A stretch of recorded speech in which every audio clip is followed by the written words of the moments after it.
Hello, hello. What's up, everybody? I'm glad to be back. It's been a while. We're finally back. Sorry for no stream yesterday, but I was tired after the weekend. Nilmi, thank you for the 18 months. Appreciate you so much. Also, I definitely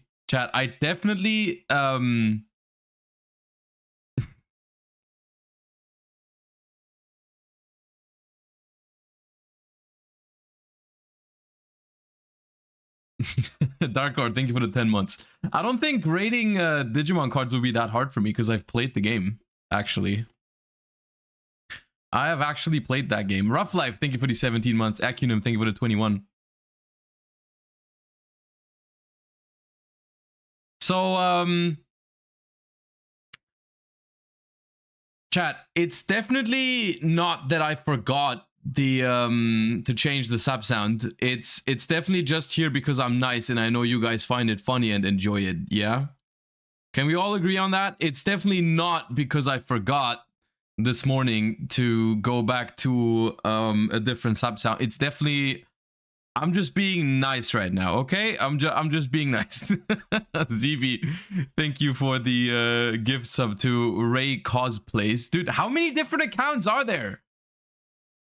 Anyways, OER, thank you for the 20. Relapse Dota, thank you for the 6. Appreciate you guys. Welcome back. Appreciate all of you. Hope you had a, even though I wasn't streaming, hope you had a good time with the Yu-Gi-Oh content over the weekend. Hope you guys enjoyed the, hope you guys enjoyed the coverage for the Master Duel Invitational. I personally had fun casting it, so I hope you enjoyed it too. And then, obviously, I hope you also enjoyed watching YCS Las Vegas, which we're going to talk about a little bit in a moment. I mean, it's a couple days after, so we don't have to go into a lot of the stuff, a lot of the drama. I want to kind of like, you know, it's already been talked about like infinite times, so like, you know, let's just get over it. But we'll definitely talk about the format and some deck lists and some meta developments and all that kind of good stuff.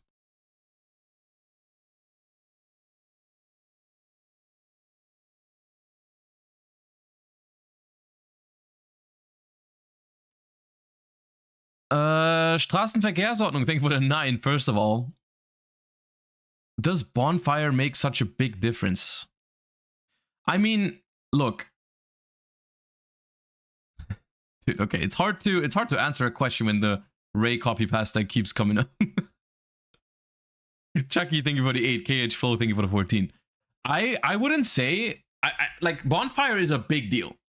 Bonfire is a big deal, but I'm gonna be honest with you, I wouldn't agree with you that like Snake Eye isn't the best deck by far in Master Duel. Like I think it is. Like unironically, right now, if you want to take yourself serious in Master Duel, like actually serious, not like I want to climb in ranked, but like if there was a, let's say there was a Duelist Cup right now, or there was an important tournament that you would be preparing for, like, or if there was a Challenger Cup happening and you really wanted to do well and really wanted to win it, it's always Snake Eyes. Like it's not, and it's not close. I can tell you from a competitive perspective, if I was entering a tournament right now, there is no other option. Like I would not be playing anything else. The reason why it might feel fair to you is because among all the, in the history of the game, like all the quote unquote best decks or tier 0 decks or whatever, Snake Eye is, and some people might not want to hear that right now, but Snake Eye is one of the more fair best decks in Yu-Gi-Oh over the course of the last couple of years. It's not as dominant as like a Tearlament, Ishizu Tearlament kind of deck, right? Like it's more beatable, but it's still the best, like by far. It's kind of like Zodiac in a way. If you guys were around in 2017, like Zodiac was by far the best, the most versatile strategy, right? The one that in theory created the most card advantage and all that, had a lot of room for non-engine cards and all that kind of stuff, but it was very beatable. Like you could the Zodiac mirror match was okay because the deck wasn't that oppressive. Like you had a bunch of other decks that could theoretically compete with the Zodiac, all that kind of stuff. And I think it's comparable to that. But it still is, even in Master Duel, the best deck. Of course, it's less consistent, so it's more vulnerable. That's out of the question. But it's still the best deck by far. So, all right. that being said, we're going to talk about these topics. We're going to talk about these topics more in today's stream for sure. We also have some Master Duel related news. We had a Master Duel Forbidden Unlimited list yesterday. Again, sorry I wasn't live yesterday for the initial blind, react, all that kind of stuff. But I was just tired after the weekend, like traveling, casting the Invitational, didn't get that much sleep. Because obviously I met up with some people that I don't see very often, so we stayed up late and all that kind of stuff. But I am back today, and we're gonna cover all these things today. That being said, let's hop into the warm-up. I already saw you guys had a little bit of a gamba on how well we do in this, so let's see if we can deliver. We also have some Battles of Legends to open up, courtesy of SmartGuard. Obviously, because that came out last Thursday, and I wasn't able to open it up yet, obviously, because I haven't streamed since then.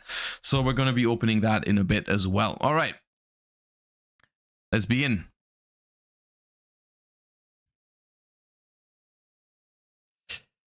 So it's a Simorg. I think this one. Yeah. Gravekeeper Heretic is what I was thinking. Okay, you guys seem to agree with me. That makes me feel good about it. All right. That is Horus. I want to say level 6. Yeah. Oh, what a start. Okay. I may have jinxed it now, but we'll see. This looks like a Cybers to me. This looks very Cybersy. I've seen this. Gadget game. Yeah, this has something to do with Morphtronic Telephone. Yeah, it's a Gadget Gamer. All right. All right. This is the Shiny Sea Squatter or something like that. Yeah, the vanilla. Here we have. Oh, you feel familiar. Oh, it's a very old vanilla. I don't know the name. I don't know the name of this one. Green Phantom King.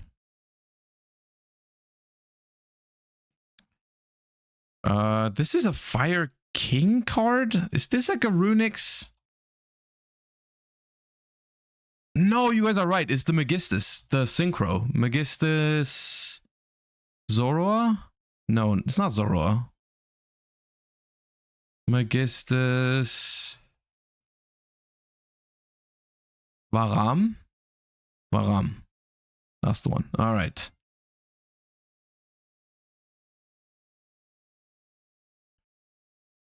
Here. Oh, the turtle. I've seen it. Reptilian. Gardner. Okay. I copied Chad's homework for that one. I wasn't sure what it was called. I know I've seen it, but I didn't know what it was called. This one I straight up have not seen before, I don't think. Call of the Archfiend. Ooh. Oh, is that creepy little punk? Yeah.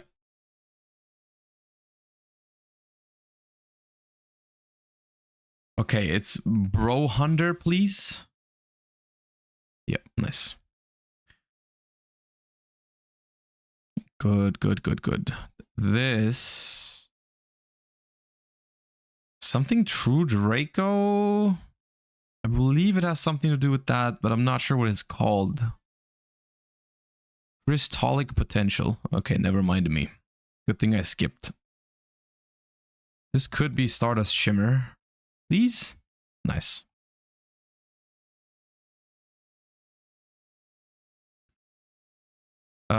Is that Dark Ruler no more? I'm not sure. It is Dark Ruler no more. Okay. I believe this one is called Bubble Shuffle. Oh.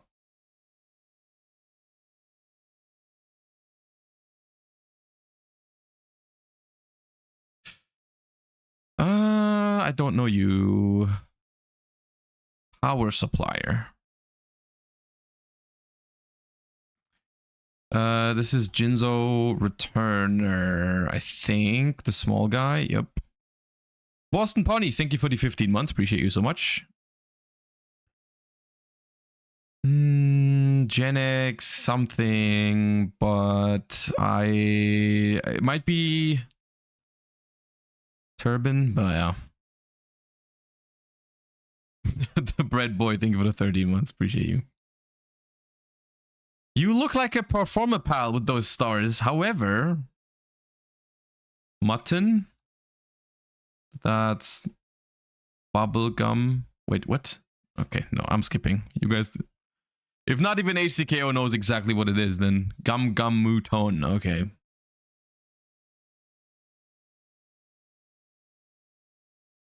You look very familiar. Who are you? Emissary. Oh, Emissary of Afterlife. Right? Yeah.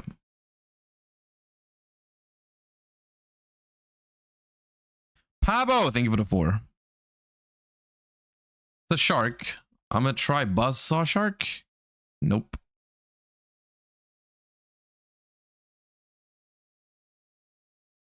Double shark. Unfortunate.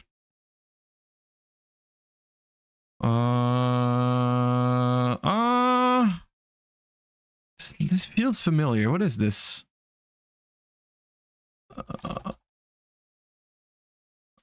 It's a Vylon spell card.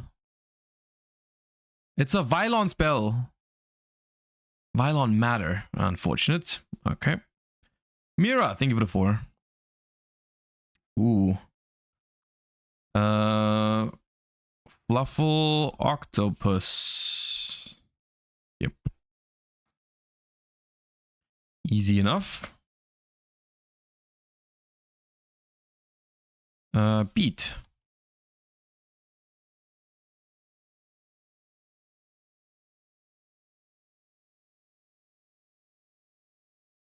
And this is... Oh. Flash Knight?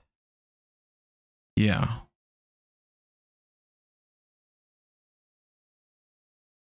Okay. If it's Lamses, if it's I think it's just Lamses. It could also have been like on another card, but yeah.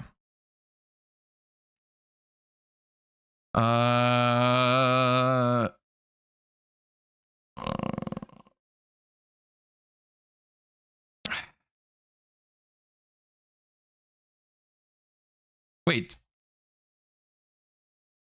Huh? Okay, I'm being scammed. Is this not Lina? Really? Huh? Okay. I was not aware of that card. Okay, that's a Karakuri. That's Karakuri Merchant.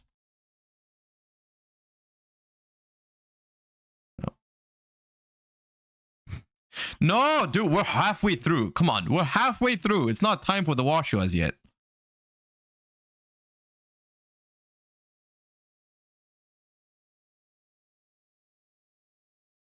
It's not even going that badly. It's another Karakuri. Oh, this one's harder though.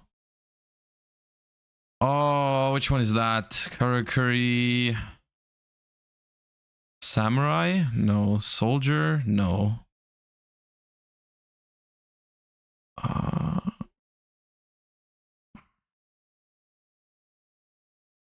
No. That sounded right.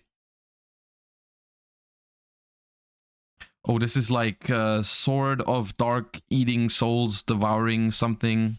No. Deep-seated? That one.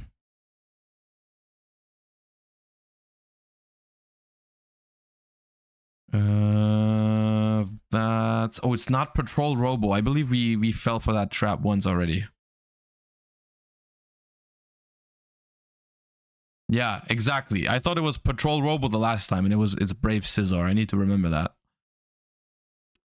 This is Mystic Swordsman level 2.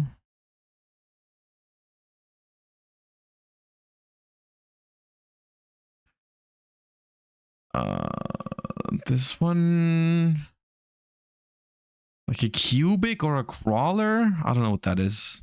Crawler. Okay. Okay, that has activated Scrub. Welcome, Scrub. Bonds. No. Bond. Okay. Well, debated me.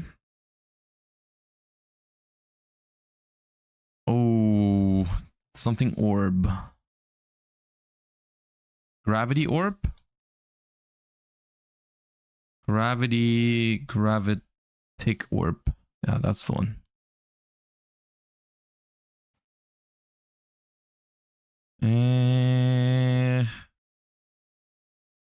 That's a fairy tale. I believe that's Rella. Yeah. That's Fabled Grimro.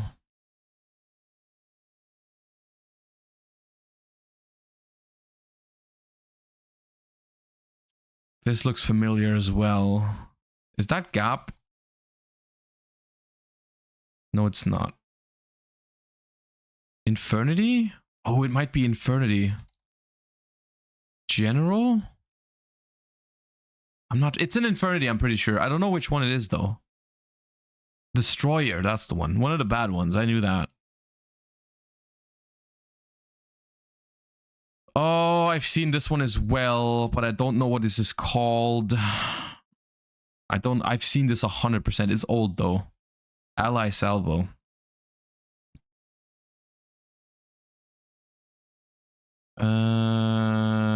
That is Stellar Knight Alpha. No? Oh, it's Constellar of Star Chart. Right. They look very similar, in my defense. Scrap Goblin? No.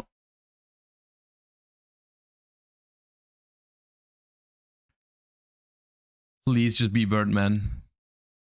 Yeah.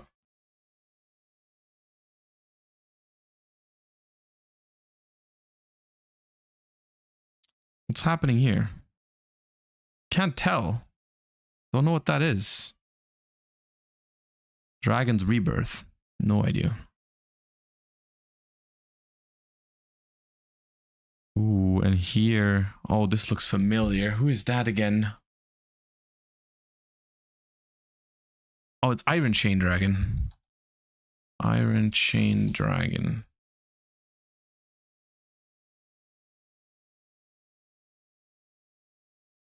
Constellar, however... Those are tough. That's M7. Please? Yeah.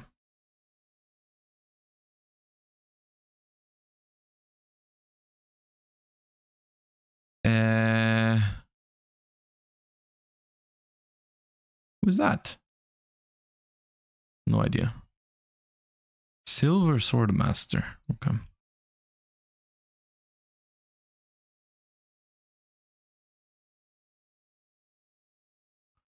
Okay, we're getting a couple ones that I just... tough. Lamia. Okay.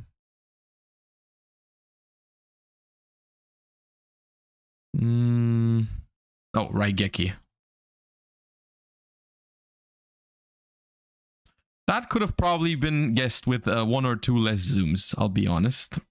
I'll be the first to admit. Who the hell is that, though? I don't know. Vendred Core.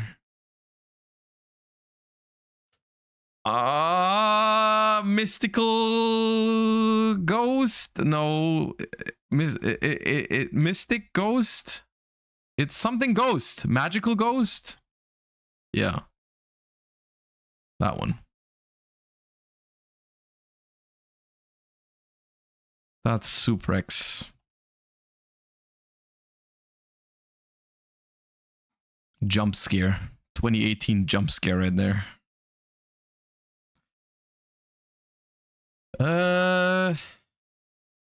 It's, well, Time Graph or It's pendulum graph. Pendulum graph. I think it's star graph. Yeah. The spell one, I think, is what that is. The rank 3. What is it called? It just Ashura King. All right.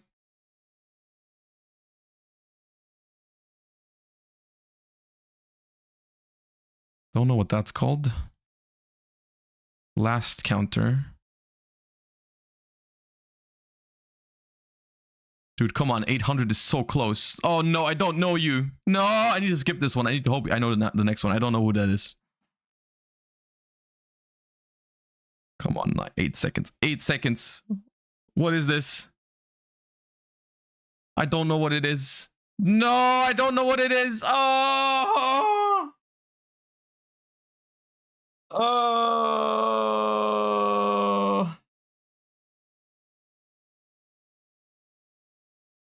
Dude. Farfa, thank you for the 22 months. Appreciate you.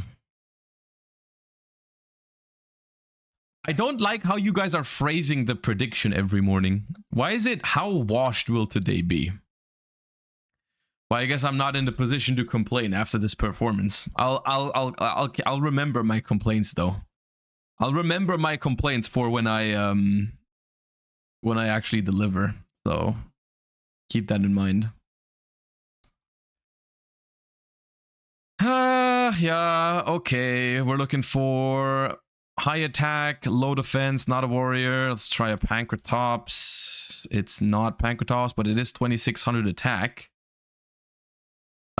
Even higher than level 7. It's got some defense points.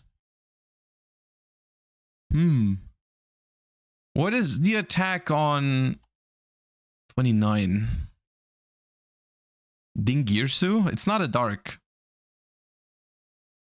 It's not a dark.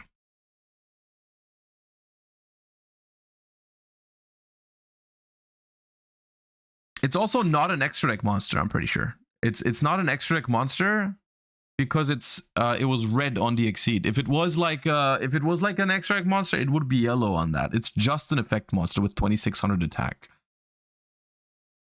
Which is tough. A level 8 or higher. What's the attack on like Galactic Spiral Dragon? That's 2,500. Okay, it's not that. A level 8 with 2600 attack. What's Preventer? 2800 attack. It's not Preventer. Athena. It's okay. To clarify, the level is that is higher than the year is higher than 2018. So Athena is from like 15 years ago or longer. So a kaiju. There's no kaiju with 2600 unless I'm tripping. There's no kaiju with 26. No. Galaxy Emperor. That does not exist.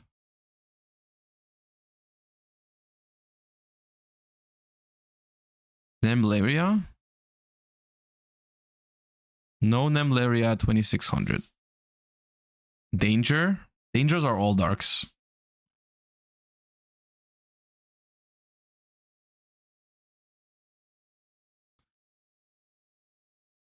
Okay. The year is 2019. The year is 2019. What's the attack on Beat Bison? Ah, 2800. That could have been it otherwise.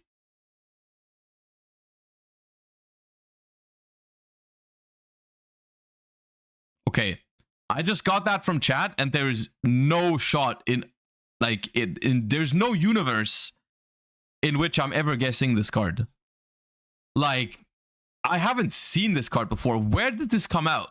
2019? There's no way. It's actually, that's made up. This is made up. This does not exist.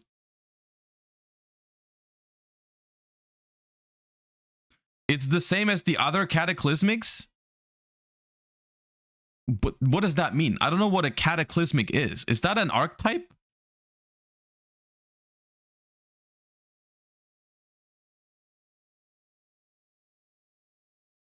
Kinda. Okay. No, it's not real. It's not an archetype. It's not an archetype. I'm telling you right now, it's made up. It's made up. This is not real. Don't believe everything you see on the internet. This card's not real. Anyways, moving on. Chat, before we do anything else, can you guys help me out real quick? Because I have a question. I was a little bit confused when I was scrolling Twitter. I believe it was yesterday or 2 days ago. I don't remember. And I was confronted with this. And I didn't understand. So this is scary Yu-Gi-Oh moment. So someone tell me, please, what is scary about this? 3 tip. Oh yeah, show them. 3 flashing fire. Yep. 3 freezing. Yes. 3 destruction. Yes. 3 slumber. Yes. 1 dispelling and 1 smiting storm. God, yes. 2 fountain. Why is this a scary Yu-Gi-Oh moment? Why does this have over 1,000 likes on Twitter? Like, I don't get it. The runic player's mating call. Yeah, I don't know, man. I guess fair enough.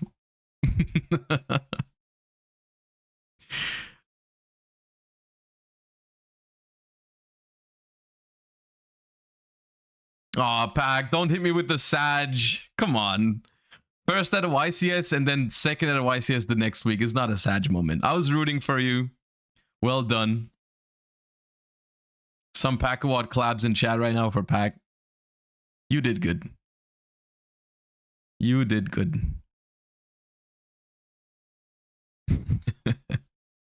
All right.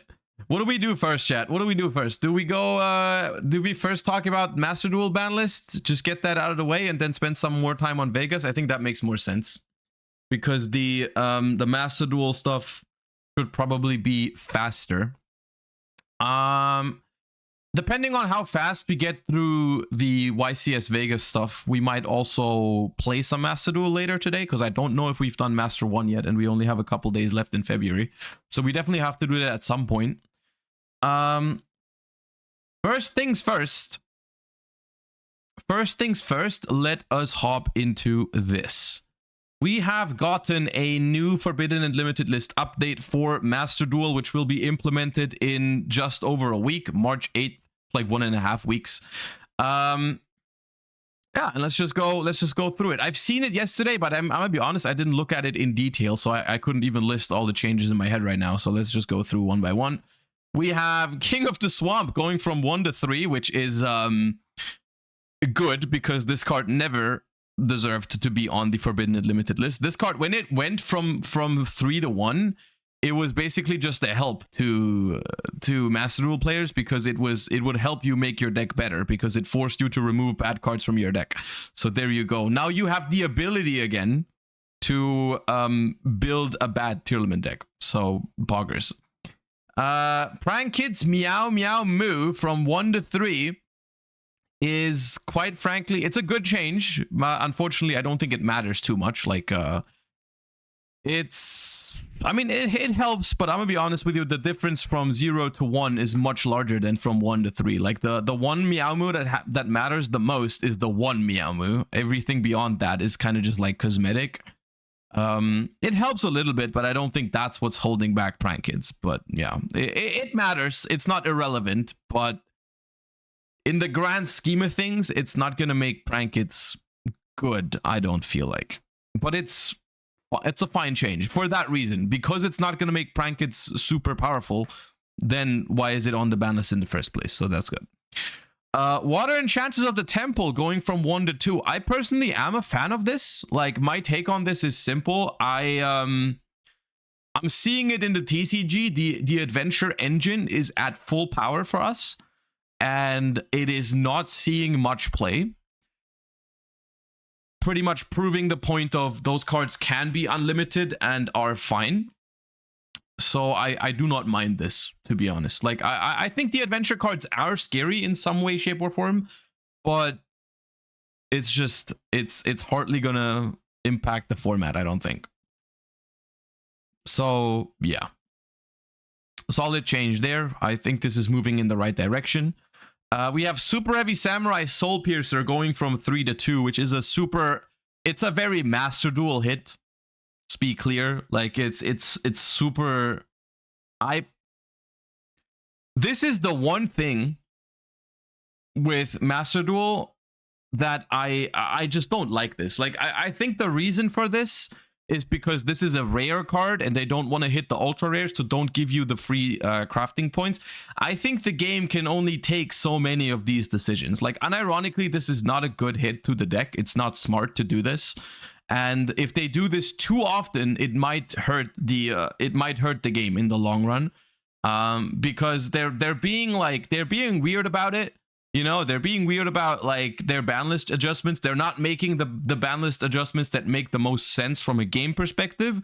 They're just doing it apparently because this is a rare card and it doesn't give you any resources back, which is not smart, I don't think. So I hope they somewhat change their approach on this in the future, because this is not the right way to hit Super Heavy Samurai. Like the Super Heavy Samurai deck with 2 Soul Piercer instead of 3 still does the exact same stupid stuff as before, just like instead of doing it 90% of the time, now it does it like 85% of the time. I'm just like, these numbers are made up. I haven't calculated it exactly, but like, you know what I'm saying, right? It's just like, you're not changing the core concept of the deck, but you're just making it slightly less consistent. It's not a good hit. This is not a good hit. I'm not a fan of this at all.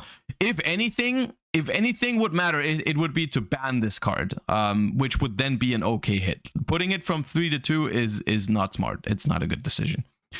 Parallel Exceed from 3 to 2 does not matter because every single one of my Mathmech opponents is still gonna open the card because it is programmed into, like, what's the point of doing this when you program the game to always give them Parallel Exceed in their hand? Putting it from 3 to 2 doesn't make a difference because they always have it. We know this between me and you. We can keep it real here. They always draw the shit anyways, so it doesn't matter if this goes from 3 to 2. It's irrelevant. They have it anyways. Moving on. Branded Opening going from 2 to 1. Yet another. This is my take on this is the exact same as my take on Super Heavy Samurai Soul Piercer. Branded Opening is not the card that is a problem when it comes to branded. Once again, my theory is they want to hit a card that is a common over a card that is an ultra rare or anything other, like a super or above.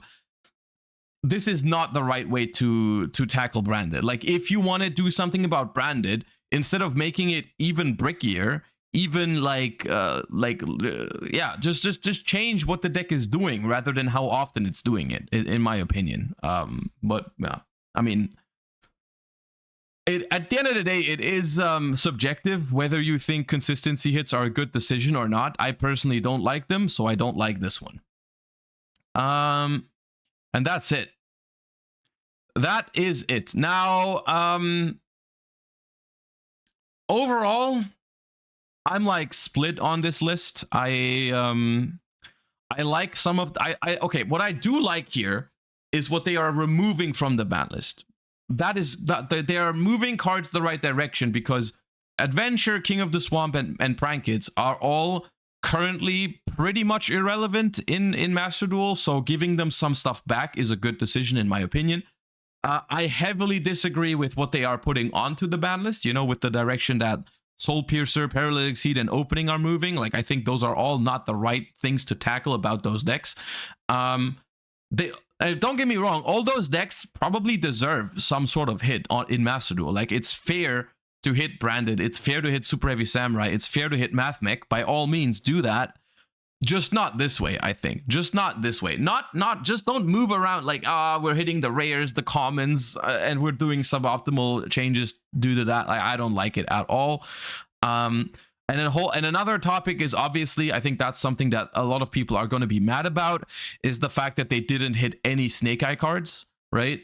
To which I say, I understand why you would be frustrated with that. At the same time, it is super, super recent that these cards came out. So I do understand that from that perspective. Like, you know, they are very strong, but they are also super, super new. So, yeah. Yeah. They could ban Super Factorial if they don't want to hit Ultras. And I would be fine with that. Honestly, that is probably the most frustrating thing is like, they much rather want to hit rares and commons, right? And we want impactful hits that are not just consistency hits, or rather I want it, right? And the thing is, there are ways for us to meet in the middle here. Like, it's not impossible to do this in a way that both fractions of both sides of the argument could be happy, right? Like, it'd be possible to hit the decks in a meaningful way with only hitting the rares and the commons. Like, it would be possible. For example, you could ban Soul Piercer. Problem solved. You know, you only hit a rare card, but the deck still gets hit in a meaningful way. You could ban Scarecrow, which is the same thing that they did in the TCG, which is a super rare, at least not an ultra rare, right? Which they've definitely hit a lot more supers than ultras in the past, so that would be possible, right? That way they wouldn't give us back any of the ultra rare points on Vakaushi or Big Benkei, right? But they're just not doing it.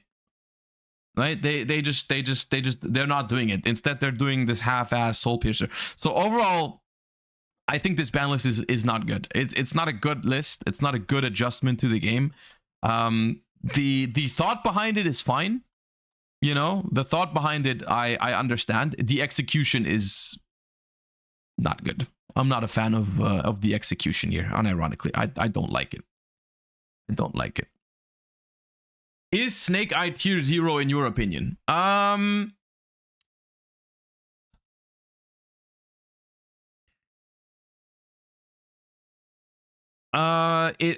think it depends. It depends what your definition of tier 0 is.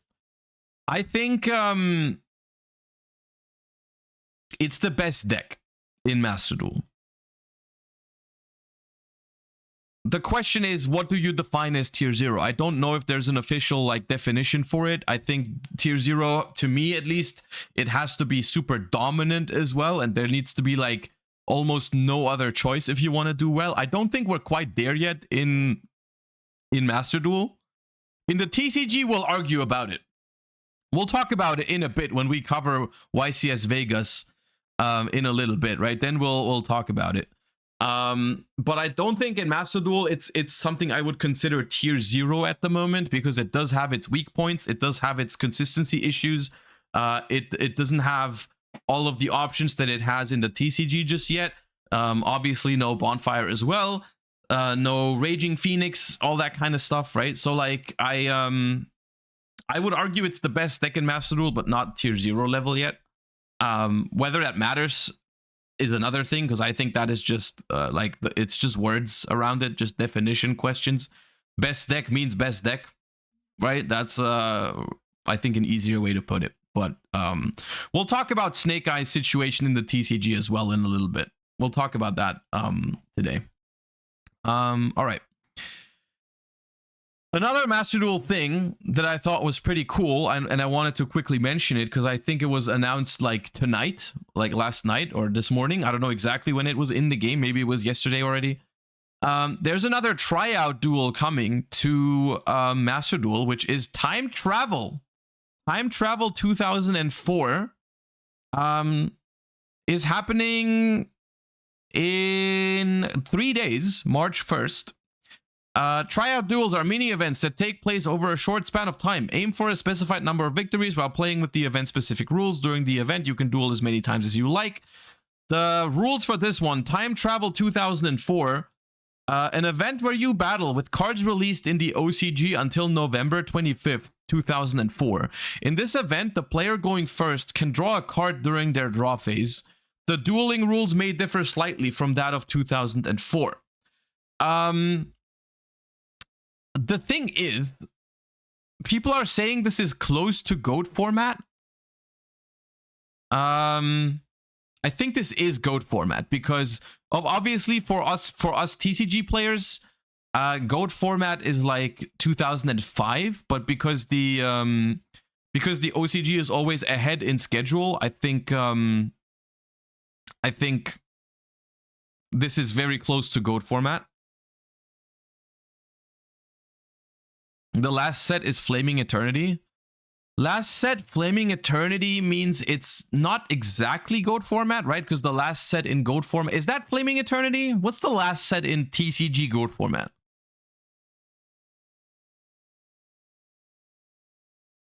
I don't actually know. The Lost Millennium? Right. And that is...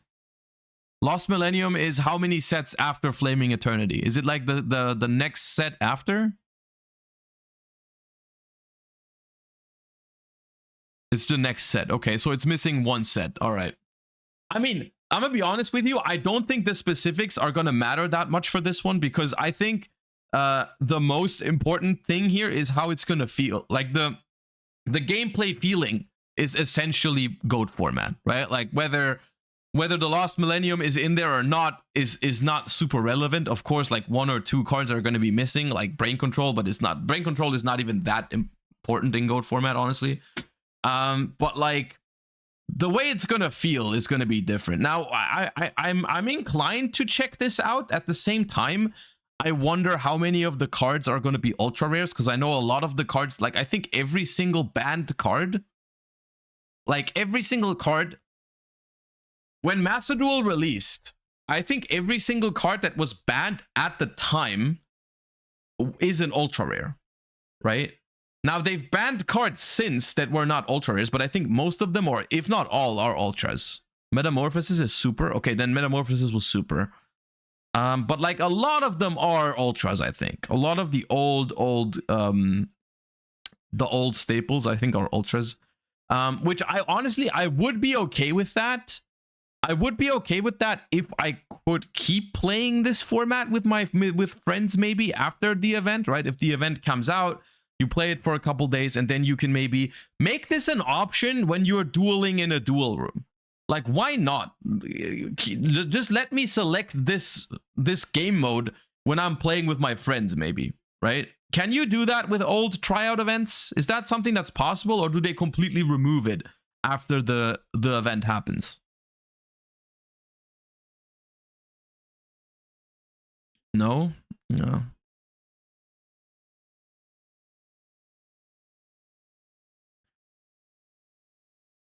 Travis, thank you for the 8 months. Do you think they're testing alternate modes with all this real Yu-Gi-Oh events like TCG and Now Go? I mean, yeah, I think they're dipping their toes in it, which I think is a good thing. There's a couple issues I have with this.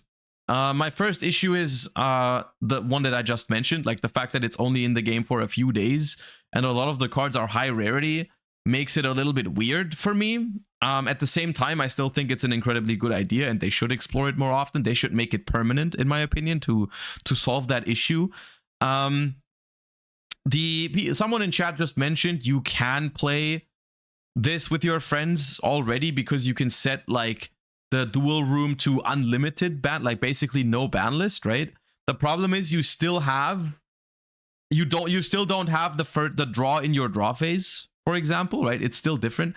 And a different issue I have is also the fact that cards, and we're gonna see this, right? But cards have changed since then, right? There are cards out there that they don't have their same effect anymore from back in the day. Specifically for this format, it's cards like Sangan, Ring of Destruction. What else is there in this format? Like Sinister Serpent is a big one. So like the question is, or like, I mean, I guess there's multiple questions. The first question is, are they going to adjust it for this thing? They could say like, when you put Sangan into your deck with this ban list selected, then it's going to have a different effect. They could do that. I don't think they will. The next question is, does it even matter that much? Like, does it matter that much if some cards are missing from a certain format? Like, yeah, it's not going to be the exact same as back in the day if like Sangan works differently or if Sinister Serpent works differently. I personally think it doesn't matter as much as you would think. It matters a lot. I mean, it matters in terms of the card's viability, but it doesn't matter in terms of the feeling, right? Like if you're playing GOAT format and you remove Sinister Serpent from both players' decks, it still feels like GOAT format. It makes Sinister Serpent worse, but it's still gonna feel like retro Yu-Gi-Oh. You know what I'm saying? Like the card is removed from the game, but like it's still gonna be fun. It's still gonna feel like GOAT format. But yeah, I don't think it matters as much for the quality of the event, is what I want to say. Like you can still play it; it's still gonna feel cool. It's just I thought the same way about like I thought about this specifically because I thought about doing Edison format in Master Duel at some point. Like just get the cards and play Edison format in Master Duel, and then I was like, okay, but Brain Control works differently. Brionac works differently. Goyo Guardian works differently. You have no priority. There's all these differences, right?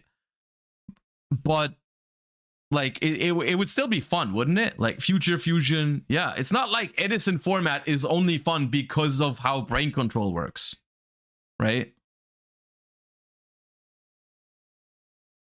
But man, also priority is another big thing. Priority is another big thing. Either way, this is happening. I'm gonna play it. We're gonna check it out.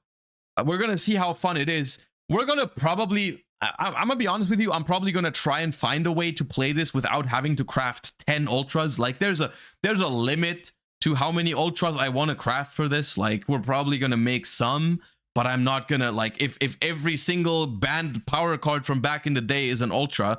We're just gonna get some of them. We're gonna try to find a way around it. I mean, there's a lot of old cards that were good back in the day are also just like rares and commons now. Like I'm pretty sure there's a lot of GOAT format staples that are just common or rare now because like Breaker or something like that. Like all those cards, because they're so bad now, are all rares and commons in Master Duel. So you can probably still make a good deck that are not all ultras, right? Yeah. Like Space Typhoon, Torrential, all those kind of cards, right? Like there's still enough good cards we can work around, right? Chaos Sorcerer is a common, all that kind of stuff. We'll have some fun with it. We'll have some fun with it still, I'm pretty sure. Cyber Dragon is not going to be in this event. Cyber Dragon was not out yet. If the last set is Flaming Eternity, then Cyber Dragon is not here yet. Cyber Dragon isn't even in 2005 GOAT format. Like Cybernetic Revolution is the end of 2005, I'm pretty sure, and it's not even part of GOAT format. Can we do Reasoning Gate high roll combos? Dude, we can whip out the craziest stuff. The problem with Reasoning Gate in this format, and I hate to break it to you, is that Dark Magician of Chaos has an errata. So I don't think you can. I don't think you can. Like that's unironically one of the few decks that genuinely just dies because of the erratas. If they keep the erratas in the game, you can do it. Like it's not worth it. Like yeah, you still have some other targets for Reasoning and Gate, like I don't know, Sacred Crane, Creator, that kind of stuff. But without DMOC, nah, not without DMOC. All right. Anyways, I'm looking forward to this. I think it's gonna be fun. We're gonna try it in a couple days. March 1st is when it drops. Which day is March 1st? Let me check real quick. March 1st is a Friday, so we're probably gonna play it on Monday.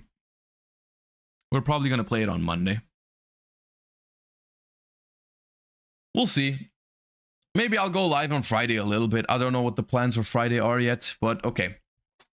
That aside, let's quickly move to the physical side of things, the trading card game. We have a couple plans today, and now I'm saying it right now. The plan for today is we're doing a little bit of TCG now because there was obviously a YCS on the weekend. We're going to recap it quickly. We're going to look at some of the things that happened in the format. We're going to talk about, are we in a tier 0 format or not? What does this mean going forward? All that kind of stuff, right? We'll talk about that. We also have Battles of Legends to open, which I think we're actually going to do first. It's just a couple boxes of Battles of Legends that we can open. That's going to be fun. And once we're done with that, we're just hopping into Master Duel. Like, that's my plan for today, is get the TCG stuff out of the way, and then depending on how much time we have left, we're gonna spend the rest on Master Duel, right? So that's what we're gonna do. All right.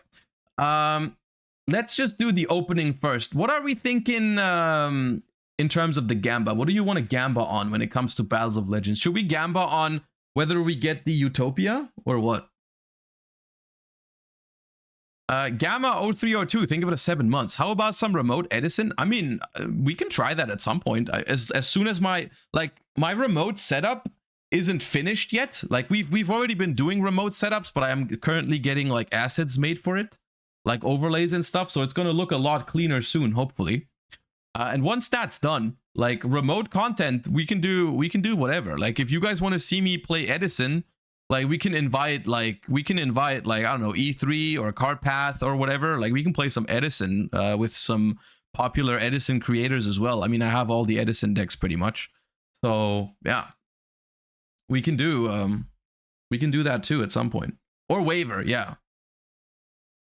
All right, I'm gonna make a prediction on do we pull the Utopia? Simple. Do we pull the Utopia? Yes, no. And just for context, we do have, once again, shout outs to SmartGuard for sending me these whenever they come out. We have one of these, right? One of these, which is eight boxes. So just so you can evaluate your odds and calculate your odds for the Gamba perfectly. we have 8 of these boxes, which I think they have 2 packs each. All right. All in on no. I mean, I don't know what the odds are for the Utopia. I do not know what the odds are for the Utopia. So that's on you. You're on your own. All right. I have already like, there's a thing, I've already made a cut through the thingies here, but I haven't looked inside yet, just so we wouldn't have to struggle with it during stream. So we have 8 of these, and once again, stuff that I don't need, we're gonna give away. These are German.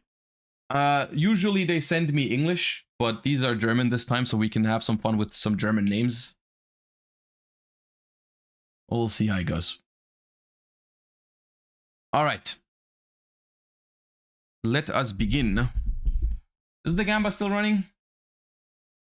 No, okay. All right. And here we go. And our first promo.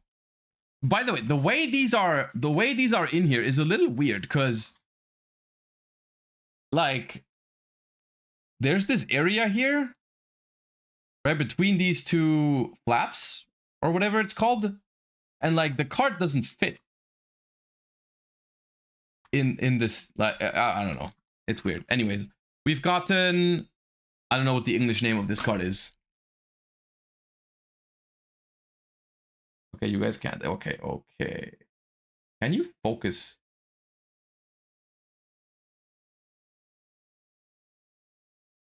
There you go, Progenitor. What are the good promos in this? I forgot. And we have a Stratos dice, which is cool, I suppose. You know what? Let me get all of them out. Because I want to know if I get a JD dice. I really want that JD dice. All right, second box, we have Dark Armed. That's actually a good one. That used to be an expensive card during Cash Tira format. Now it's finally been reprinted. And we have an Almirage dice. And we get back out.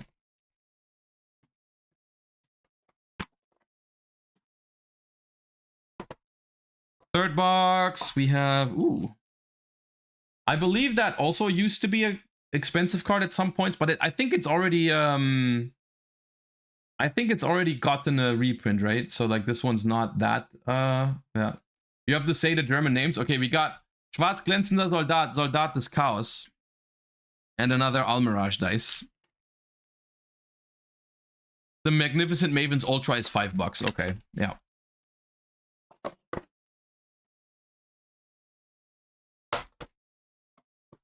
And another... We have another Finsterwaffe Drache der Zerstörung.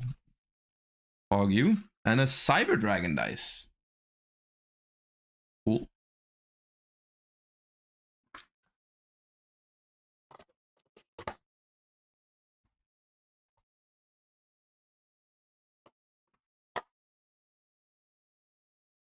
Neos Visor. And another Stratos dice. Surely we're gonna get the Judgment Dragon dice any moment now. Any moment now. Here? Oh no, it's Big Eye. Okay. Big Eye dice and another Neos Wise Man.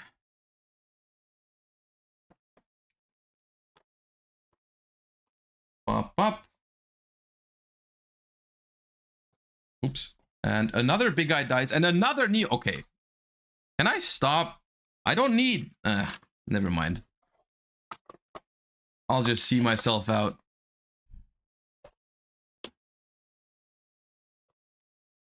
And there's a Big Eye. Okay. And we did not get... Unfortunately, we did not get a Judgment Dragon dice. We have every dice exactly twice. Every dice exactly twice, but no Judgment Dragon. Big Sag. Okay. I don't remember. I don't remember which promos did we not get. We got number 1, number 2. This is number 6. This is number 8. This is 7. How many different promos are there, and which one did we not get? We didn't get Absolute Zero. We didn't get Cyber / Harpy Lady. Okay. Gamma Seal, Stratos. All right, well.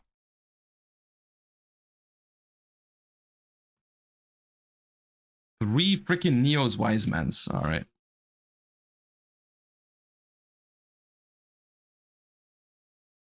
Could you show what a gold and silver ultra is? I see the rarities on Card Market. Well, what are they actually? I was wondering the same thing. I am trying to find out because just for context, hold up. Let me bring this up. So I did go on Card Market this morning at some point. And I saw this, right? They have Ubel version 2 special silver ultra. And then there's also a regular one, I'm pretty sure. So there's different versions of these ultras. It's an ultra with silver letters. Is that a misprint, or is that, did they want that? Like, is that, because I have never heard of that before. Like, was that intentional, or are they misprints? They wanted that? Okay, it's intentional. Okay, I just haven't heard of that then. Okay, well, I'll show you. We'll see it now. We'll see it now, I suppose. Okay, that means we have 16 packs to go through, I believe. 8 boxes times 2 packs. Yep. So let us begin. I don't know the position of where... Oh, we're starting off with the Denko Sekka right away. Phenomenal. Let me get closer. Yeah, that's better. All right, we've got Denko Sekka. We've got Almirage. We've got Vision Fusion. We've got Neos Knight. Water of Life. Some Ninja. Common Lambda. A Sage with Eyes of Blue. And that's a regular Ultra. Read them all in German. Weiser mit den blauen Augen. We've got Nummer 77, die 7 Sünden in... What is that? Oh, that is Silver Ultra. Okay, this is what it looks like. This is Silver Ultra.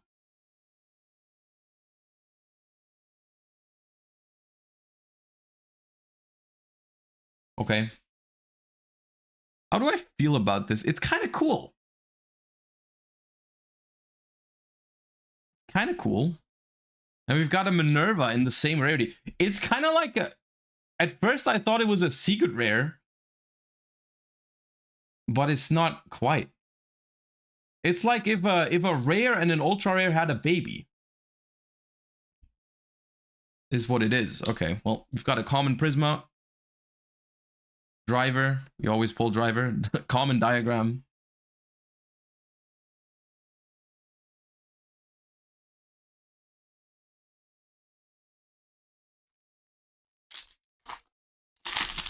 So is this always like this? You always get one regular ultra and two silvers? What's driver's German flavor text?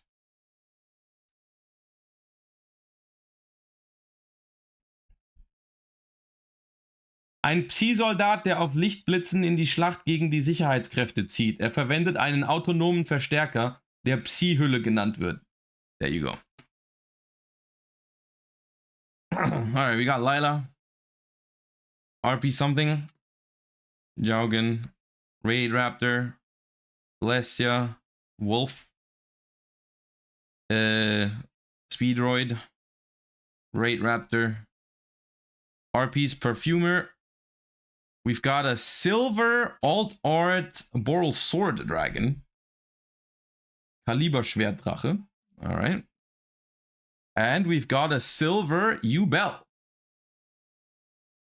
The silver U-Bell. So does every single card come in regular ultra and silver? Or is there like are certain cards only available in one? Every has both? Okay. Well, there you go. Silver U-Bell. And for the commons, anything that stands out. Some Phantom Knights. All right.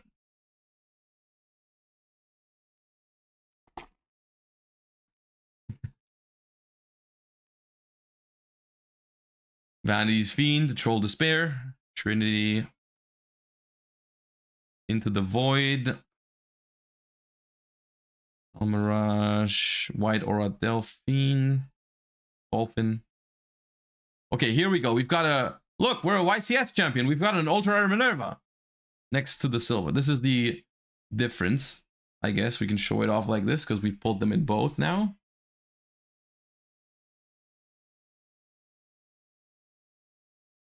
There you go. Ooh, okay, that's nice.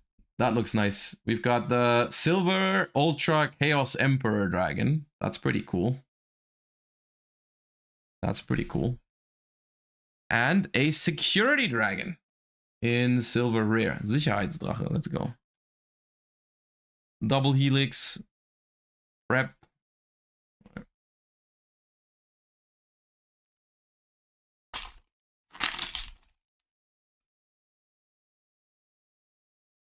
There we go with Increase, Raiden, Slumber, Rubber Band Shooter, Adoration, another Denko Sekka, Gold Moon Coin, regular Ultra Rare Exciton Knight, decent card, Silver Ultra Miracle Rupture, and Quick Launch.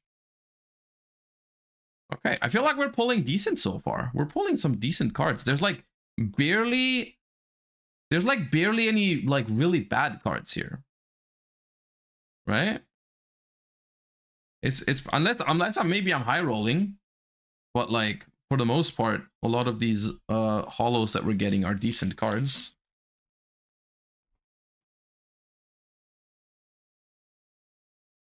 Duel Links players, don't look right now. Don't look at this. We're moving on. Raiden, Solar Recharge, Rubber Band, Endymion, third Denko Sekka, Multiply Guy. Okay, there we go.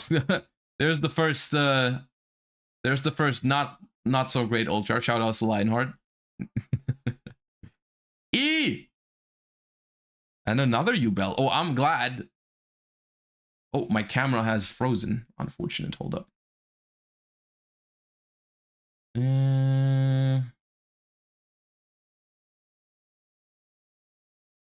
Let me fix that real quick.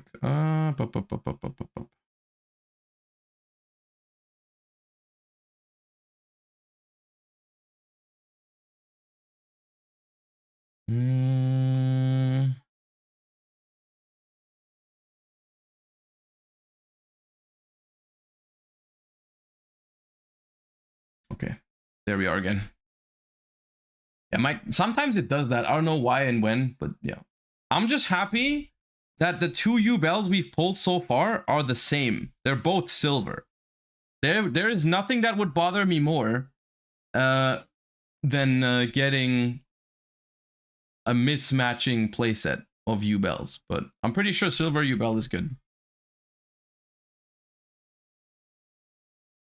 It's funny because I think, unironically, I think the fact that the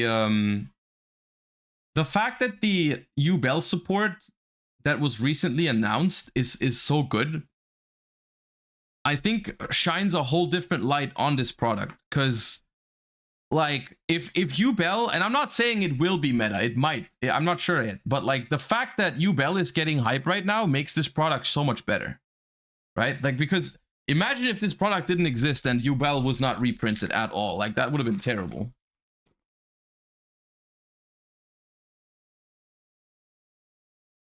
Lebkuchenhaus.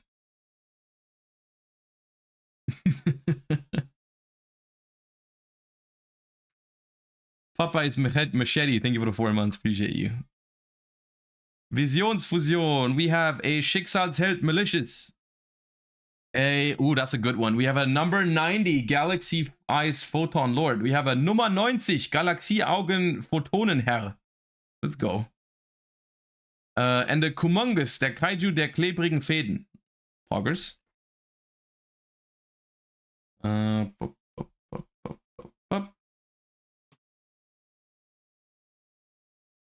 You got blessed boxes. Maybe I'm just getting lucky, but I'm feeling like I'm pulling some pretty good cards out of this. Maybe I'm just being lucky right now. Living Fossil, Anchor Tops, Cactus Bouncer, Lila, White Murray, Witch Raider, and a Security Dragon in regular Ultra, a Radion in Silver Ultra, and another Security Dragon. Okay, that's enough Security Dragons. That's enough Security Dragons, I feel like. Don't know if I needed this many. Please, German names. All right. Elementarheld Nova Master. Felis, lichtverpflichteter Bogenschütze. Schicksalsheld Dreamer. Überfallraptor, finaler Festungsfalke. Schicksalsheld Dangerous. Raiden, Hand der Lichtverpflichteten. Erscheinung. Gaia-Drache, der Donnerangreifer. Urteilsdrache. Oh no. Gimmick-Marionette Albtraum. U-Bell. Dragonische Darstellung. Fossildrache Schädelgios. Weiße Aura Bihamut. Geboren aus Draconis. Okay, here we go. Nummer 75. Verblüffender Schwatzschatten. The hell? Spioral Doppelhelix. Vorbereitung der Riten. There we go.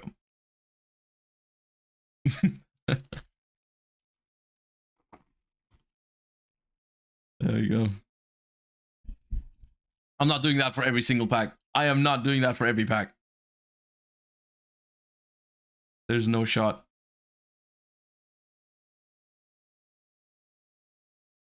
Alright, another Kumungus. A Silver Cyber Dragon. There's some cards that this fits very well, I feel like. Cyber Dragon might be one of them. Like, there's some cards where I think it doesn't fit that well, but for some it's really cool. Cyber Dragon's cool. And another Kaiju. There we go.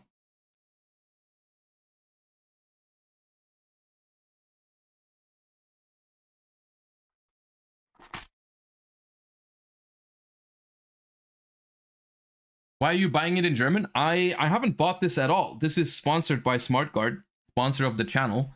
And normally, I'm not gonna lie, I don't think it was intentional, but I get all the stuff in English, which I do prefer. In case you ever wondered, I do prefer English cards just because I personally prefer it because it's the simplest in tournaments when your opponent can read your cards. So I'm a little bit bummed out about it because I'm gonna probably have to, the cards that I'm gonna keep from this, I'm probably gonna have to swap at some point because I prefer English cards by so much. But yeah, I think usually they send it in English, and this one maybe they just grabbed the wrong one, but it's fine. We have different dimension ground in common.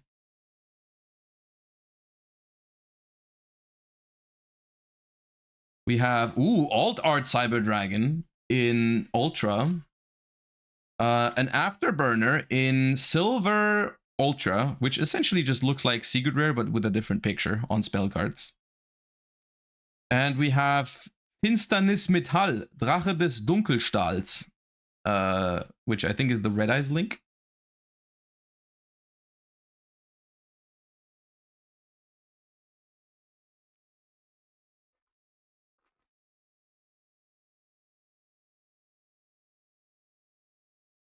Lumina, Adoration, Into the Void, Golden Moon Coin, Almirage, Gravido, Water of Life, and there's the same link again.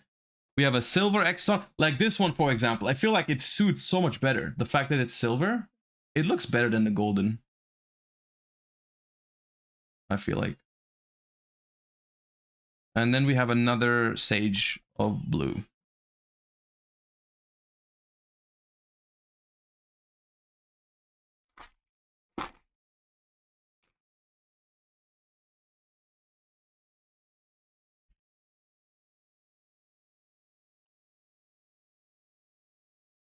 Lila, Felis, Witch Raider, Gingerbread House. There we go. We've got Big Yubel as a regular Ultra.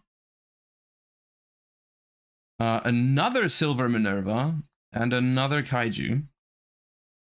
Is there? It doesn't feel like there's that many different like hollows in this. I feel like we're getting a decent amount of repeats. I mean, we have a play set of Yubels already. There's only 36 different hollows? Okay. No whale yet? Oh, is the white aura whale also a hollow?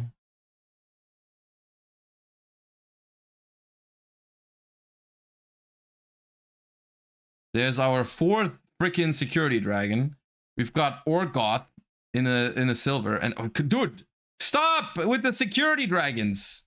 How many is that? 6?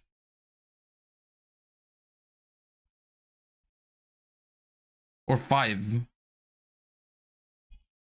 5!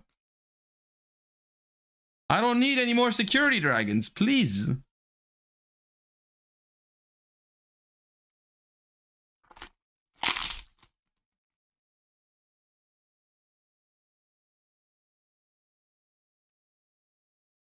Lila, White Murray, Lambda, Adoration, Hagen, Minimum Ray. Oh, spoilers. Miracle Rupture in Ultra.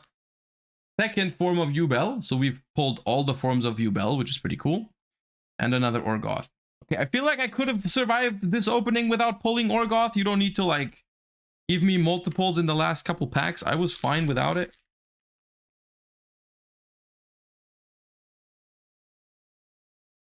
No, I feel pretty secure now. I feel pretty secure now, but well.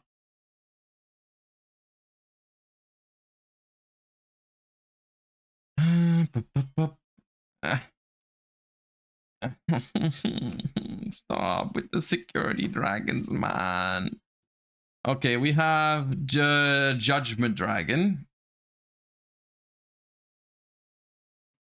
And this is the last pack already. Okay. We've been zooming through these.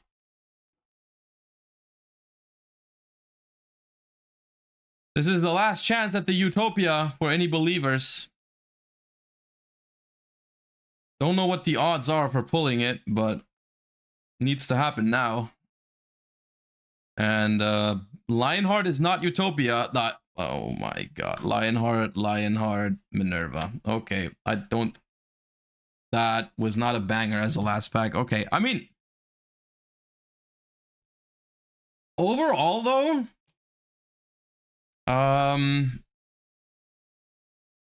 Not too bad, I feel like. I want to say. What are, like... Okay, I actually don't know. I am curious. What are good pulls? Like, what are the good pulls in this? Are the Yubel cards all good pulls? Are they alright? Yubel is solid. Um,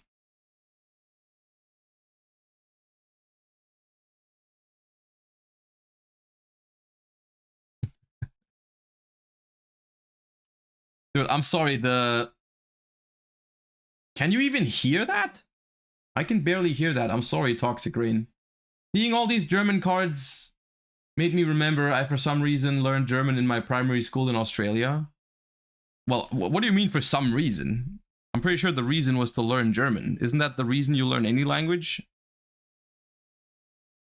I could hear that. Okay, then it might be louder for you guys than it is for me because I had to read it. But thank you for the bits.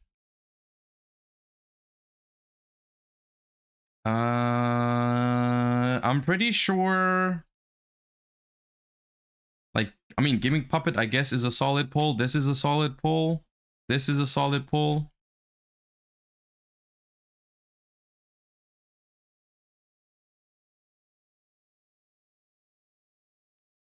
Yeah. I mean, I'm not feeling too bad about it. I expected this opening to go worse when I initially saw the set. I'm not gonna lie. Like, there's a bunch of decent cards in here. Now, we can give away some stuff. Obviously, we can give away like 1 billion security dragons, but also a lot of the other stuff. Keep 6 security dragons, dude. 6 of them.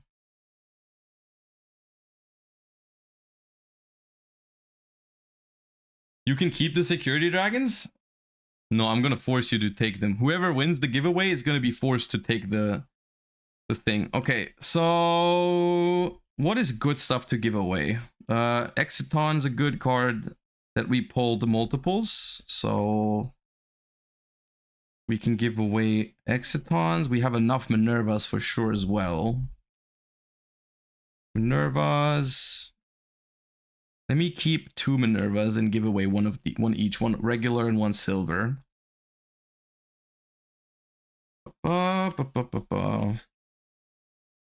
This. I'm gonna throw in 6 security dragons just for the fun of it. And what else is cool? I need this. I actually need this one. What else do you guys want? Which of these is cool to give away? All Dart Boral Sword?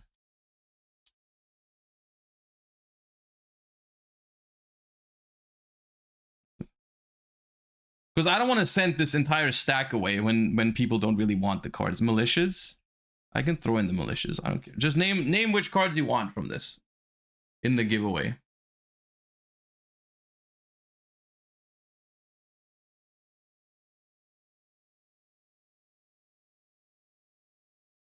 Put them all? I mean, I can put them all. I just have to check what the shipping, if it's still a letter, if I do it like this.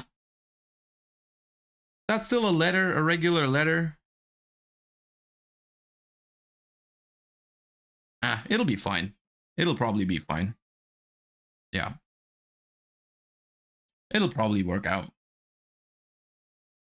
All right. Well, we'll give away all of this then. Yeah, we'll give away all of that. Let me. Surely this will fit in a top loader. Maybe 2. Maybe 2.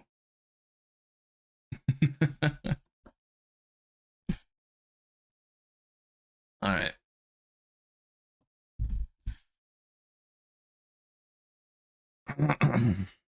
Let me set that up real quick.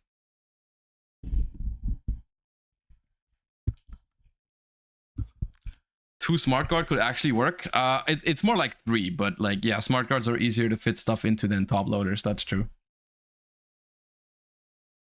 Can you throw in a Snake Eye Core as well? No. No! I only have 1. Be happy with what you do get.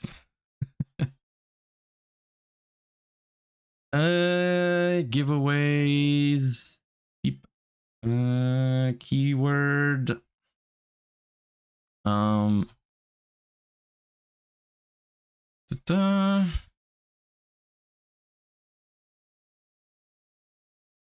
All right. The keyword for the giveaway is legend because it's Battle of Legends. All you have to do is type that in chat once.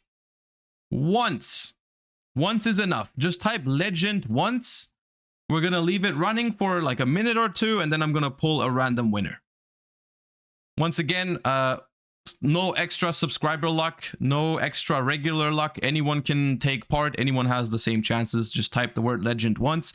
It is case insensitive, so no matter if you do it in, in caps or not caps or whatever, once is enough. And then we will pull a winner for this entire stack of Battles of Legends cards in a second. Once again, shoutouts to SmartGuard for always hooking me up with some product whenever something new comes out. It's always fun to open, so I appreciate that.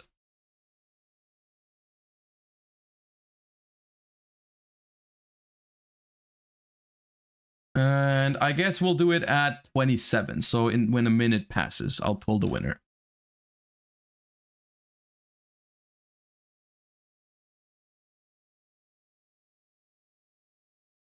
Bogan Boy, thank you for the prime. Appreciate you so much. Thank you.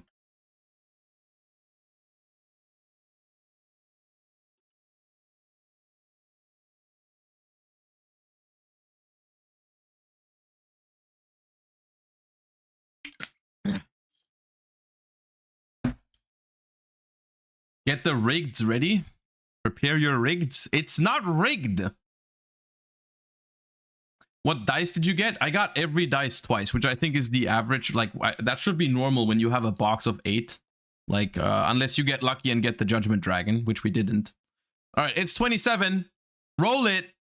Yami has won. So if you're still in chat, Yami, just drop me a message either on Twitch, a private message, or a or on Discord, whichever you prefer. You can either just message me on Twitch directly, or you can message me on the Discord, !Discord for my Discord server. Then you will find me, and then you can drop me a message, and then we'll sort it out later. You'll just send me need to send me an address of where I need to send the stuff to, and then I'll get that sorted later. Congratulations on winning the Battles of Legends cards. All right.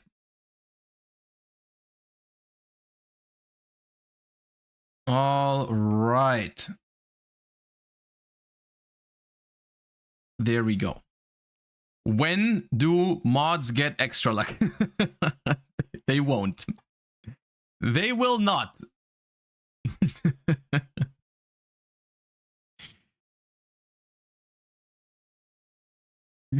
Dude, is that Spanish? The Spanish copy pasta? That's funny. Appreciate you. Thank you for the 3 months.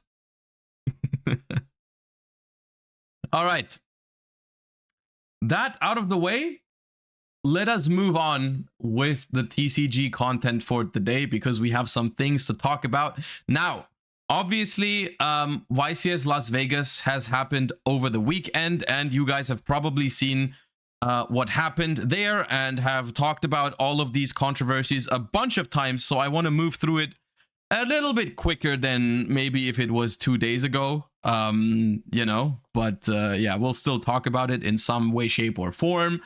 Obviously, I was thinking about going live on Sunday because I was returning home from the Invitational on Saturday. I got home at like 6:30 p.m. when the tournament was already underway, and I was just tired from traveling and all that, so I didn't want to go live immediately, and hadn't seen my fiance in a couple days and all that, so I didn't feel like it. I did watch some of it though. I did watch some of it then during the night, so I have seen that already. We don't have to go back and rewatch it. Obviously, quite the I want to say quite the controversial event, all things considered. Considering who won and what happened on the way there, right? But the thing is, for the most part, people have already talked about all of that. And I don't want to talk about it too much, right? Obviously, Long story short, finals, I was definitely rooting for Pac's team. They did not win, unfortunately. Second place was Pac, Team Samurai X1, and Hansel Aguero, which I was obviously rooting for. They lost. There's one other small thing that I quickly want to give you guys a perspective on, is that this is funny. So just for context, which, I mean, I don't think you guys need the context, but just in case anyone does not have the context right now, I'll provide it. So Sam, this was a 3v3 YCS, right? So it's 3 matches being played at the same time. Whoever wins 2 matches out of the 3 wins the entire round. And going into the finals, Sam received a game loss for language, because he cursed, I think, on stream after the top 4 match, which people were not very happy about. I'll say that much. Which I do understand your frustration, right? I do understand your frustration, because I know a lot of people were rooting for Sam and all that. However, I will say, to an extent, so the full story,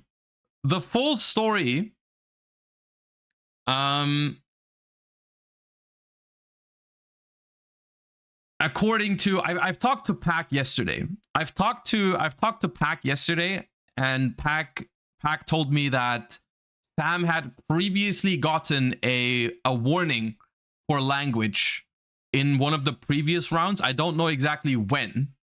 I don't know when that happened, but he already had a warning for it. He had a warning for it, which I think puts it into a different perspective. And I find it funny because the meme that everyone is using right now is the goddamn, right? Everyone is talking about the goddamn, right? Which, according to Pac, was actually not the reason he got a game loss. Goddamn was the one that he got a warning for. And then after the top 4 feature match, he said something like, "Let's fucking go," which was then the second warning and upgraded to a game loss. Which, on the one hand,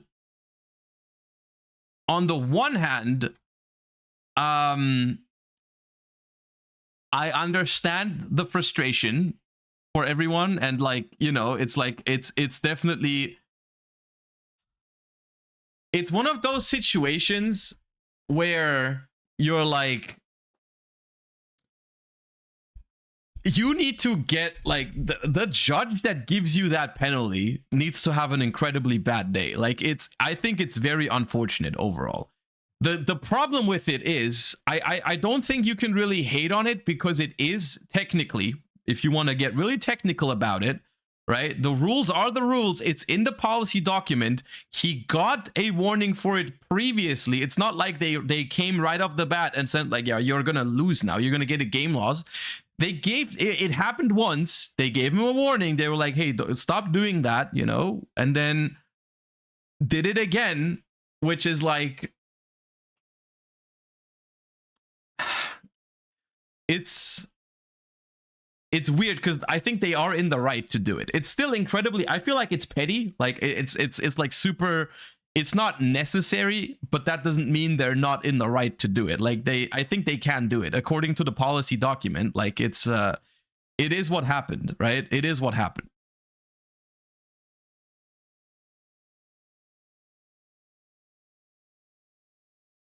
But I still think it's definitely an unfortunate situation overall. Like, I'm not saying he deserved it, to be clear. I don't think he deserved a game loss for it. But that does not mean that the judge couldn't, like, do it. Like, I don't think the judge is completely at fault here. It's a very, very petty decision, but unfortunately he was in the position to make that decision. So I think ultimately, if you're being told by a judge to stop cursing, and then you do it again, it's like,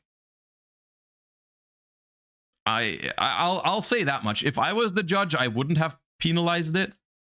But that judge did. So it's unfortunate. It's unfortunate. But no. It is. You could even say it's goddamn unfortunate. That is true. It is. I think that's the best way to go about it. It is. It is goddamn unfortunate. Yeah. It is goddamn unfortunate. Like that's what happened. Like I personally, I'm not gonna lie. I didn't even know goddamn was a curse word. I still don't. I still don't think. I still don't know if I agree. I still don't know if I agree that it is a curse word. Like. I would not take any offense in it, and I think it's kind of awkward or kind of weird to take offense in something like goddamn. Like, you know, I understand when it's like a children's card game and someone says like something like fucking on stream, like let's fucking go or something like that. I kind of get that one. Goddamn, I don't really get it, right? You always say it too. I mean, the thing is, you do have to differentiate between something you say in your private life, or even for me, like on my private stream, I'm gonna use different words when I'm on a Konami stream, for example. Like when I have an interview after a Konami feature match, I'm not gonna run to like Ed Templar and scream "Let's fucking go" into the mic. That's not something I would do. And I think that's what you need to understand. Like, you're in a different setting here. You're in a little bit of a different setting, right?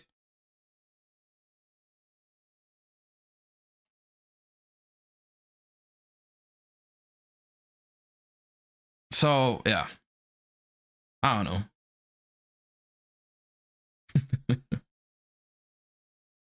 It's still sad. It's still sad. Like, because I genuinely think, like, the problem with this entire situation. Rewatch your post-match interview after Bologna. Wait, do I say something there? Do I say that? No, there's no way I do, right? There's no way I do that. Nah. Hold up. Unironically, it'd be so funny. Hold up. Nah, you're scaring me right now. You're scaring me. Hold up. Hold up. There's no way. There's no way. There's no. I'm scared now. Okay, hold up.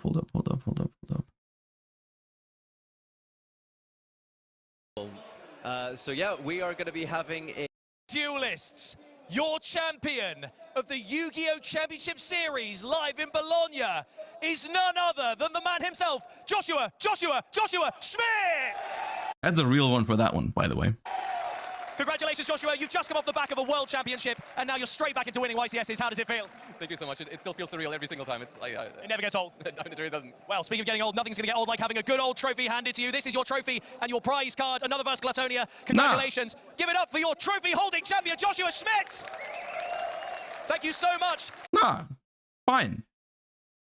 See?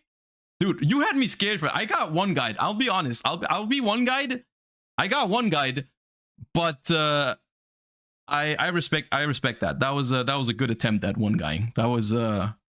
I got scared for a second, so you got me there. That was like a modern version of getting rickrolled.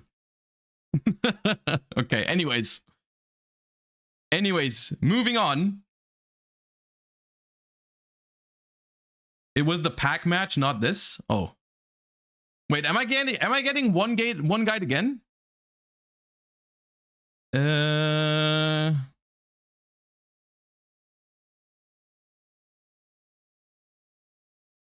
it's real. Oh.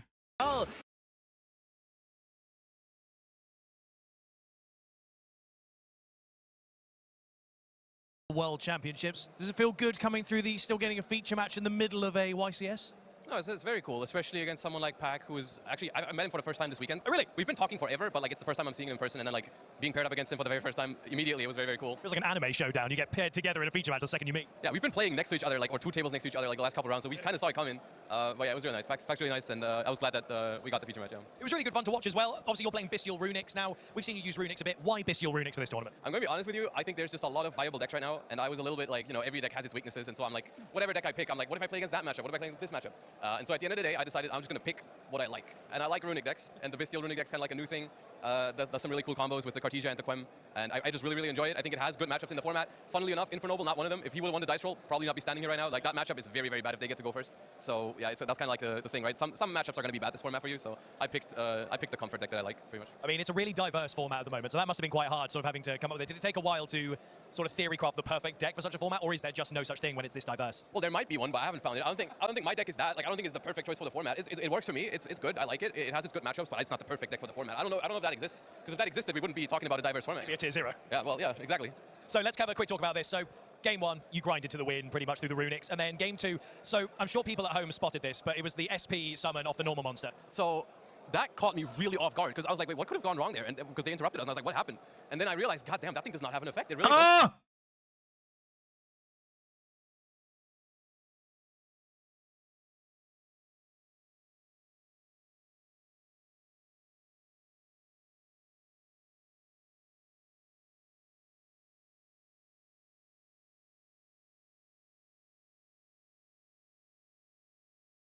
Nah, it's over. It's actually over. Oh no, dude. Oh.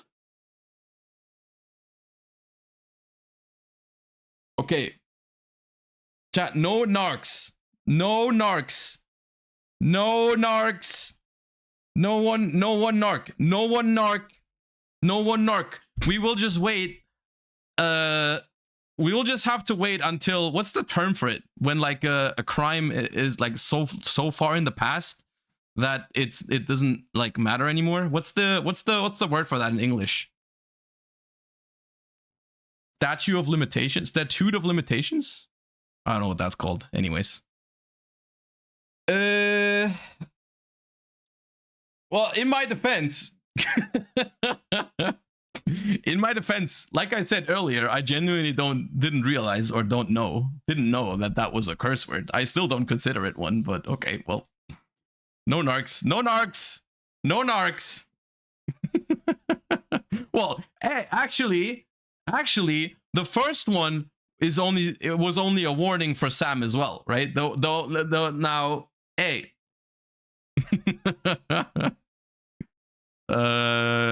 Delete the VOD. Delete the VOD is all I have to say.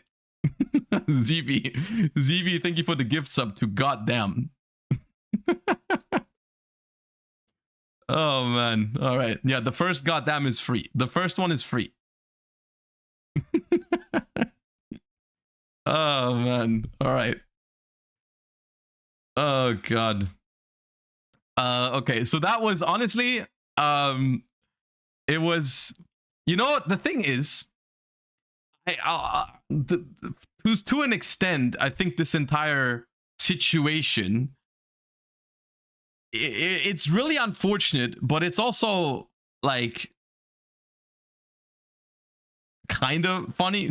I don't know. It's like, I'm not saying he deserved it, but like the fact that we are literally as a community freaking like that we are talking about like the word goddamn being a curse word or not because Team Samurai X1 has gotten a game loss because of it on stream is like it's got its comedic elements, let's say it like that. Obviously the fact that it like led to the opponents winning was very unfortunate. I think that's the biggest problem that people have is like people were really rooting for Pac and Sam and Hansel in that finals. Like people really wanted them to win, which makes it obviously like more frustrating, right? But yeah. And that is a thing in general that we need to realize, like as a community in this moment, is like and this is something that Farfar brought up when I was watching his stream yesterday, and they were talking about this entire situation. And also how like Hani acted in the finals towards Pac and all that, which I've watched that and I also thought it was cringe. But like Farfar said something along the lines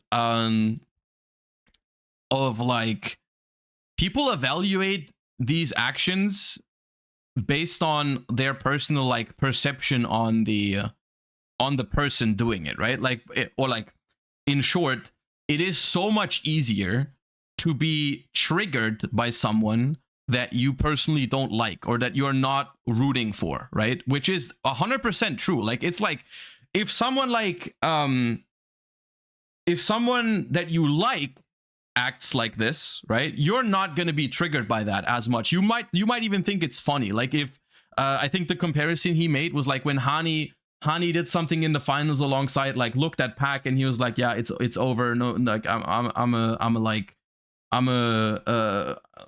I got this in the bag and all this kind of behavior. I don't know exactly what he said, but it's like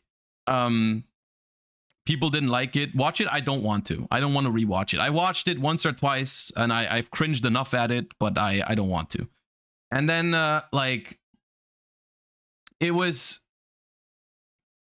awkward to watch and all that, but the thing is it's not against the rules to do this, you know. It doesn't make you likable in that moment.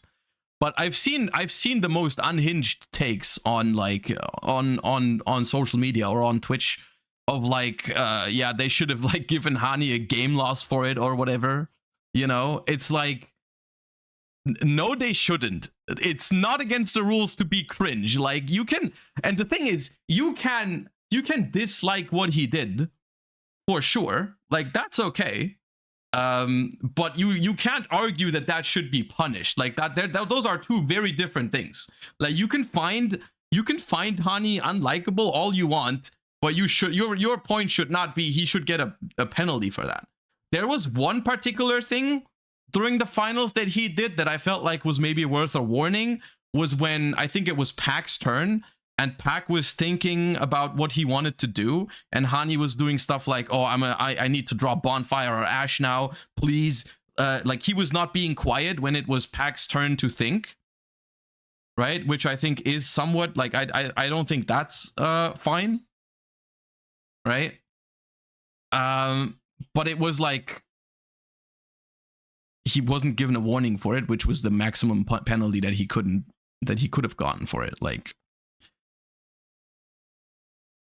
I do think that was the only thing that I genuinely like had an issue with, was that during Pac's turn, when Pac was still thinking about some of his stuff, he was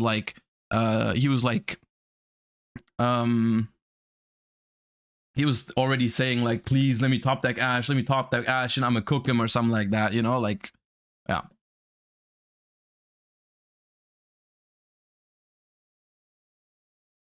Can you reveal not public knowledge in 3v3s? You see, the problem is,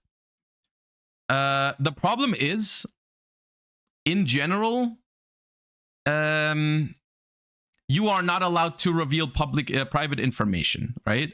The problem is, in a 3v3, you are meant to talk with your teammates, right? And this is a very normal thing, like telling your teammates, like, hey, I'm basically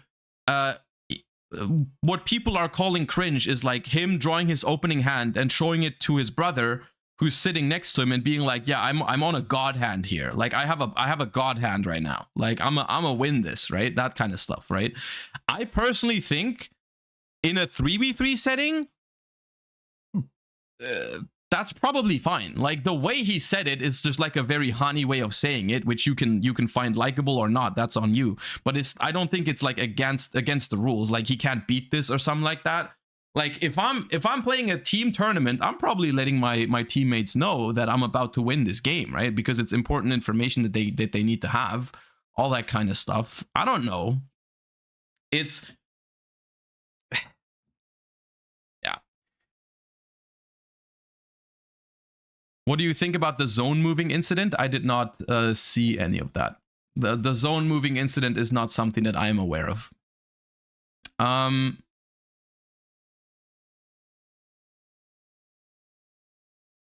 The problem with this is the problem for this entire thing is that I have never played in a 3v3 YCS. I am not 100% familiar with the policy document of a 3v3 YCS, which is why I don't want to comment on these issues, because all it would be is my very uninformed opinion. And I think that's something that's also very important nowadays, is that you do not need to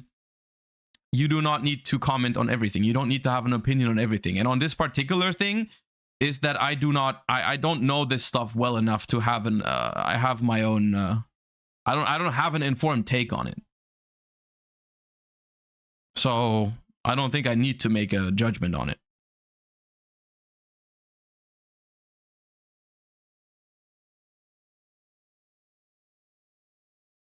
The problem is Ruxin, otherwise people would have at most called Hani cringe. I mean, yeah, and I think it's fine to call Hani cringe for that. Like, no problem with that. Like I personally could not imagine acting like this after a finals or during a finals, no matter if I know my opponent or like my opponent. Even if I dislike my opponent, I wouldn't act like this. So I do find it cringe by all means, but that is not it's still not against the rules, right? It's still not against the rules to act cringe, right? So yeah.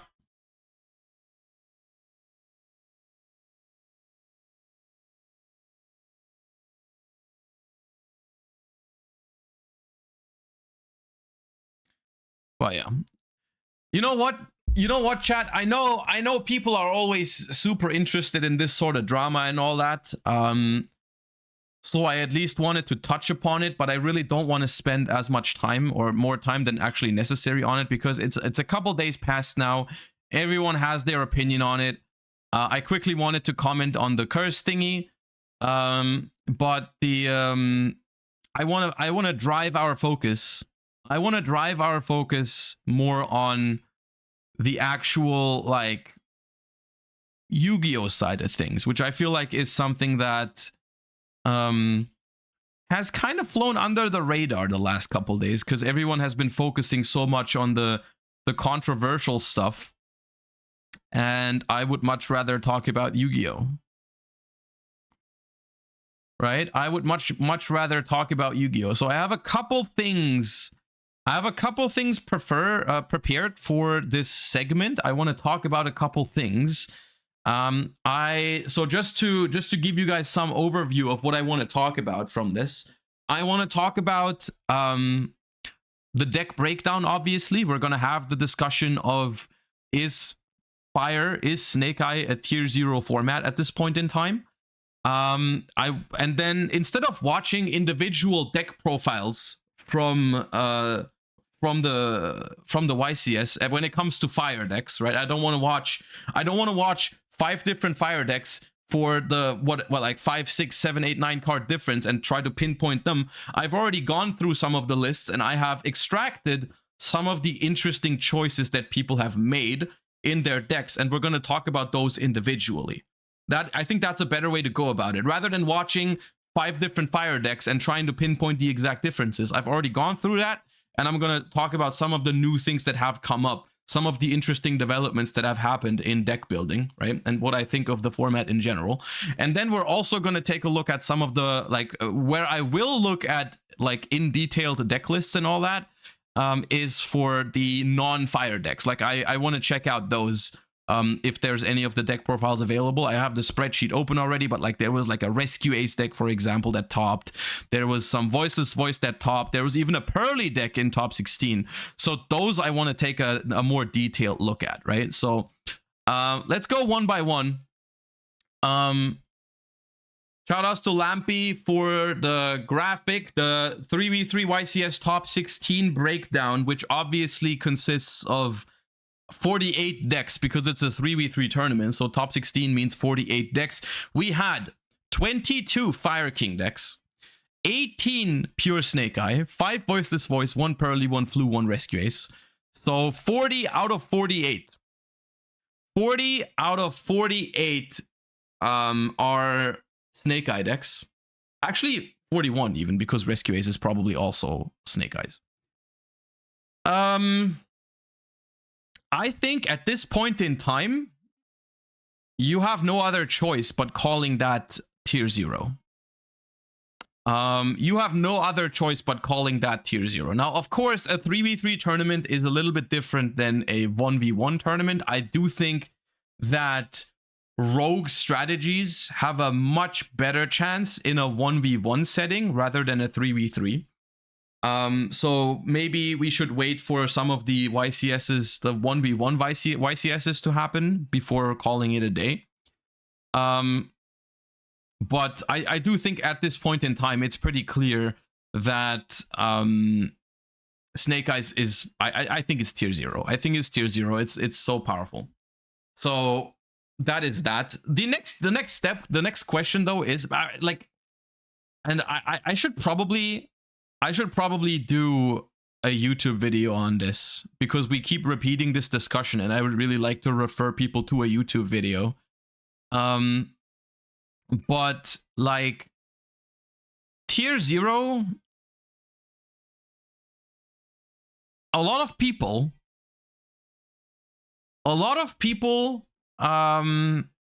look at it from a perspective of, if it's tier 0, that means it's bad. Do it now. I mean, maybe like I haven't prepared this. I would like for it to be very structured, but I haven't prepared my points. So maybe this is going to turn out to be a YouTube worthy discussion. Maybe not. I'll have to think about it after. But like tier 0, how is it not bad? Like I don't understand what you care about though. That's the problem. Like what I care, I'll let you know from my perspective first, okay? Just listen to my perspective first and think about it. Do me that favor. The game of Yu-Gi-Oh offers like a lot of different ways how you can enjoy it, and what you care about and what makes a format good for you is very individual. For example, what I care about the most, it's not the only thing I care about, but what I care about the most is, from a competitive perspective, does the better player have a better chance of winning than a worse player, right? I want the better player to win as often as possible. Not 100% of the time, but like the closer a game of Yu-Gi-Oh is to a 50-50, no matter how good the players are, the worse a format is for me personally, right? I care about skill being a deciding factor in the game. And that can be in deck building, in the actual game, in side decking patterns, in all that kind of stuff. All those skill sets, I want to matter them as much as possible. And I want the format to be very skill intensive, basically, because I consider myself a good player and I want to be able to beat players that are worse than me. And I don't want to rely on luck to do that, right? And so like for me, the main quality in a format is being able to outmaneuver my opponents, right? And have a skill-intensive game, right? And there's a lot of other factors that matter for other people. Like, for example, accessibility is an issue that some people have with the current format, and that is valid. That's 100% valid. To not like the current format because you don't have access to the card. That is one issue, right? Another issue is some people really like diversity in formats, right? It is not something that I personally care about that much, right? But some people do, and that's legit, right? But I just want to, the point I'm trying to get across is that if you mainly care about good Yu-Gi-Oh games, whether a format has 1 deck or 20 decks is not always a decisive factor. In some formats, it's even it can even be worse if it is super diverse because it gets harder to prepare for, right?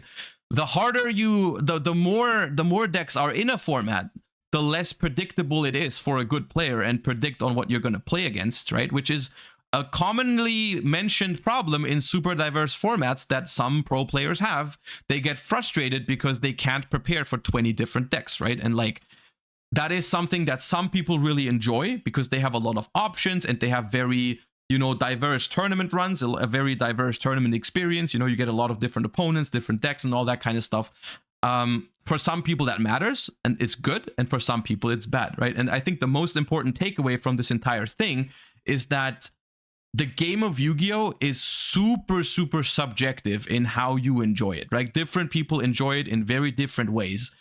Meaning that only because you think diversity is the most important factor in determining whether a format is good or bad, that does not mean that's like correct. Like that, there is no right or wrong in this whole discourse, right? Like a format that is super diverse can be very cool to one person and very bad to another person, right?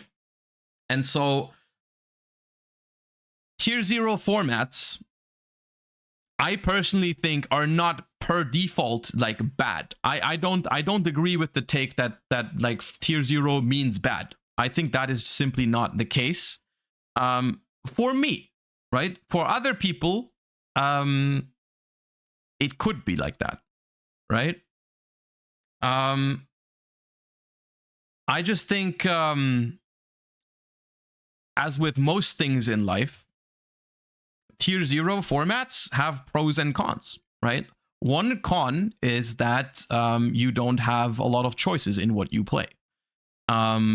Another con is that tier 0 formats tend to be relatively expensive, because if there's only one deck available, then those cards are usually very sought after, which usually makes them expensive. There's exceptions of tier 0 formats where the tier 0 deck is not actually that expensive, but usually it ends up being like that, right? Tier 0 formats are usually expensive, which is a downside. I'll say that. I'm not trying to defend the price point of the current decks, right? Another thing is that like the gameplay can be relatively repetitive, right? Like and another negative of a tier 0 format is that the quality of the tier 0 format is 100% dependent on basically how good is the mirror match of the top deck, right? Like if the top deck in the format has a very enjoyable mirror match, then it usually ends up being a good format in my eyes. And if the top deck in a format has a bad mirror match, like I'm looking at Goki mirrors or spiral mirrors, or I don't know what kind of mirrors you can think of tier 0 formats that are terrible, then it's usually a pretty awful format, right? And this is all right now, by the way, so far, most of this is unrelated to the current format. I'm not saying the Snake Eye Mirror is good or bad yet. We haven't entered that discussion yet. I'm talking about tier 0 in general at the moment. We'll get to that. But yeah, I think whether a tier 0 format is good or bad, ultimately, for me personally, it depends on the tier 0 deck. Because if the tier 0 mirror match is good, then I don't actually mind having to play a bunch of them in a tournament. Like I am not the kind of person who looks for, if I play 10 rounds of Swiss, I want to play against a lot of different decks to make sure I have like a diverse day, a diverse experience. It's not what I'm looking for. I as a competitive player, I look for something I can prepare for. Something I know what I'm expecting, something that, and even diverse formats can be good. If a lot of the decks in a diverse format are like cool and interactive and all that, then it can still be a very good diverse format. I'm just saying the number of available decks is not necessarily a measurement for quality in a format, rather, is my point. So my conclusion in general on tier 0 formats is the following. And I've said this a couple times in the past. I'm sorry if you guys have heard it already and I'm repeating myself, but I feel like it comes up every time we are in some sort of situation like this, whether the format is super diverse or super like narrow. I think tier 0 formats can be fine for me personally. However, I think that they have a set of disadvantages that are not something you can deny. Like the stuff that I talked about, you know, like it just, I know and I acknowledge that I probably in the minority when I say I don't care that much for diversity, right? Like I think the majority of the Yu-Gi-Oh community cares about that. The majority of the community doesn't like when they only have one option or two options, right? People want a choice, right? And for that reason, I think it's not very good for the game overall if a tier 0 format lasts too long. No matter how good the gameplay is, right? Like I think whether it's a good tier 0 format or a bad tier 0 format, I think it's always better if tier 0 doesn't last half a year or a year or whatever like that, right? Because I think I ultimately, obviously, I care about my personal perception, like what I like in a format and what I dislike in a format, but I care way more for the health of the game in general, right? And if there's something that I personally like, but it's not good for the health of the game overall, then I prefer for it to not last that long, right? So with that, I think that tier 0 formats, they have their advantages. Like, for example, if the mirror match of the tier 0 deck is good, then it's overall very nice. And if there's only 1 or 2 decks, then it's much easier to prepare for a tournament, which in return makes preparation more important, meaning that people that prepare well and play well are usually rewarded, right? Which I think is good. However, I don't want tier 0 formats to last super long, right?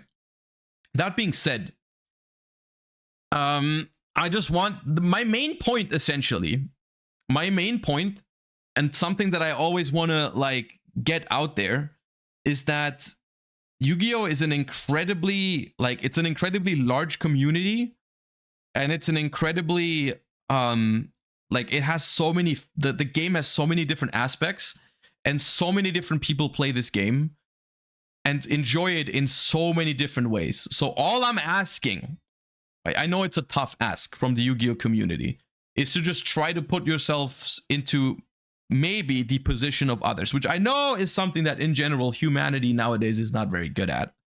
But like, for the most part, your own personal perception of something is not always the same for everyone in the community. So like, you don't have to hate on someone for enjoying the current format. You also don't have to hate on someone for disliking the current format. It is just a matter of people enjoy this game in different ways. And I think it's okay to let people have that for a while. Like, I'm looking at this format quite fondly, right? And we'll discuss the exact situation at the moment in a little bit, but I just think it's always like it always seems like people are way more willing to spread negativity rather than just letting someone else maybe have their time, right? Like if maybe there's one format where it's super diverse and I can sit there and be like, I don't like that, but I can let people have their time, right? I acknowledge that other people enjoy this time in the game. And yeah, I don't know. I don't know what's so hard about just letting others have their fun. I don't know. Unless you're playing Mathmech, that's the only exception to this rule. Like if yeah, basically, that's my take. All right. That being said, that was a joke. For the record, that was a joke. The current format. Let's take a little turn. Let's take a little turn towards the current format. Snake Eye Fire King, Snake Eye format. Is it a good format or is it a bad format? And once again, following this discussion, I will no longer accept the take of the deck is dominant, therefore the format is bad. Okay? That is a take that we're going to eliminate from this discussion because it's not a good take. This is not a good take. Snake Eyes, I think, is putting us in a weird position at the moment. And I'll tell you what I mean by that, because I think there are some aspects about Snake Eye that are really cool, and I think there are also some that I'm really worried about. So the problem here, or like the premise, is that I think Snake Eye and Snake Eye Fire King, no matter which one you look at, are very, very it's a very interactive deck, which for me personally is a good thing. It's an advantage of Snake Eyes, is that the Snake Eye engine in itself is pretty interactive, and I think that was something that we really saw. I saw it during we casted the Master Duel Invitational past weekend, right? And there was a decent amount of Snake Eye mirrors, and I'm not gonna lie, between all of the games in that Invitational, right? We had Snake Eye mirror matches. We had other decks in the mix. We had like some branded, some what else was there? There was branded, there was Exo Sister, there was Tri Brigade, whatever, right? And I will say the Snake Eye mirror matches were by far, and it was not close, they were by far the best Yu-Gi-Oh in that tournament. The most interactive, the most fun to watch, probably the most fun to play. The Snake Eye mirror matches there were actually really, really cool. Like, I enjoyed watching them a lot, as opposed to some of the other games that happened, right? The problem is L take. If you think that's an L take, first of all, you didn't listen to anything I said in the past 10 minutes. But I also don't think you know anything about competitive Yu-Gi-Oh. And I don't mean that in a bad way. I don't mean that in an insulting way. But once again, you're not even trying to understand my perspective, which is very frustrating. It's just, you're acting very frustrating right now. You're not right. You're just being annoying. Anyways. The Snake Eye mirrors can actually be fun. My problem is that currently the TCG format specifically, I mean, Master Duel is kind of the same way, but they are moving in a very concerning direction, which is the problem. Essentially, what I'm trying to get to is that the Snake Eye mirror matches are only fun and interactive if people actually get to play the game. And the way people are currently building their Snake Eye decks is with the maximum amount of like ways to stop the opponent from playing. Like it's actually like it's 3 Ash, 3 Droll, 3 Effect Veiler. Mourner has made its way into the main decks. Nibiru, Imperm, like how many hand traps is that? 3, 6, 9, 11, 14, 17. 17 hand traps in the main deck. 5, 9 more in the side deck. This is 26 hand traps between main and side. 26 hand traps between main and side. Because the Snake Eye deck, no matter how interactive the engine is, the deck is weak to hand traps. And that's annoying. Let's say it like that. That's annoying. I think that the gameplay where someone goes normal summon Snake Eye Ash, gets Imperm, then summons Diabellstar, gets ashed on the spell card, and then passes the turn, and like it's basically just a mini game of it's just a mini game of who gets to play the game first, and whoever plays the game first wins the game, right? Which is I think that kind of gameplay is not good. I think that gameplay is not good. And the Snake Eye deck, unfortunately, at the moment, it seems like that is what people are gravitating towards, right? So in its current iteration, the way people are currently building their Snake Eye decks, if that is how it's going to be until the rest of the format, until the end of the format, then I think it's not going to be a good format. I'm not going to like it. Not because it's a tier 0 format, not because Snake Eye is so oppressive, but because if everyone is playing 18 to 21 hand traps, there's just not a lot of Yu-Gi-Oh being played. And that would be annoying for me personally. Now, I don't think that it is already the time to make the final call on this, right? Because the format has still just started.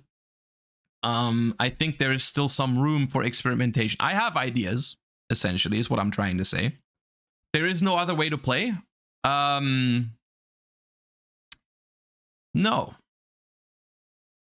I don't agree. I don't think, and I think that's going to be the difference, usually. And I think that's why you guys don't like tier 0 formats, is because you might not even see the possibilities here, right? Because I'm not going to lie, this is the most hyped I have ever been to play in a big event since a year or something like that.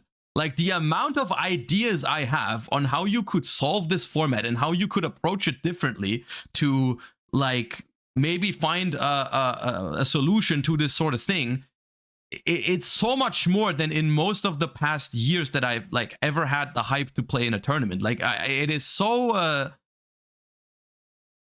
it's so narrow-minded, I feel like. And it bothers me to the point, like, we don't have a YCS in Europe for the next couple months, and I'm really sad about that, because it is one of the most hyped I've ever been in the last couple of years to play in a format. Like, I genuinely, there's nothing else I would like to do more than to hop into tournaments and try different approaches to this, to, like, punish people for putting 18 hand traps into their main deck and just, like, all that kind of stuff, right?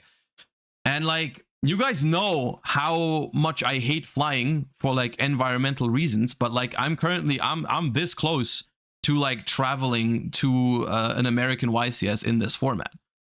I don't know if I'm gonna do it yet, because I really don't want to. But, like, we haven't had a YCS since December, and we're not gonna get one until, like, a couple months from now. So, like, I'm down bad. I'm down bad. I'm not sure if I'm gonna do it yet. But and I'm just saying this.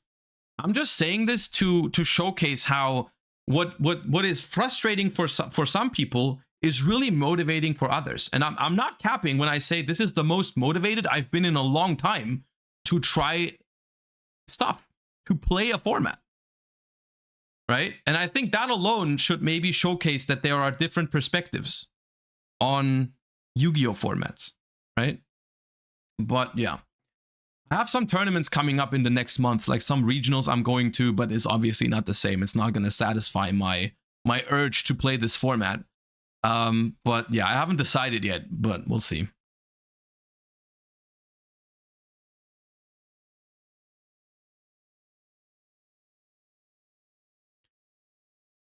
So yeah, that's what I wanted to say about this format. And really, I hope it presents a different perspective rather than just deck strong bad. Because I just want to showcase how narrow-minded that is. But yeah, I've come to terms with the fact that the Yu-Gi-Oh community is like this because humanity is like this a lot of the times, unfortunately. But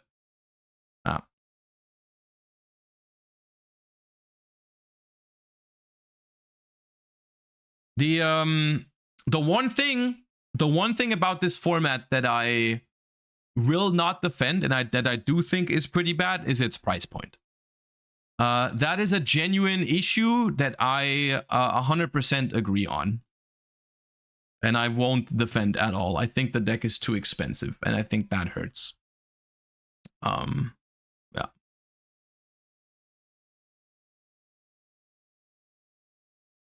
All right. Do you think a tier 0 format would be the best time to get into learning Yu-Gi-Oh, ignoring the prices? I don't think you can say it's not an easy question to answer, because being good at Yu-Gi-Oh involves a lot of different skill sets. And starting to play Yu-Gi-Oh in a tier 0 format would be really good at teaching you some skill sets and really bad at teaching you others. Like, for example, it would be quote unquote easier to start playing in a in a tier 0 format because there is quite simply less information to process, right? If that makes sense. Like when you start playing Yu-Gi-Oh and there's 20 different decks and all of them are viable, going into a tournament, I feel like would be very, very overwhelming, right? As opposed to if there's only 1 or 2 decks, you can kind of start and you wouldn't see like, because I think one of the most frustrating things when you start playing Yu-Gi-Oh is playing against decks you've never seen before. Like that stuff, even to me at this stage, is the least fun part of Yu-Gi-Oh, is playing against something that I don't know shit about, because that still happens to me. That still happens to me these days when I play against super rogue decks in some Master Duel festival or whatever, and half of chat is backseating like crazy, and I don't know what's going on because every card has so much text, and in the event, I sometimes don't even know what my own cards do because I'm playing like a loner deck, and it's just like, to me, it's really annoying. It's really frustrating, right? And that I think would not be the case in a tier 0 format, right? You would just learn one deck to start with, and then you would be okay to go, right? At the same time, you wouldn't learn. There's other skill sets that you wouldn't be learning. Like, for example, deck building in a tier 0 format wouldn't be like, I mean, it's important, and at a high level, it's really relevant. But at a beginner level, like, you're just gonna be like, hey, this is your list now. Play that. Go with that. You know, like everyone is playing the same. So like, you know, and also just like preparing for different decks is also not something you would learn. But yeah, I think it depends. I think it quite frankly just depends on, like, I think once again, people are very different. And for some people, it depends what frustrates people the most, right? If someone is easily frustrated by playing against decks that they haven't seen before, then it would probably be good letting them start playing Yu-Gi-Oh in like a less diverse format. But yeah, I don't know. I don't think I'm the best person to ask this, by the way, because I genuinely haven't tried learning Yu-Gi-Oh in over 20 years. So I'm like the one with the least amount of experience on how to learn Yu-Gi-Oh, right? Because I've done it, like, it's been so long for me.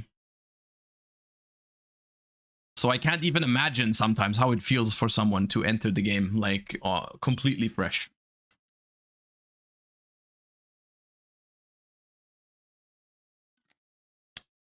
It's also too long ago for me. You're like 6 years old, Quantal. Calm down. Your birthday has a 2 in front of it. So you don't have a say here. WMW, thank you for the 11 months. Appreciate you. Ingroen and the 8 Onkers, thank you for the primes. Appreciate you guys. Thank you. The support means a lot to me. And I wouldn't be mad though if you kept your subs until the raise sub sound is no more. Right? I'm just saying.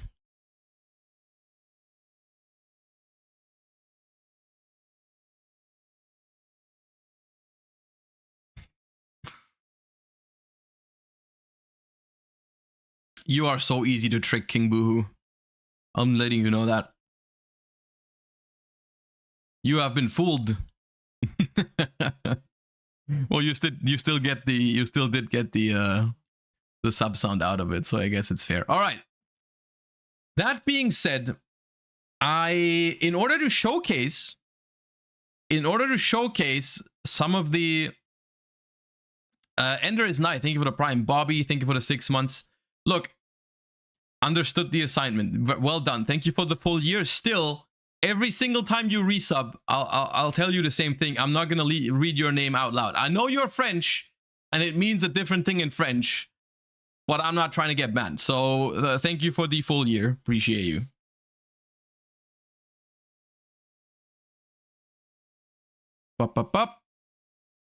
Are you going to the regional in Dreieich or the German Open? I am currently planning on going to both because I'm really hyped for the format and I want to try some ideas. So I currently I have tickets. I have a ticket for the German Open. For Dreieich, there is no tickets, but I'm planning to go to both. Yeah. All right. what I wanted to say is I want to talk about, instead of looking at individual Fire deck profiles now, I want to showcase some of the development that is happening in the Fire format right now. And look at some individual cards that are coming up in and discuss them a little bit. First of all, though, I think there is a big discrepancy, or like I think one of the first questions that are being asked in the current format is, you know, Fire King or no Fire King. Fire King or no Fire King is a big question that people are asking. My personal take is both are good. If you want my personal assessment on what's better, I think it's pure. I'm in the no Fire King gang. I'm in the no Fire King gang. Like I don't think the Fire King cards are good in the deck. Well, they're good, but I don't think they're optimal. I'm looking at it from the perspective of a, like, I'm in the position of a deck builder trying to innovate in the format. And I think the Snake Eye Fire King deck doesn't provide you with anything. Like, you don't have enough wiggle room because the deck is so much tighter. At the same time, I also think whenever I'm putting myself in a different position here, when I'm thinking of how to beat other Snake Eye decks with my own Snake Eye deck, right?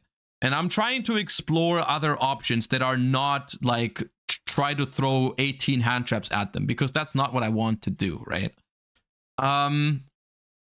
I find it so much scarier to prepare for pure Snake Eye than Snake Eye Fire King. Like, I think the end boards with Jet Synchron are like harder to maneuver through than what the Fire King version does. I don't think the Fire King version is going to be better for us in the long run. But that is just my impression, right? I talked to Pac yesterday. And Pac said that he I think he was joking, but he said that Hani had an advantage because he didn't have to play the Kirins in his deck list because he had to play less bad cards. Which was funny, but it's true, probably. You like, unironically, they did him a favor on not letting him play the Kirins because his deck was better because of it. Which I think is maybe he's got a point there. Yeah,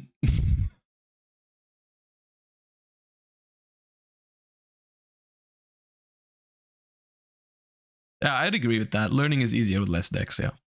Oh, Michi, thank you for the 8 months as well. But yeah. Also, chat.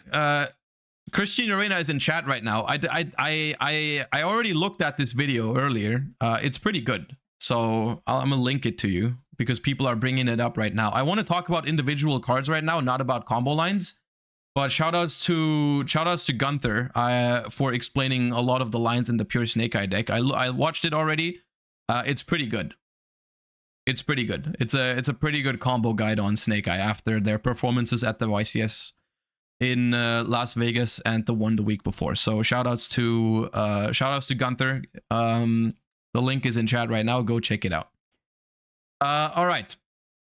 That being said, I want to talk about some individual. I want to talk about some individual cards and what people have done with them. The first thing that is on a lot of people's minds right now is the fact that Pac, Hansel, and Sam main decked Lullaby of Obedience, which is very, it's very cool. It's pretty funny, but it's a card that keeps coming back whenever like tier 0 formats are happening. It's always like on the minds of people sometimes. Pay 2,000 life points, declare a monster card name. Your opponent looks at their deck, reveals one of the declared monsters if there is any, and chooses one of these effects to be applied. They choose. So you declare a monster. If they have it in their deck, they choose if you get to add it to your hand or you get to special summon it. So this card is pretty good in the Snake Eye mirror match.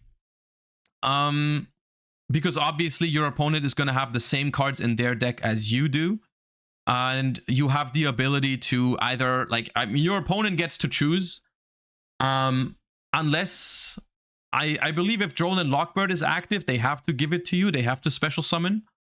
But you can call something like, I think the obvious one, I think the most obvious one is you declare Poplar, right? You declare Poplar, and then it doesn't matter if they special or add it, right? Because if they add it, you can still special it, right? And so it's like another extender slash, you know, that it's kind of like the same situation as Crossout Designator, but in some ways better, in some ways worse. I think it's a good card though.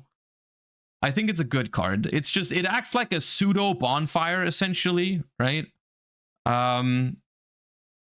Which I think is good. I think it's a pretty good card. One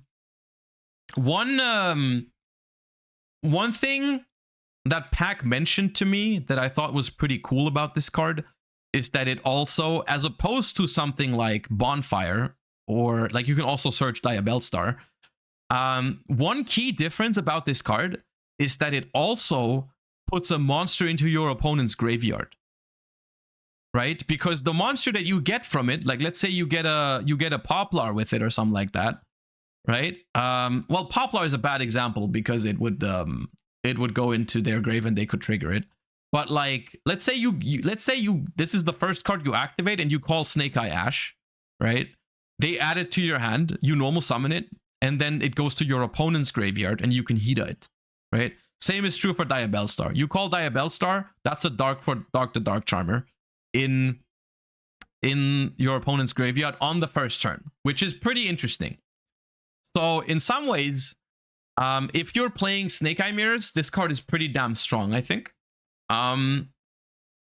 So yeah, that's that. I think it's a pretty good call. If the deck, I mean, the thing is, the card is not good if you are not expecting to play a mirror match. Now, the one thing that you can still do with this card is you can still call something like Ash Blossom with it.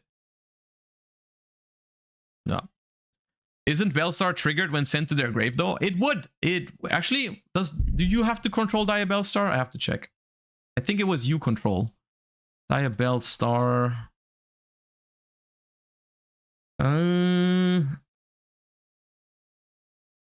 Owner's hand or field. No, it doesn't trigger. It doesn't trigger. It says when this card is sent from its owner's hand or field.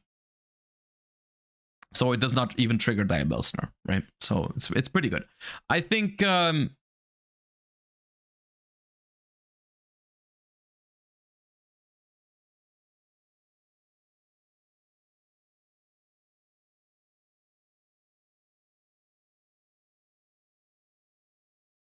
if branded Andes are brandies, does this make Mathmech Andes Mandies?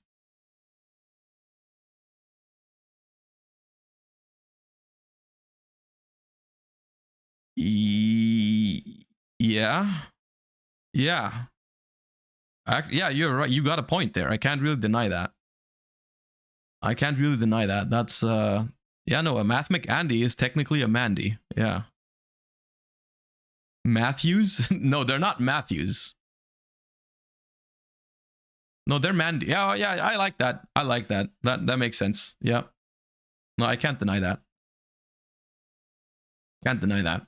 All right. Anyways, moving on. Moving on. I think Lullaby is good. I think Lullaby is good if you can 100% rely on the fact that there's a lot of Snake Eye, which currently is looking likely. So I think this card is good. I think it's card got potential. All right. One other thing I wanted to mention in general, we've already talked about it a couple minutes ago, but I wanted to quickly bring it up. Ghost Mourner and Moonlit Chill, and this is this card is not. I don't want to talk about Ghost Mourner in that much detail, but like more what it represents, right? Like we are at the point we've talked about hand traps, right? We've talked about hand traps, and I said like Ghost Mourner seems okay, but I think it's hard to imagine playing it over any of the other hand traps, right? Now we've reached a point we've reached a point where people are playing so many hand traps that they even include Ghost Mourner and Ghost Bell, right? Like, it's like Ghost Bell and Ghost Mourner are on their own not that great, and I stand by that. But we have reached a point where people are like, 18 hand traps are not enough. I need to side into 21 or something like that. And I think at that point, Ghost Mourner is actually okay, because if you think about Ghost Mourner as a hand trap that you want to pair with other hand traps, then it's actually fine. Like, let's say you imperm a Snake Eye Ash and they have a Dia Bellstar for extension, then Ghost Mourner becomes pretty strong, right? So the presence of Ghost Mourner in a lot of lists, actually, like it was in Pax deck and other deck lists as well, like, it just goes to show the current approach that people are taking is infinite hand traps. And when I say infinite, I mean infinite. Like, people are just going all the hand traps they can find and throwing it into a deck, and then they're calling it a day, which I personally think, as of now, it's working, but I don't think that's going to be the best approach moving forward. From my perspective, and I'm presenting my perspective right now. If I had a YCS coming up soon, which I don't, unfortunately, Madge. If I had a YCS coming up soon, I would not feel comfortable playing this sort of game, right? Playing a Snake Eye deck that had a lot of hand traps in it versus another Snake Eye deck that also has a lot of hand traps in it, honestly, feels just like flipping coins. And I never, ever like flipping coins when it comes to competitive Yu-Gi-Oh! I always try to find the way that is not flipping a coin a lot of the times, right? So I think currently, like, the reason why this has worked so well for Pack, for example, in the last 2 weeks is because people have not been doing it properly initially. I've told you this a bunch of times, where you have to full commit your approach. You either go board breakers or hand traps. A lot of people have been doing like half-ass, I'm gonna play 9 hand traps, maybe 12, right? But then I also want to play some amount of board breakers or whatever, right? Like, I'm gonna play 9 hand traps and 3 super polys or something like that, right? Which I told you a bunch of times over the last couple of weeks, that does not make sense, right? And so obviously the people that full send into hand trap approaches were doing well at the YCSs, right? But I think now people are aware of this, right? And so this is where we will enter the decisive period of this format, where we're going to have to figure out, is this the only way of doing it? Because then everyone is going to do it, and then the format is going to be bad, right? The format is, I'll say it right now, if everyone is going to do 18 hand traps main deck Snake Eye, those mirrors are not going to be fun. They're not going to be fun because it's just going to be comparing your opening hands, right? And at that point, I'm not going to defend it, because then it's just going to be a bad tier 0 format. I think there are ways to work around this, and I'm going to try some at the next month. I have 2 regionals coming up, and I have plans on playing Snake Eye decks with some different approaches. But yeah, isn't Yu-Gi-Oh like that? Best hand trap wins? No, it's not. Most of the time it's not, which is why we have a lot of successful players that realize that it's not like this. If it was like this, you would have randoms winning tournaments. Most of the time they don't, right? So yeah, there's that. Can we watch the Pokemon Direct for food break? I don't have food yet, but when is that?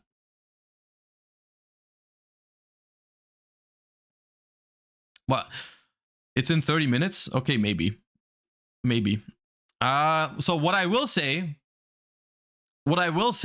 is in my current stage, in my mind, I still have a lot of ideas on how to tackle this format, which makes me personally very hyped for it. Whether those ideas work out or not is basically another question. Like, and that's where basically my tell us. I mean, we've talked about some of them already, and I will show you. Not right now, because right now we're discussing YCS Las Vegas. We're discussing the current state. But don't worry, like, since like I said, I don't have any YCS coming up for the most part, unless I decide to go to, I'm thinking about going to YCS Rally, but that's like in, when is Rally? April? Like a long time. So yeah. Like, we might not even be under the same ban list for YCS Rally.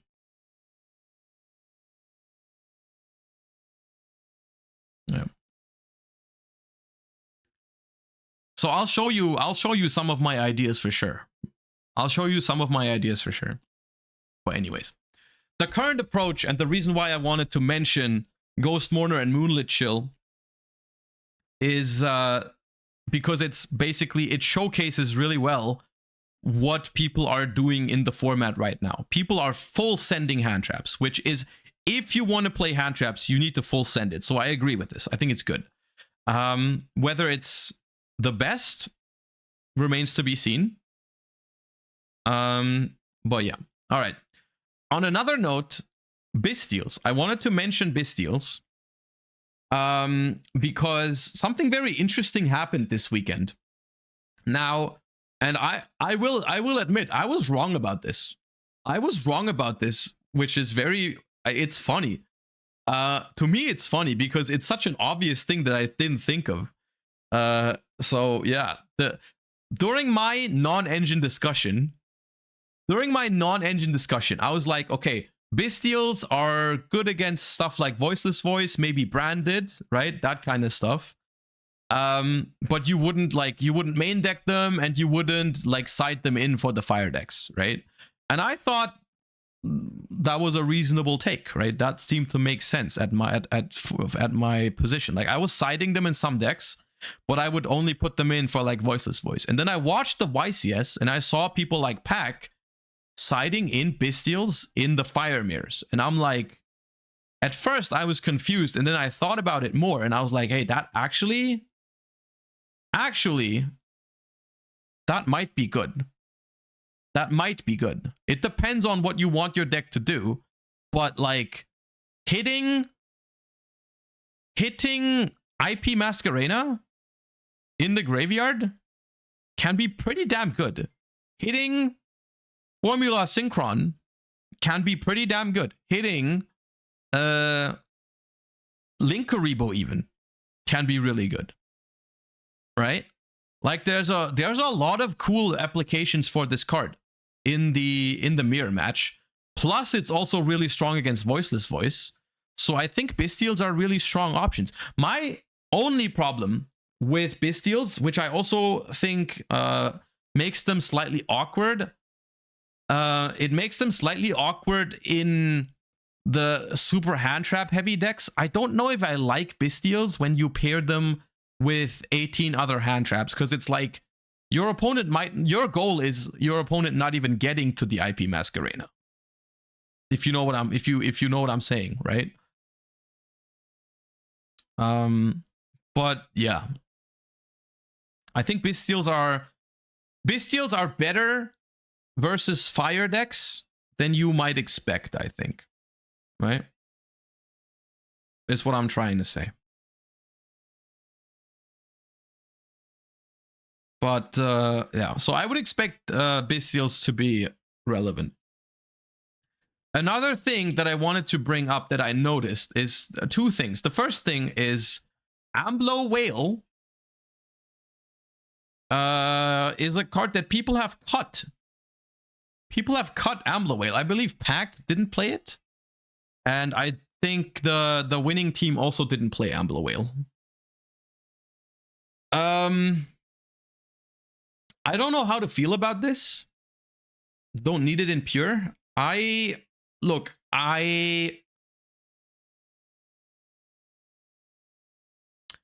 don't know if I agree yet. I don't know if I agree yet with it. My main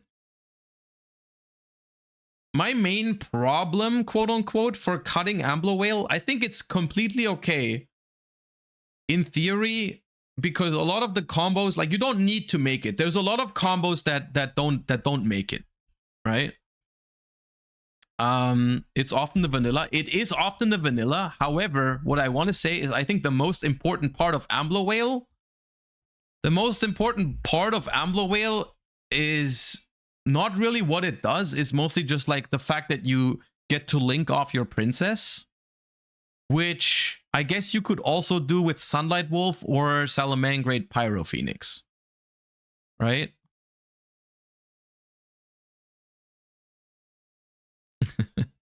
Omega Blip, thank you for the 5 months. Appreciate you. Also, Mickall88, thank you for the 7. Appreciate you guys. Thank you. Yeah, I guess you can just make Phoenix instead. So it's an interesting choice. But yeah, I can see it. I can see it for sure. And then another card that I was happy to see back in the format. I was happy to see Pack play it. Ignored my bits. Oh, my bad. Is Snake Eyes becoming as bad as Mathmech at this point, except actually being able to stop the deck with hand traps? Well, okay. Is Snake Eyes becoming as bad as Mathmech? First of all, no.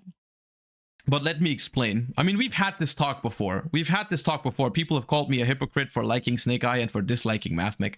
There's two key differences between Mathmech and Snake Eye. The first difference is the Snake Eye end board is not as auto-win as Mathmech. Period. It's more interactive. That's better.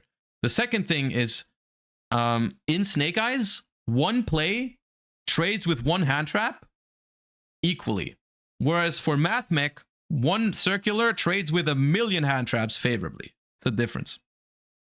But I don't want to get into it too much. The one fair comparison to make is that the current iteration of Snake Eye, where it's just 18 hand traps, that format, if that is the format, it is also going to be bad. Because quite frankly, just throwing hand traps at each other and trying to resolve one card combos is not good Yu-Gi-Oh! And I'm not trying to defend that. Because no matter how, here's the kicker, no matter how interactive Snake Eye is in principle, right? If no one gets to play because people are just throwing hand traps at each other, then it doesn't matter how interactive it is, right? It's actually irrelevant, right? All right.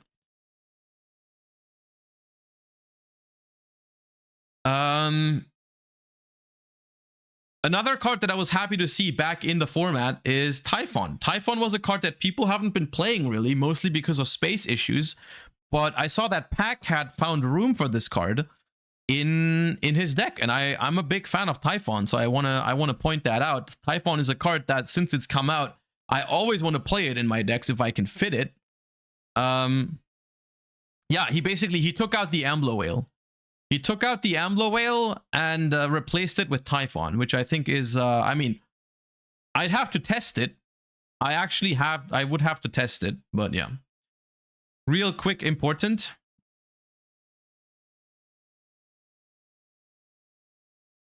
This is 2 weeks old. I like Typhon. Yeah. I hope it's gonna find a way into decks, because I think it's, yeah, it's good.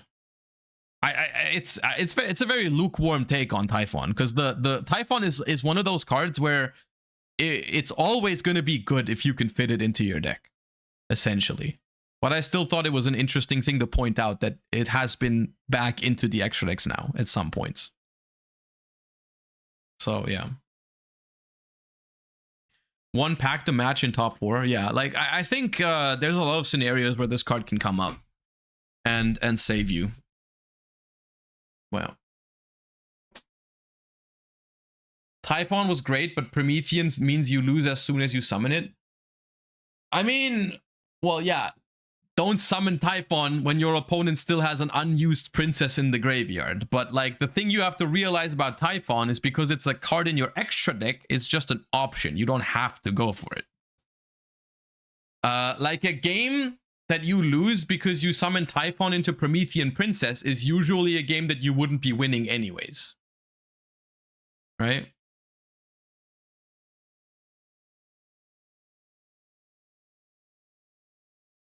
Yeah, the hand trap situation is not good.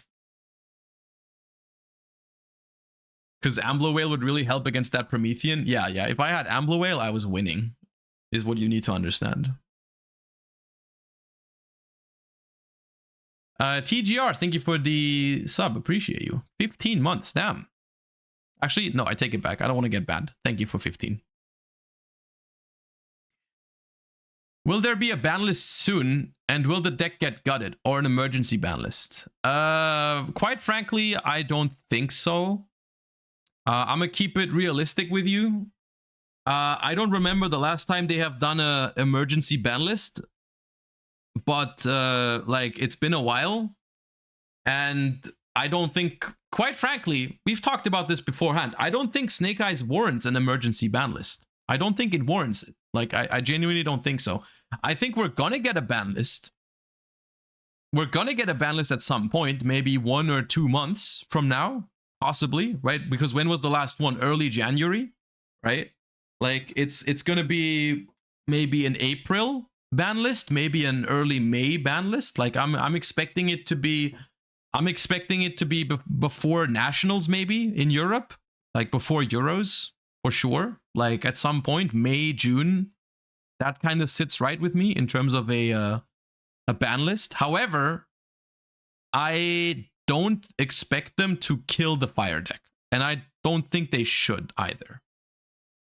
A lot of people are not going to like that take, but I think gutting the deck so early wouldn't be good, especially with how much money some people have spent on it.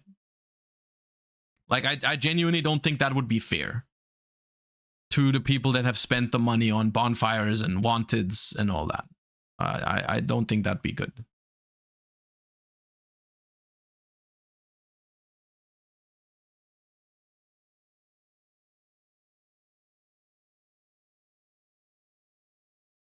Nah, that's part of the hobby. I mean, yeah, eventually, yeah, but I don't think it should be the first ban list that comes out after the deck starts being good. I don't think it's gonna happen, is what I'm saying. You can disagree, you can think it should happen. I think it won't, essentially. Hypothetically, if we were to get a ban list, what would you hit but not murder the deck? What would I hit to not murder the deck? I think Wanted is a good card to hit to like 1 or 2, because you can just play more. Like, I mean, people are maxing out on Diabellstar already, but I think like Wanted is just better than Diabellstar for no real reason, right? Like, it's like whether you draw Wanted or Diabellstar, they technically do the same thing, but Wanted just draws an extra card. So like, if you put Wanted to 1 or 2, you still have a lot of like ways to get to your Diabellstar cards, but like it's just less broken. I don't think they're gonna ban anything. I could see them like limiting Poplar or limiting Flamberge, which are being played at multiple copies for a good reason. I think Bonfire is a card that could go to 1, although I personally wouldn't like that. I personally think my take on Rhoda cards is that they are okay as long as the stuff that they can search isn't completely out of control, which I think, like, for example, Tenki is a card that I'm completely happy with being at 3. And there's a lot of other Rhoda, like Fossil Dig is at 3. I personally don't even think Rhoda should be at 1 anymore, is my take. Like, I think you should just limit, just design fair warriors, design fair pyros, and then Bonfire and Rhoda, like, don't matter. Because the cards that you search, like, the cards that search other cards are only as broken as the cards that they can add. You know? You'd have to ban Armageddon Knight? You think Rhoda for Armageddon Knight is the problem?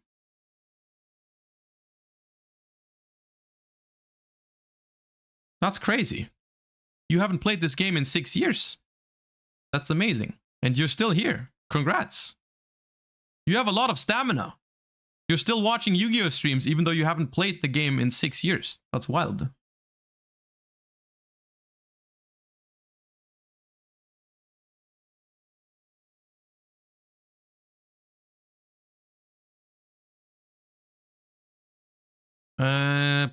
Okay. Opinion on banning Link Karibo.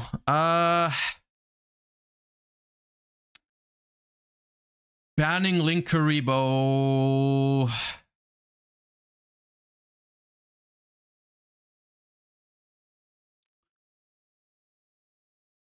I think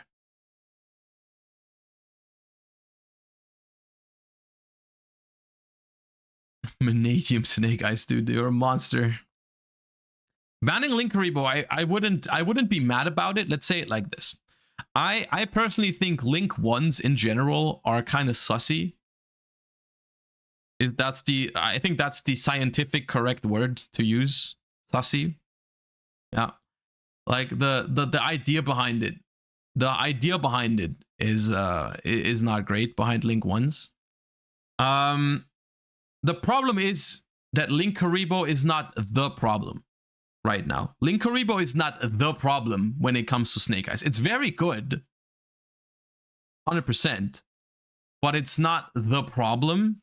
So it's the argumentation is just off. Like, if you're arguing, hey, Link Karibo should be banned to get Snake Eyes under control, that's a bad take, because it's not the reason the deck is broken. Like, it's just one of the 100 pieces of the puzzle, essentially, that makes Snake Eye so good. And taking away that one thing from Snake Eye is just not that impactful. However, I will say, like, Link Karibo in general, I don't think it's outrageous to consider it a bannable card. But then you'd have to reconsider the entire concept of Link 1s, because Link Karibo is not that much better than, for example, Relinquished Anima. Right? Like, yeah, it's better, but it's not that much better. It's not completely irreplaceable. Like, you just play Relinquished Anima instead, and then still, you know, still good. Well, the fact it can dodge Imperm, though, I'm not saying it's not a good card. Don't you? I mean, yeah. No, anyways, moving on.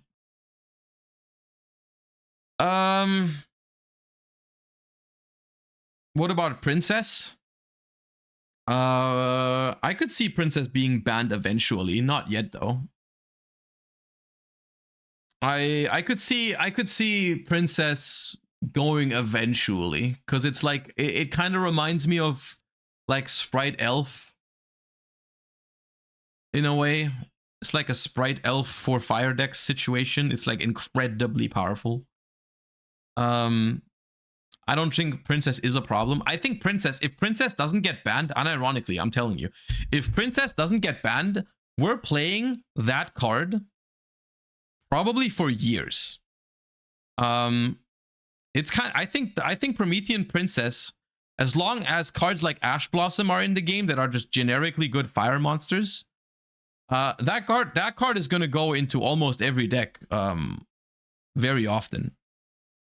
Right? Like, kind of like, it could reach levels of like Baron the Fleur or SP Little Knight in terms of its like meta relevance. Not quite, but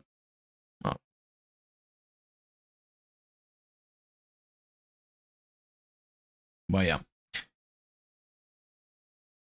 Anyways, The let's move on from the fire decks for a second. Watch Pokemon Direct. Yeah, I could get some food and we can watch. Should we watch Pokemon Direct? How long is that? How long is Pokemon Direct and what are we expecting from it? It's like 15 minutes? Okay. That's fine.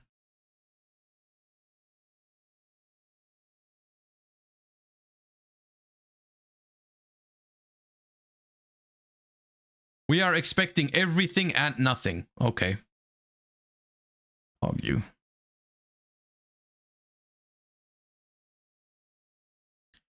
What would theoretically be the next remake that they could make? Gen 5? What is Gen 5? Black and white? Oh.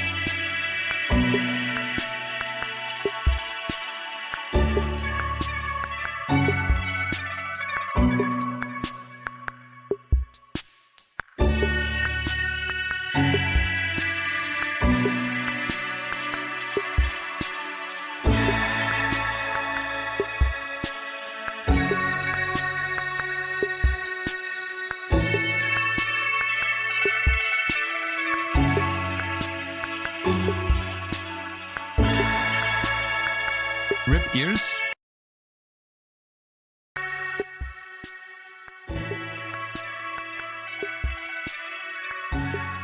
Be better now.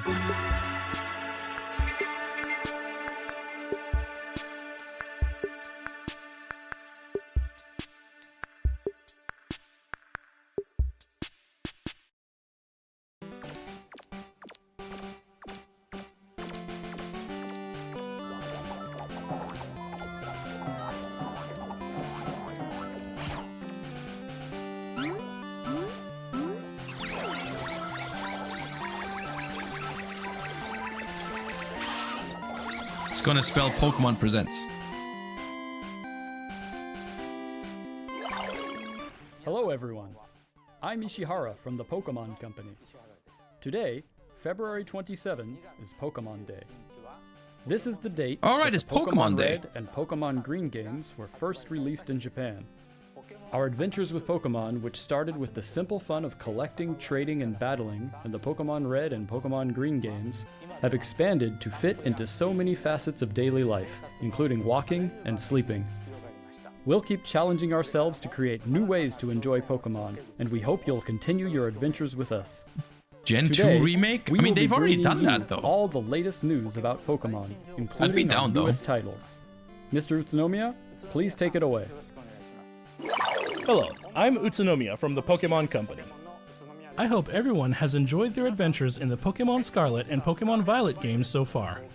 To commemorate Pokemon Day, we've planned a series of Terra Raid battle events where you'll be able to face off against a mighty Venusaur, Blastoise, and Charizard. The first of these Terra Raid battle events will begin tomorrow. We hope you will all enjoy these raids. Today, I'd also like to share the latest updates on a number of our other games.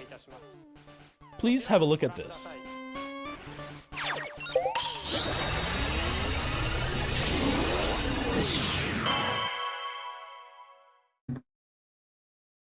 Dude, I haven't played Pokemon Go in so long. I was A collaboration addicted, event though, with at some Pokemon point. Go is on its way.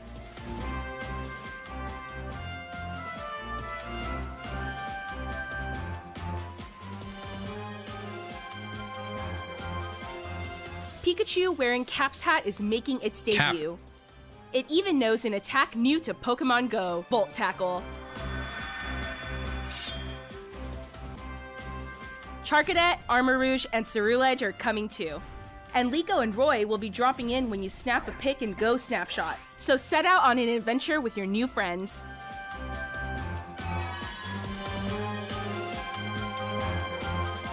Are they gonna have updates for Pokemon Unite too?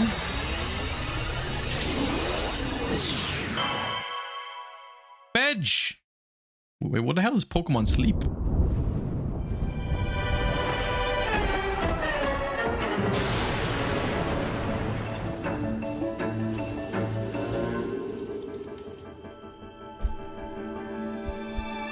Was that Raikou?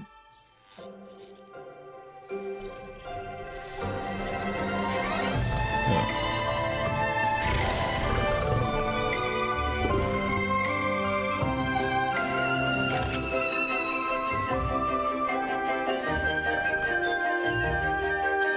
What the hell is the concept in Pokemon Sleep?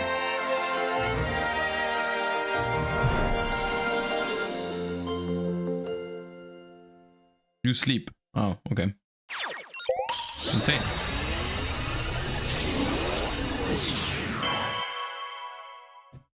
What is that? Now, I never give up. We're just getting started. We're the greatest in the world. You're the greatest That's and Gen 2. strongest partner I could ask for. Fight!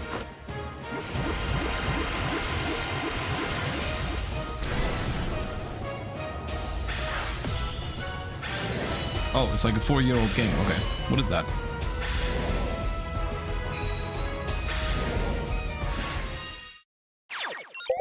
Gems!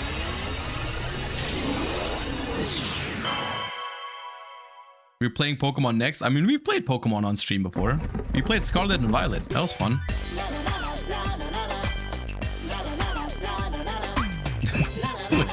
Okay, some of these Pokemon games, though. Come on, man.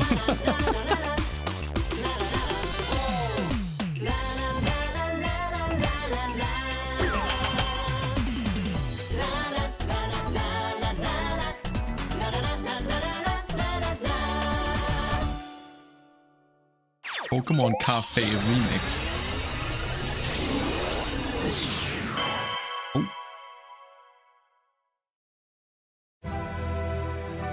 I love Pokemon Unite. I get addicted to this game like every couple months.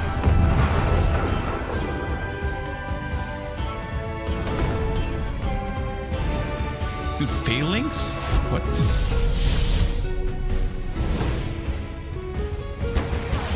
Is this Pokemon Dota? Basically, it's the Pokemon MOBA. I'm bad at it though. I'll let you know. I suck at it, but it's fun.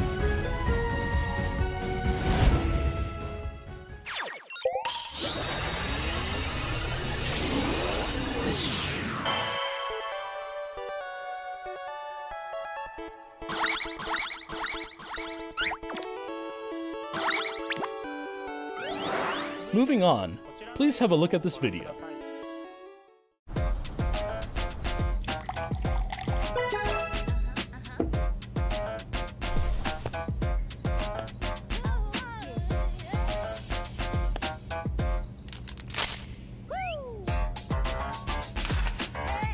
Dude, imagine having a real simulator for your game. How cringe is that? How cringe is that, chat, huh?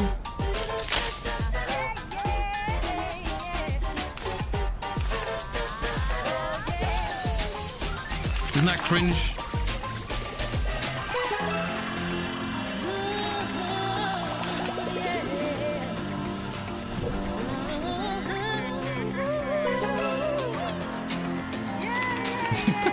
She's doing it like...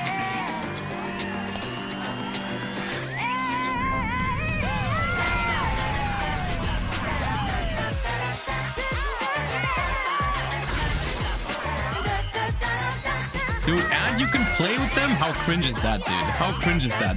They have an actual simulator for their trading card game? How lame is that, dude? Come on. I couldn't imagine.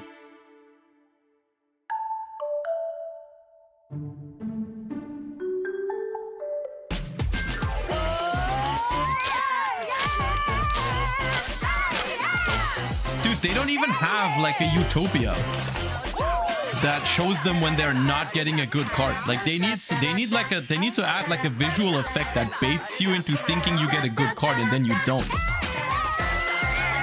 That makes no sense.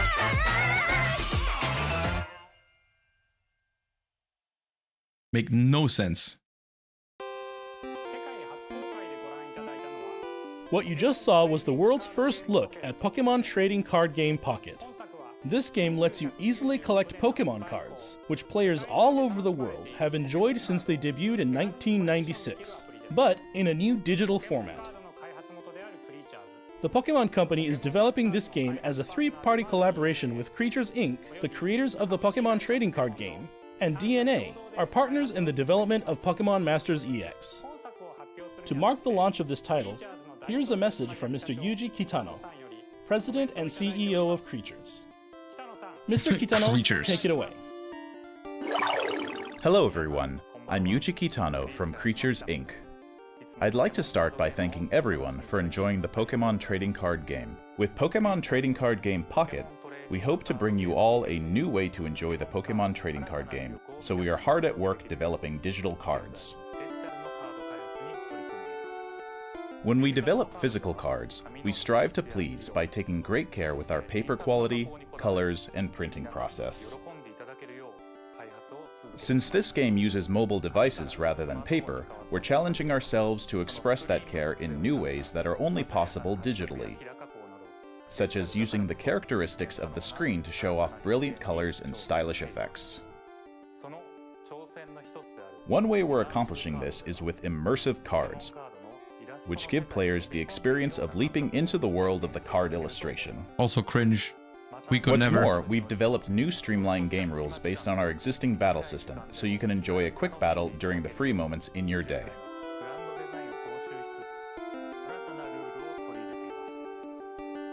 Our three companies are all the working first hard to thing you deliver think a of fun is- experience for those of you You're saying give me immersive Mogi? Oh, come on, dude. those who've never played before. We hope you look forward to the results of our latest efforts in the world of the Pokemon trading card game, Pokemon Trading Card Game Pocket. Thank you so much. Nah. Thank you, Mr. Kitano. We plan to launch Pokemon Trading Card Game Pocket within 2024. Please look forward to more details in the future. Just one more thing. We'd like to end today's presentation with one final video for you all. Oh, that's already it? Thank you for tuning in. The most hype's usually at the end though, right?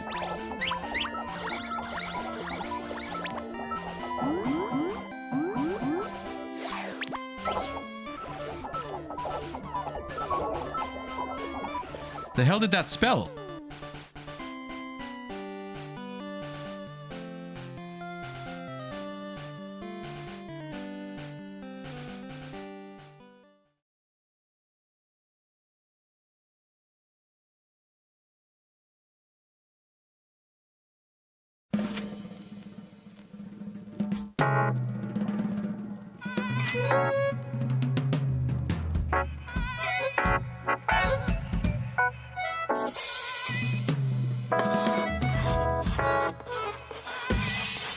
Which one is that?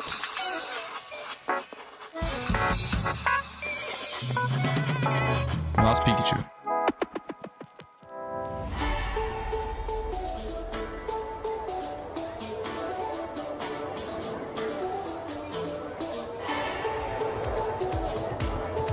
High Roar. High Roar's Gen 5, isn't it?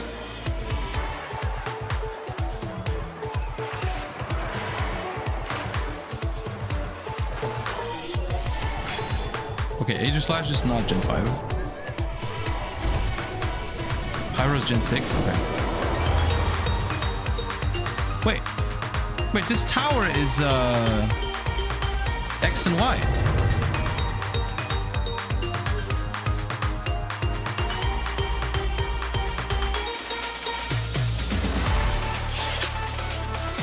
Yeah.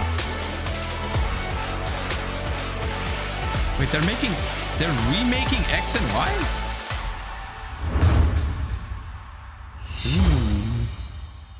Ooh, what is that? A new Pokemon Legends?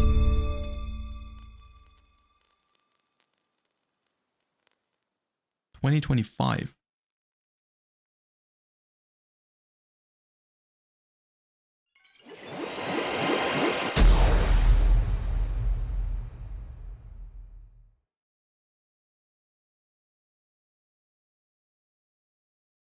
But why did they Is it done? Megas return. Ooh, I hope they're making new Megas. I mean, that's cool. That's pretty cool. I really liked the first Pokemon Legends, the Arceus one. That was a pretty cool style of game. I actually am pretty excited about going back to that style of game. I'm wondering why they skip Gen 5 for a remake. Right? Because this is now a remake for X and Y, and they're just skipping Black and White. But it is what it is.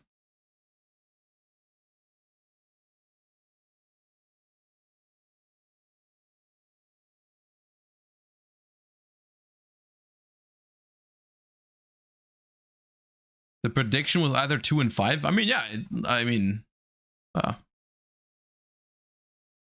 Well, they know Black and White were perfect already. Okay. I mean, sure. All right. Well, there you go. That was the Pokemon Presents for Pokemon Day. But yeah, I'm looking forward to that. I'm going to play that. Whether I'm going to stream it or not, I don't know yet, but I'm definitely going to play that at some point. Okay. Up.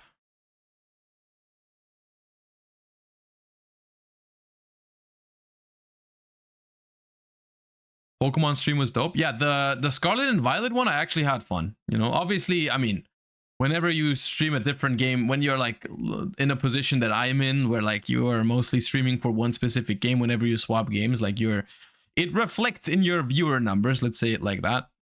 But I don't mind that for the most part. As long as I'm enjoying my time, I'm down to stream another Pokemon game at some point. The best moment was the Banlist. It still is. That's one of my favorite Farfa clips until this day. That Farfa clip from that day.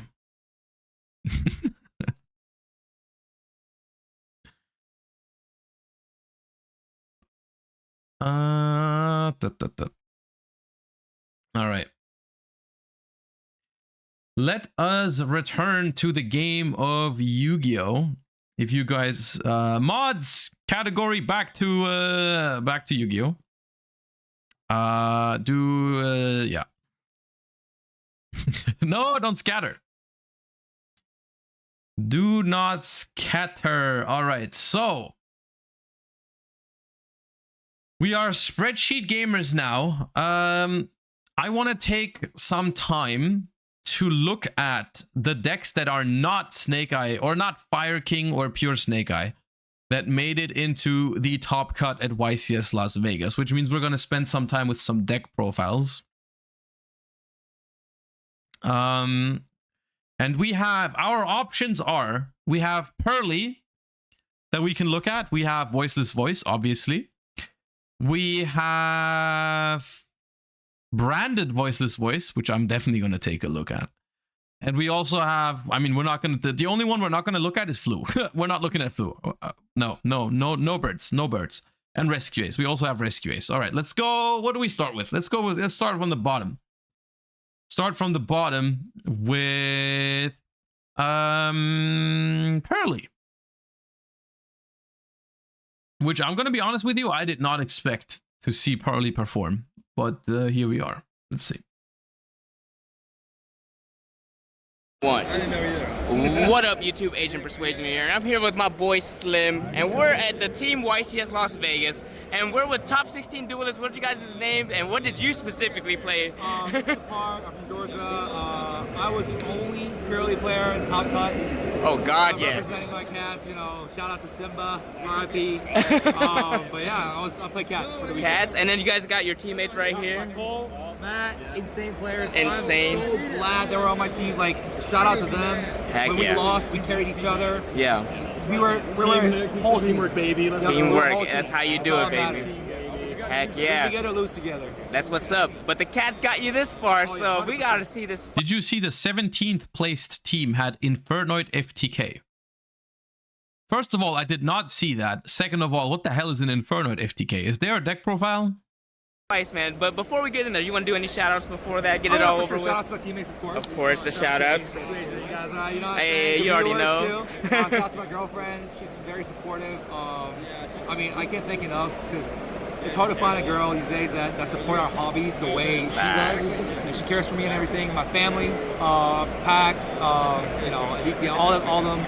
Show cats. No, it's 100%. That's crazy. 3 black cat, you know, it's alright. 100%. That's actually even crazy. Even if spell, it's 100%. That's crazy. 3 black cat, you know, it's alright.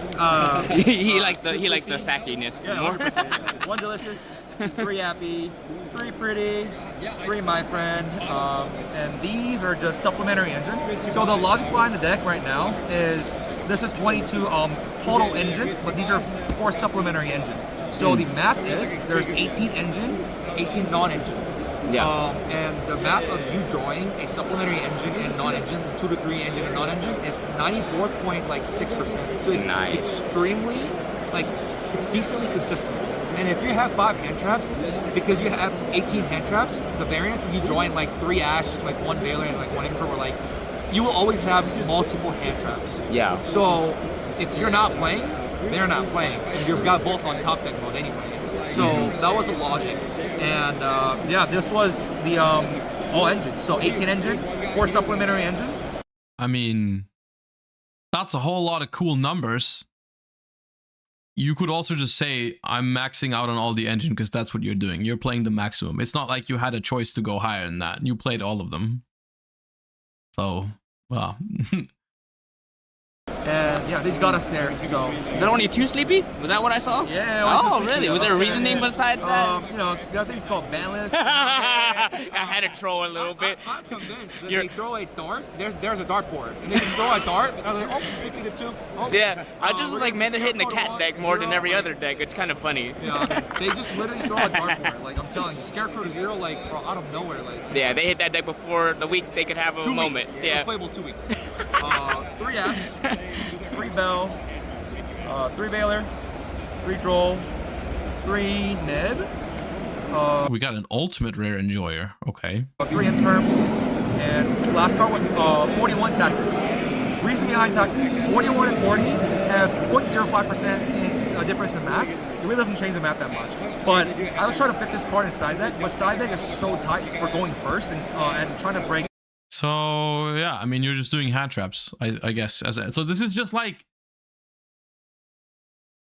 unironically, this deck is like Snake Eye, but worse, is one way to say it, probably. It's like you just got yeah. 0.2 boards. So how is this not a shifter deck? Maybe it should be, but yeah. Was totally fine. It didn't hurt the math that much, and every single time I saw it, it was okay. I mostly like drew 2. Yeah, you're drawing 2. But I never like. I mean, these cards. This card was insane.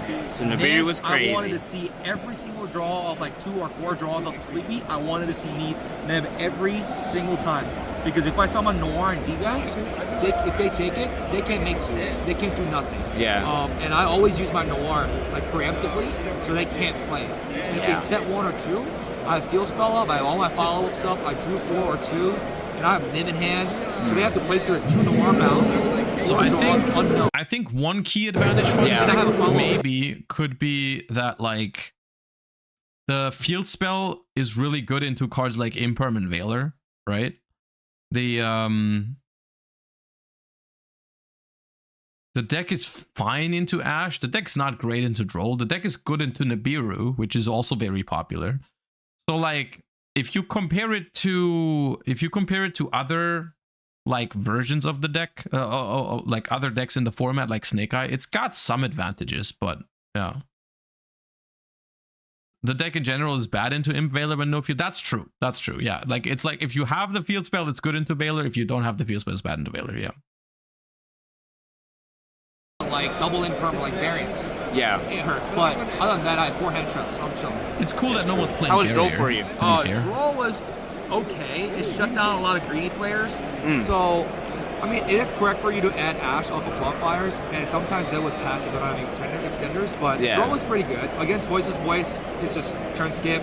Oh, yeah. Bell. Bell, though, yeah, well, that was the next question. I don't think it was, like, all of that, but at the same time, I respected Brendan, Voice's Voice, everything, every interaction. So, like, Nib Bell cooks every day. Yeah. Like, especially, like, Fire King deck, Nib Bell just cooks. Yeah. Like, there's no way to play around that. Like, Wait, Nib Bell? Why does Nib Bell cook the Fire King deck?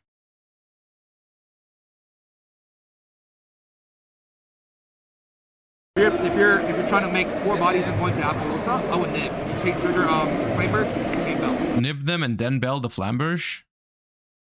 I mean, yeah, but like not every line. It doesn't work against every line. Right? Like it's like yeah. If people play wrong, it does, to be honest. I mean, like the thing about Nibiru in general, I feel like that's a very Nibiru specific issue in recent, like almost years, honestly, is that Nibiru always has the potential to cook any deck if people play around it, people don't play around it. And then like most decks and most archetypes or most players have ways to play around it if they want to. And if they're capable of doing it, right? So Nib is kind of like this this skill testing kind of card where it's like if your opponent knows how to play around it, then it's not going to be great. If your opponent doesn't know how to play around it or just doesn't choose to play around it, then it's going to be good. And then like very often it ends up being it's not that often that your opponent has no choice but to play into Nibiru. You know what I mean? Yeah, that's actually just insane. And then you have a Nib token. Now that the combos are out where you can always just chain block Flamberge, Bell is going to be a lot worse. To an extent, yeah. But my counter argument to that, is that even after the Unchained combos like were out, right? People would still play into Nibiru with Unchained. Like I remember fondly, like during there was like Pack and Jesse released their deck profiles on how to play around Nib with Unchained, and people would still play into it like a lot of the times, right? Which to some extent makes Nib a very good card, obviously, because like even if in theory there is ways to play around Nibiru, some people will still play into it, right? And it's happened to me before as well. Like I've in my early days of playing Snake Eyes, like sometimes I've done combos where I was like, I could have played around Nib probably, but I didn't do it. And I like sometimes you get punished, sometimes you don't. But it just goes to show, like, if playing around Nib is often, I think, easier said than done. But yeah. One anima, you always take it, or you can just swing into it, make with the like high defense. Just swing into it with happy and make hard make Noir plus like feel spell and trap and everything. Sleepy draw to 2/4. So I was just comboing off with Nib. Nib was insane. This Nib was insane. And Bell was also pretty good. Against Steven Santoli last, I think it was 9th round. I Belled a Saphira game 3. He passed. Oh, dang. And we were on top deck mode, but like... That's a cool thing about Bell is like Bell is also really strong against Voiceless Voice. Bell just hits so many cards right now. So it's just, I mean, it's really good. It's your extra coverage for whatever everything else didn't hit. Yeah. It's actually pretty good. 41 total in the main, huh? Nice. Oh, Bell in the main deck? Oh, the tactics in the main deck? It was for the cross-out target. The cross-out. We have it in the list somewhere, so we could actually like have good side deck patterns and be able to still cross-out tactics. Right. That's true. And for the extra deck, one Typhon. For Parallel, it's necessary because you have 100 body, and if they overextend with extra deck, this card just turns into a beat stick, or it just simplifies game set a lot better. A lot of Pure Snake Eye ended up Borrelot and Baron. Yeah. It's good against that as well. And you sometimes have Delicious or Happy for to protect and save Typhon. So they can't nib you. They can't activate or use a Flamebird effect. And if you protect this, sometimes with Happy or Delicious, you're always in a better position as well. Double Zeus. I respected Cash. In general, I wasn't expecting this deck to do super well because I think like in theory, Snake Eye doesn't have an out to Noir, but I thought for that reason, like, you would just side deck one Kurikara, because that's just, it's not only good against Pearly. Like, there's a couple matchups where Kurikara is pretty good, and you can search it. So but people haven't been doing that, obviously. Otherwise, this wouldn't be possible, I don't think. Like, if your opponent's Snake Eye deck has one Kurikara in the side deck, your win rate with this deck just goes from, like, I don't know, reasonable to completely unreasonable, essentially. Goddess is an option. Goddess, I would say, is not an option. No. Like, I mean, technically, Goddess is an option. You're not completely wrong, but I will say from a logical perspective, Goddess in the Snake Eye extra deck is maybe like number 20 or something like that, right? A lot of board clear, except for, you know, I played Kurikara and Goddess last weekend, but cut them both before this YCS. I mean, yeah, the Goddess, I don't think Goddess is good enough. There's other options that are more important. I think Kurikara is like a good option in the side deck. All that, but also ending on this with Fire King Island up. Fire King Island's always trigger Chainlink 1 mandatory. Yeah. So whatever, even if they have Flame Burst on the field, if they trigger, they lose because they go Fire King Island 1, Flame Burst 2, someone 2, never gets anything done. Maybe like get pop on the field, but like that's literally it. They better have it. Yeah.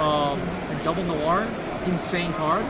Honestly, the best 5 and Noir right now is like draw 4 is like insane. I bet nobody activated Herald of the Abyss on you. No, I always watch Rust. Like, holy man. I don't think anyone ever played that card. So 1 downer for, of course, Zeus purposes, and 1 Noir, 2 Beauty, 2 Happy, 1 Plum, 1 Nightingale.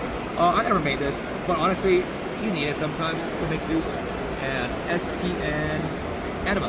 Anima was for a Nip token, obviously, and sometimes you have a really mediocre board where you're like, you're almost like Yellow Cat, but you only have access to... that's the thing. This list is very close to what I was expecting it to be, right? Unless there's something spicy coming up from the side deck. But it's just like, Pearly is just...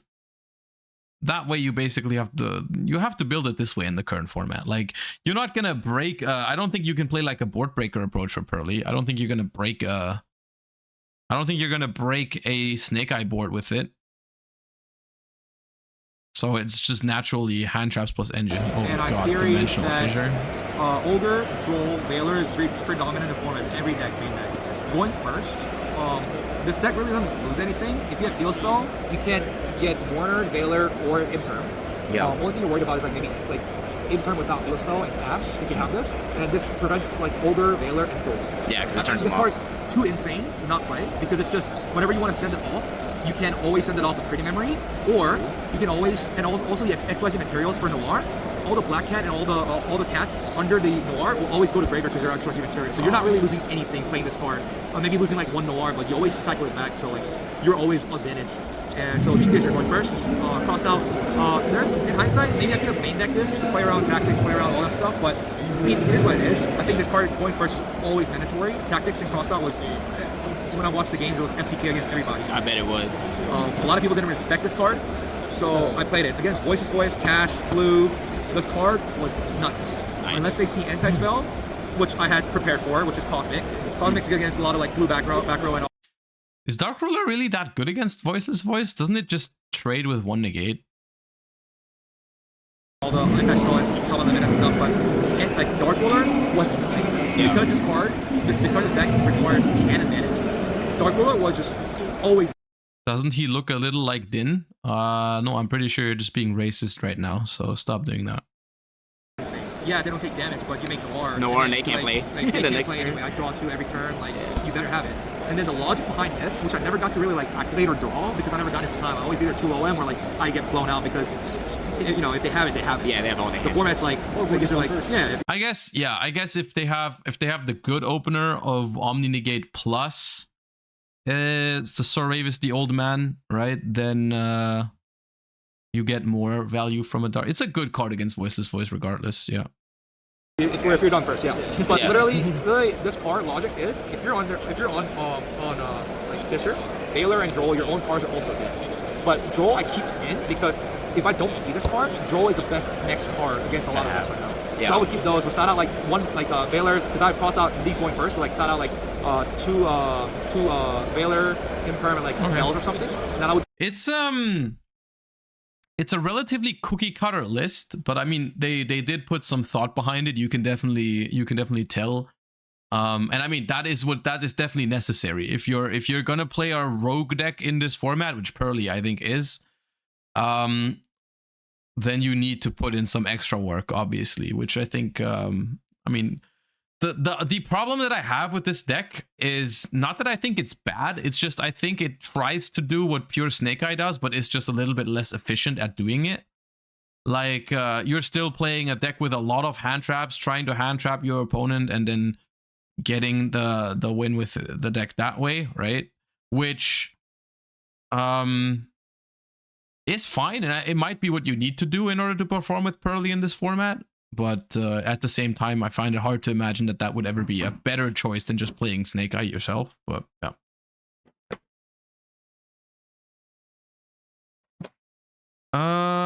Okay, what else was there? I wanted to take a look at the branded voiceless voice. Where's branded voiceless voice?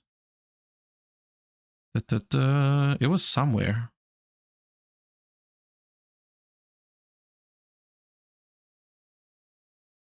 Wait, did they change it?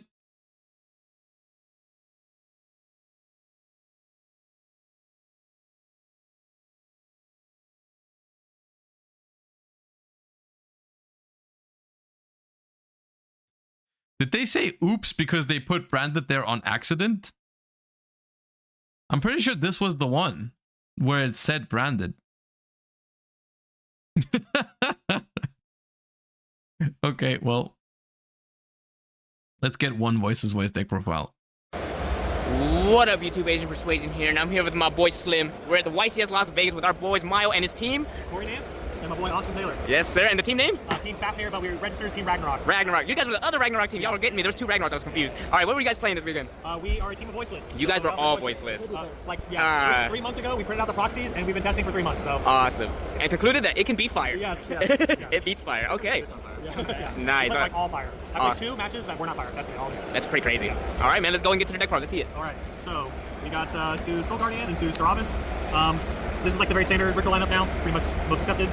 3 Diviner. She's just insane. I think anytime I put this into my deck list, I have a high likelihood of topping. So hey, that's always good. 3 low. She is awesome. I love this card. She helps you chain block. This deck should never lose to Ash. Should never lose to Bell. Should never lose to Nib. So I just really love low. Great. And she's level 1. That comes up later. 3 Saphira. Most broken card in the deck, honestly. Really, really nuts. She's a searcher and a ritual spell herself, so she fulfills both requirements. She's great. And then 1 Old Man. He's awesome. And then 1 Triss Archaea. Crack. They're all really great. And then my hand trap lineup, triple Droll and Lockbird, triple Nibiru, and triple Ash. I do not play Imperm. That's just not a card that like I personally like. I know that's like maybe bad theory, but like anytime I play Imperm, it always feels like it doesn't do enough. That's just me personally. So I know the card's great. Steven Santoli ran the branded package. His list is up. Okay, we're gonna finish this. We can look at Steven Santoli's too as well. The card that I played instead ends in the spell lineup. So generally really good cards. And then I played 3 of this. Oddly enough, you think a deck that has like so many searches, you would lose the Droll, but like a lot of times you draw your opening hand and you're just like, oh, I do not care if they draw me. And that happens so many times today where like they draw you and you're like, nice -1. Yeah. I'm just gonna end on the same board. So, same board. Yep, really good card. And this is probably the reason why that's possible. And then 3 Barrier, basically turn your big 4100 guy into a towers that can't be targeted. And it's follow-up. A lot of times like you can think it's redundant to have 2 on the field, but a lot of times I would put 2 on the field so that it deters them from SPing 1. And if they do SP 1, I have guarantee follow-up anyway. So like getting 2 actually is really nice. Bigger card. Change I would have made was playing 3 of this. This card is super cracked. I don't know why I didn't play 3, to be honest, in hindsight. I know the card that I played instead was Talents, so I was playing 1 Talents and 3 of this, but then I was like, I kind of want 2 Talents, man. I want like rip hand. When they hand trap me, I want to rip their hand. Which in theory goes really great with the way this deck plays, but it's a mid-range deck, and a lot of times like Talents just seem super mediocre in this deck in particular. And then I played 2 Prayers, another cracked ritual spell. I think this is going to be Konami's way of like making ritual decks playable in the future, is just making the ritual spells really good. Like Mininos Drytron was insane, and now this one's like really, really good. So do that. And then I played Super Poly. This card cooked all day. It's really good against bad players. I don't know how. Ironically, like I believe them when they say this card was good for them. I still don't feel like it should have. I'm not a fan of this card in the format, but that's just me. And against good players, it's not quite as nice, but you can still kind of finagle the game state in a way to make this card strong. And so I would not play it. And then 2 of this. This card, like I said, was very meh in this deck. I think it's good, and it was okay today, but that's kind of the extent of its power level in this particular deck. I think it's because it's so mid-range, you don't really need a card like this. So it was very meh. and then I play the God card. Holy moly. You see it? You see Card's it? nuts. It's crazy. Yep, essentially this format, hit Runic, hit Promethean Princess, all that stuff. And then I think we all kind of share the same sentiment with this card. This card is probably the most skill-based card in the deck, because you only have one copy, and until you get the new spell in Legacy of Destruction, I think it's called, the next set, you have no way to recycle it. So you either have to sit on it to keep recycling your plays, and your ritual spell that makes it fear alive, or you use the pop. So if you use the pop too early in a situation where you don't have to, you lose your trap forever. And so timing this card is like very, very important. I think that's what separates a lot of like mid to bad voiceless players from the good ones. So there were times where like you really want to pop, but you hold it. You know, keep holding it. You hold it, and you just keep all your cards in rotation. So this card is really awesome. It does everything the deck wants. It's my favorite card in the deck. I mean, you're not wrong. At the same time, if that's the most skillful part of the voiceless voice deck, it's not, you know. And then we'll go on to the extra deck. I know me and Corey played the exact same extra. So 2 Little Knight, 2 Dynamon, and Link Karibo and Anima. So a lot of other not Dry Trump players. It was a habit. It was a bad habit. You know, that was your old ritual deck. Bad habit. I know a lot of other voiceless players like to play a bunch of like bigger. I'm not gonna say packages, like they like to play I'm not Dark, gonna say Lina, and all these cards. But I never in testing had trouble killing people. You have a 4100 guy, and once you get to the point where like you would like to kill him, even if you don't, the game state is in a situation where you're not losing. Yeah. So I will really quickly talk about Dynamon. It's the new math mech. Okay, no, it's not that. Like, it's relatively linear, but it's like the way I feel about this deck is it's not the same way as I feel about math mech. The way I feel about voiceless voice is the same way I feel about in Invoked in 2018 or 17. It's the new Invoked, like maybe Sword Soul. It's straightforward. It's not too powerful though, which is why it's not a problem. Like I'm a fan of the fact that it exists, right? Like it's relatively straightforward. It's decent though. Like it's not bad. It's not the best deck, but it's good. And I think it's just solid without being too oppressive or too dominant, because no matter what it does, like unless it draws a floodgate, right? Unless it draws a floodgate, I have no issue with what it ends on. Like even if they have full combo, it's okay. You know, like I don't mind it. I do not make this card as much as people, I think, other players make it. I think you only make this card in very edge scenarios, and so kind of like how I think the trap separates a lot of voiceless players, I think Dynamon and choosing when to go it also separates a lot of kind of the middling voiceless players from the good ones. So do not make this every time. Use barrier to search the trap. Don't play in the bell. Like just play safe. Can I make a point on Dynamon? Yeah. He's absolutely right. If I had looked at my opponent's graveyard my last round to see that he had Promethean Princess and not made this, he only had one interaction and I had one Omnigate, but then I set his whole board back up for him, and that's why this is not a first place step. Oh, because that was the one misplay on your end. But Austin did great. But, hey, yeah, so, you got too far. And then Chaos Angel, I never made it today, but in testing it did come up. You can oddly enough make the light and dark one. And then Herald, I sent it like one time today. Intis, for obvious reasons, played Diviner. Then I played a bunch of Super Poly targets because all of them. Super Poly is 3 in my deck. So Panzer Dragon is a funny one because you can make this against Pure Snake Eyes with Formula and their Savage. This is a really good one. This one is for when like people are trying to play around Super Poly and then they play into Super Poly because they're just playing Gat Golem. This is probably the best one against Fire because it shuts off like Gunther, this cooks your combo though, doesn't it? Unironically, the Panzer Dragon. Don't you end on like Formula, Flamberge, Savage?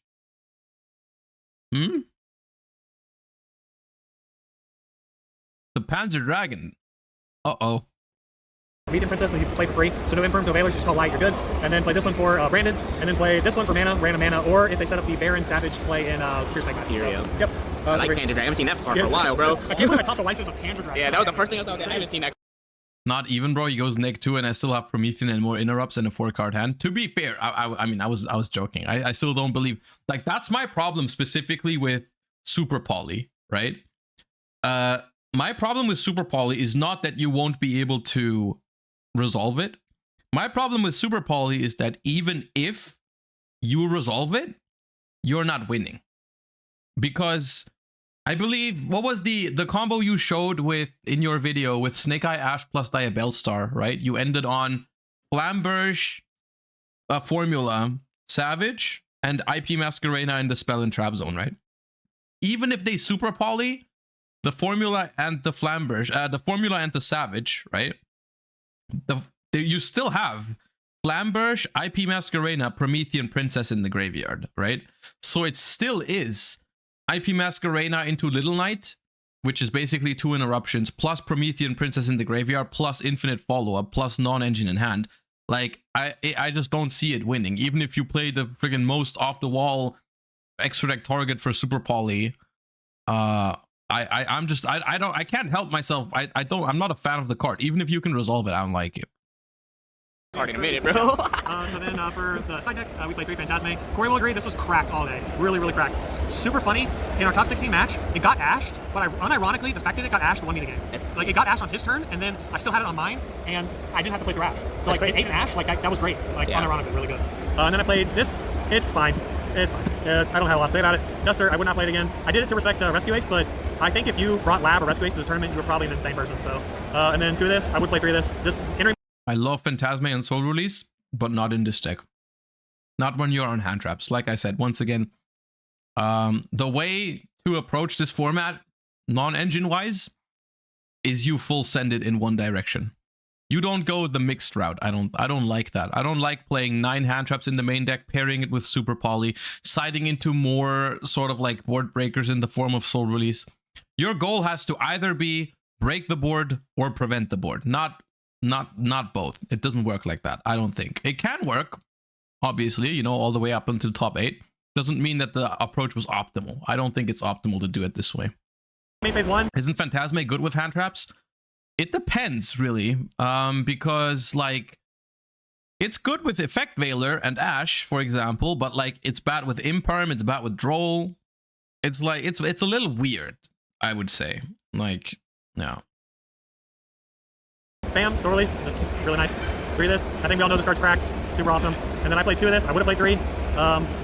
This is very different from the decks I usually like to play. I'm usually a very more combo-oriented player. But I think for mid-range control-style decks like Voiceless, cards like these are just stupid, like absolutely dumb. It just totally like changes the complexion of the game, and you don't have to negate anything anymore. So, and then why is this legal still? We don't know. This blood is awful to go against. Yes, very stupid. Yeah, that's my deck. Cool. All right, let's go on the corner. Let's go. Oh, yeah. Some limit should be banned. So, damn. Okay, now I'm not looking at like the same deck again, but like one card is different. There's no shot. I'm looking at the branded version of the deck. Where's Steven Santoli? They topped, right? Did they not top? Oh, they got 18th. Okay.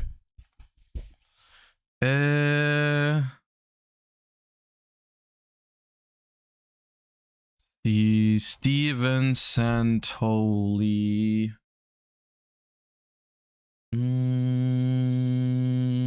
Recent.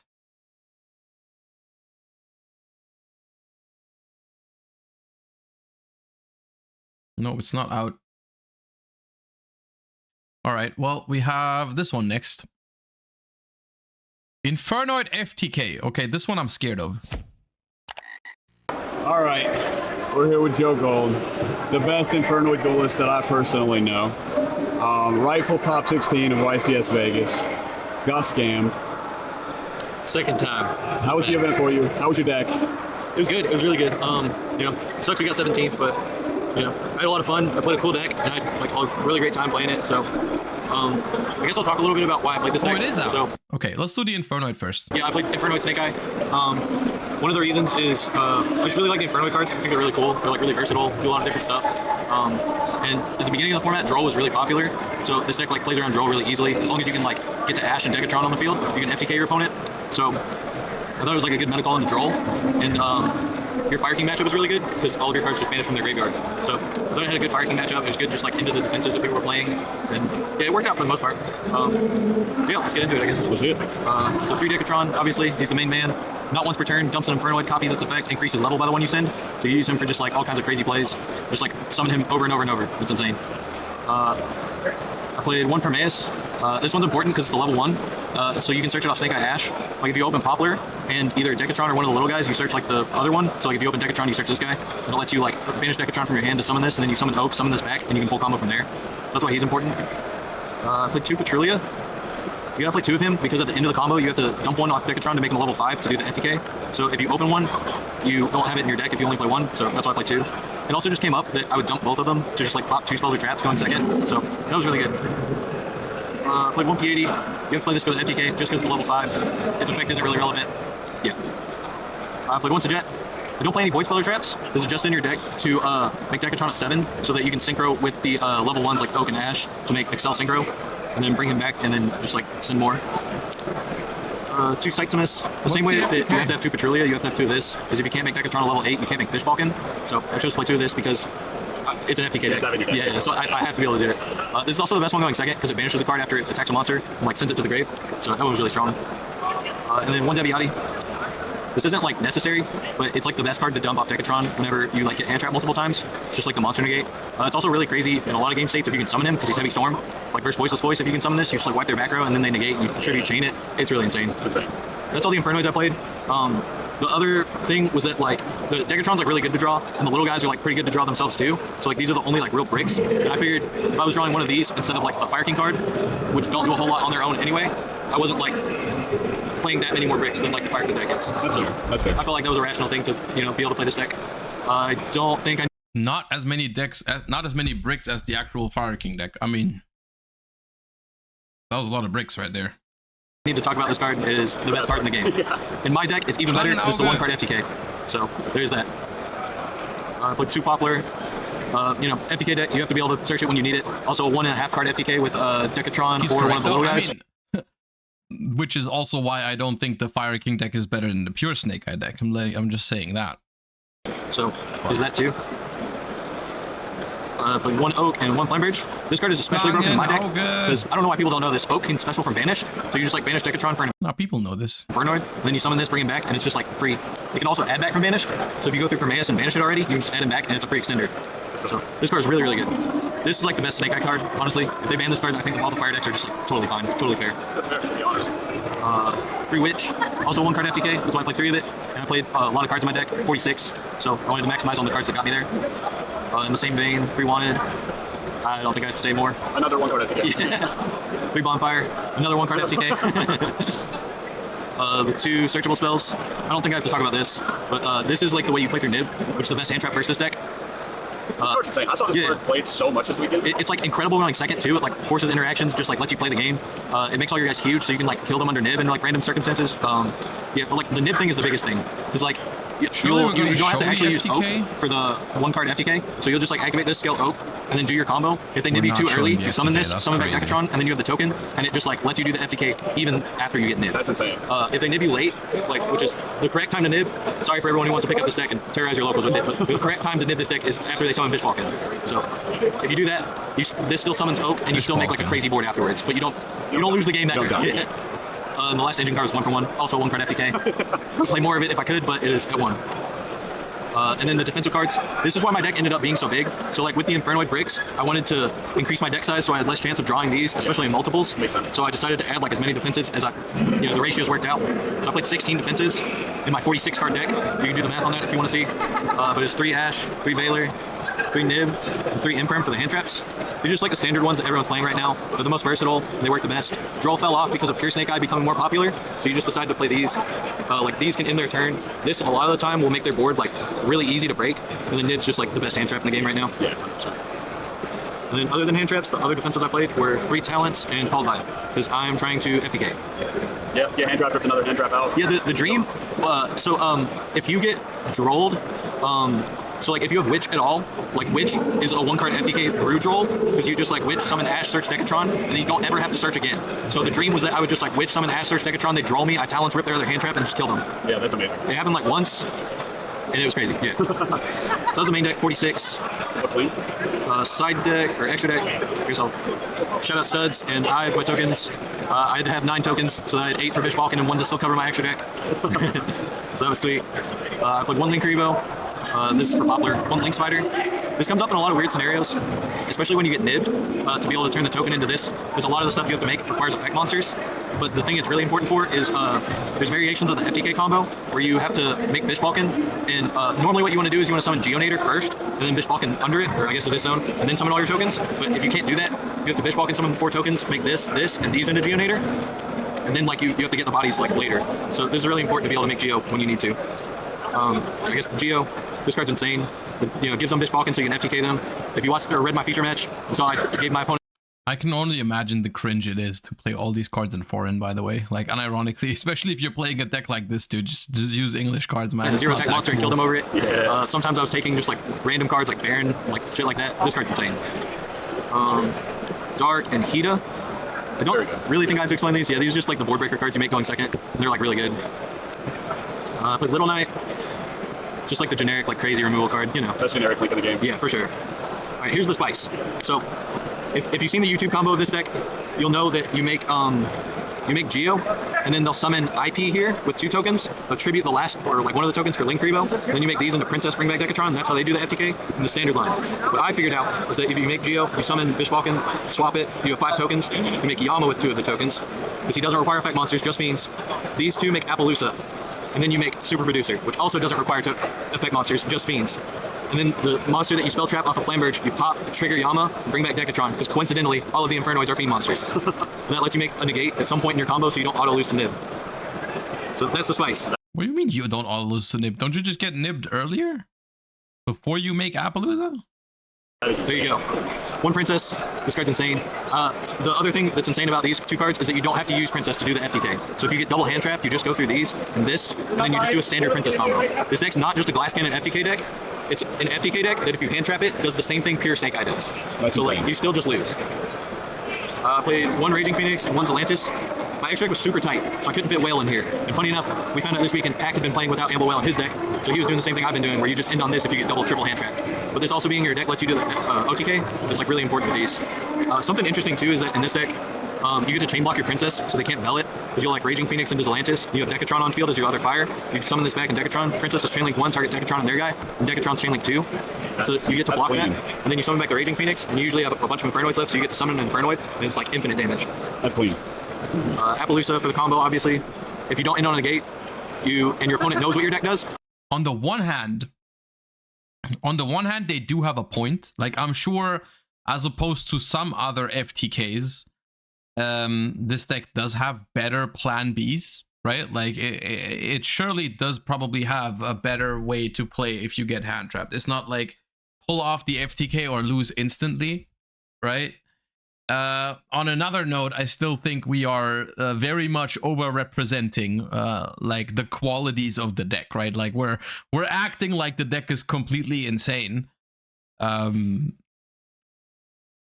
But we've also seen the deck list, right? So like it doesn't quite add up. It doesn't quite add. I've seen the cards in your deck. They hold Nib for Machu Mech, and then you just get your asshole blown out. So you have to play that. Excel. This card's ridiculous. The tuner it summons back doesn't have its effects negated. So you just summon back Decatron, dump another guy. And if you dump Sightsamus, this is a level 8 monster. Decatron becomes level 8, you make Bishbalkin. This card's ridiculous. Good lord. The criminal offenders themselves. Bishbalkin and Machu Mech. Please ban one of these cards, Konami. This card is pure evil. No one has ever summoned this card with good intentions in their heart. Get rid of it. The side deck, play 3 Duel. I think in general, if I had to summarize this, it's like I do think that there is some merit to playing a version like this.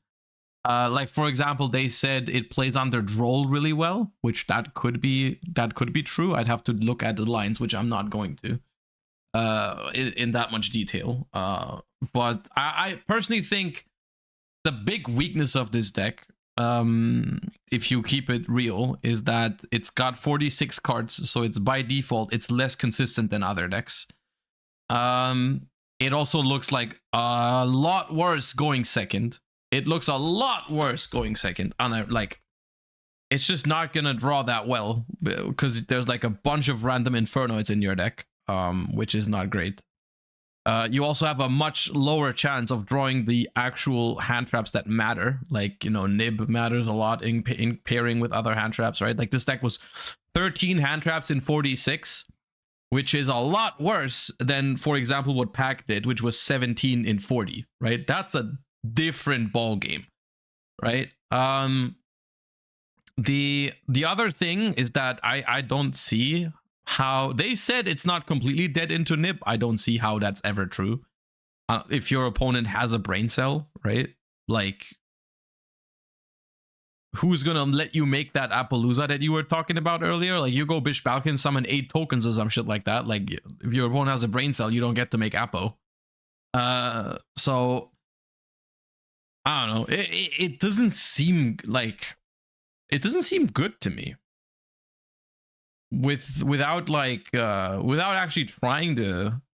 The only advantage that I would see is that you would win against sport breaker approaches, which is no one is doing at the moment, right? Like that's always the positive of sort of the advantage of FTK decks is that they beat board breaker decks, but right now no one's doing board breakers, right? I think this just like has to be in your deck, like somewhere. Yeah. If not, you're gonna lose because of it. Yeah, I don't think I have to say much more about that. I played one Bell and one Spooky Dogwood. I wonder why. We didn't find out until last week that people were actually playing this card. And I was fucking terrified. Because if my combo does not do 8,000 damage, it does not do a lot more if I commit to that line. So I decided to side the one for cross out. That's fair. I drew the one of one time. I never cross outed it, but I drew it one time. And we had like 30 minutes left. I dogwood him. He gives me like 30,000 life. I just pass for like the next 2 turns until I draw like enough playable cards and kill him. It was crazy. 3 cross out, obviously. So when I'm going first. That's funny because against a deck like this one, dogwood is like an actual hand trap. Like that's always funny when that happens, when there's like certain decks like blind second OTK stuff or something like that, right? Like the 10 pie deck in the OCG right now or something like that, right? If there's like an actual deck that's just like I go all in to kill you on 1 turn and then dogwood actually becomes a hand trap, like a real hand trap, that's like very funny. I'll have 7 cards to ensure my combo goes through. Very so cool. It's very scary. Yeah, it helps. I drew this card quite a bit. It was very good. I played 3 Cosmic. It was just like the generic side for like Pure Snake Eye, Fire King. I drew it a couple times. It was pretty good. Not much to say about it, honestly. I played 3 drop. Actually can OTK under dogwood. Okay, that was not my point, but congratulations. You have successfully nerged. This was like one of the latest additions. Right. I was playing Storms, Duster, and Book of Eclipse for a while. This slot was mostly for like voiceless voice. Because like in Book of Eclipse, if you can like force the negate, like books all of their shit, like Cerebus too, which is like the biggest problem a lot of the time. And I found this card was like more versatile, that you can use it for stat deck and Pure Snake Eye, because the negates are all you really care about. So that was the theory behind it. I only drew it once, and it was very Pat Hoban, and he blew my asshole out with the rank 8 Xyz that I don't know how he fit into his Vanadium Fire King deck. So there's that. Yeah. Then last card was Subversion. That was a wild sentence. I drew this against Patrick Hoban, and he blew my ass out with the rank 8 in his Vanadium Fire King deck, dude. What the hell is that sentence? I don't even want to think about that. No, I'm moving on. No. It was pretty good. I drew it in my feature match, and it put a finger in the spell trap zone, let me crack his whole board. I drew it 1 or 2 other times, researched it, and it was strong. Yeah, I liked it. Real quick, let me shout outs I wrote down. Yes, sir. Shout out Sean and Justin, my teammates. They're awesome. They did really well. Yeah. Okay. Somewhat creative, somewhat cool. I'm sure it has its advantages. Overall, I am not convinced. I'm not convinced that this is better.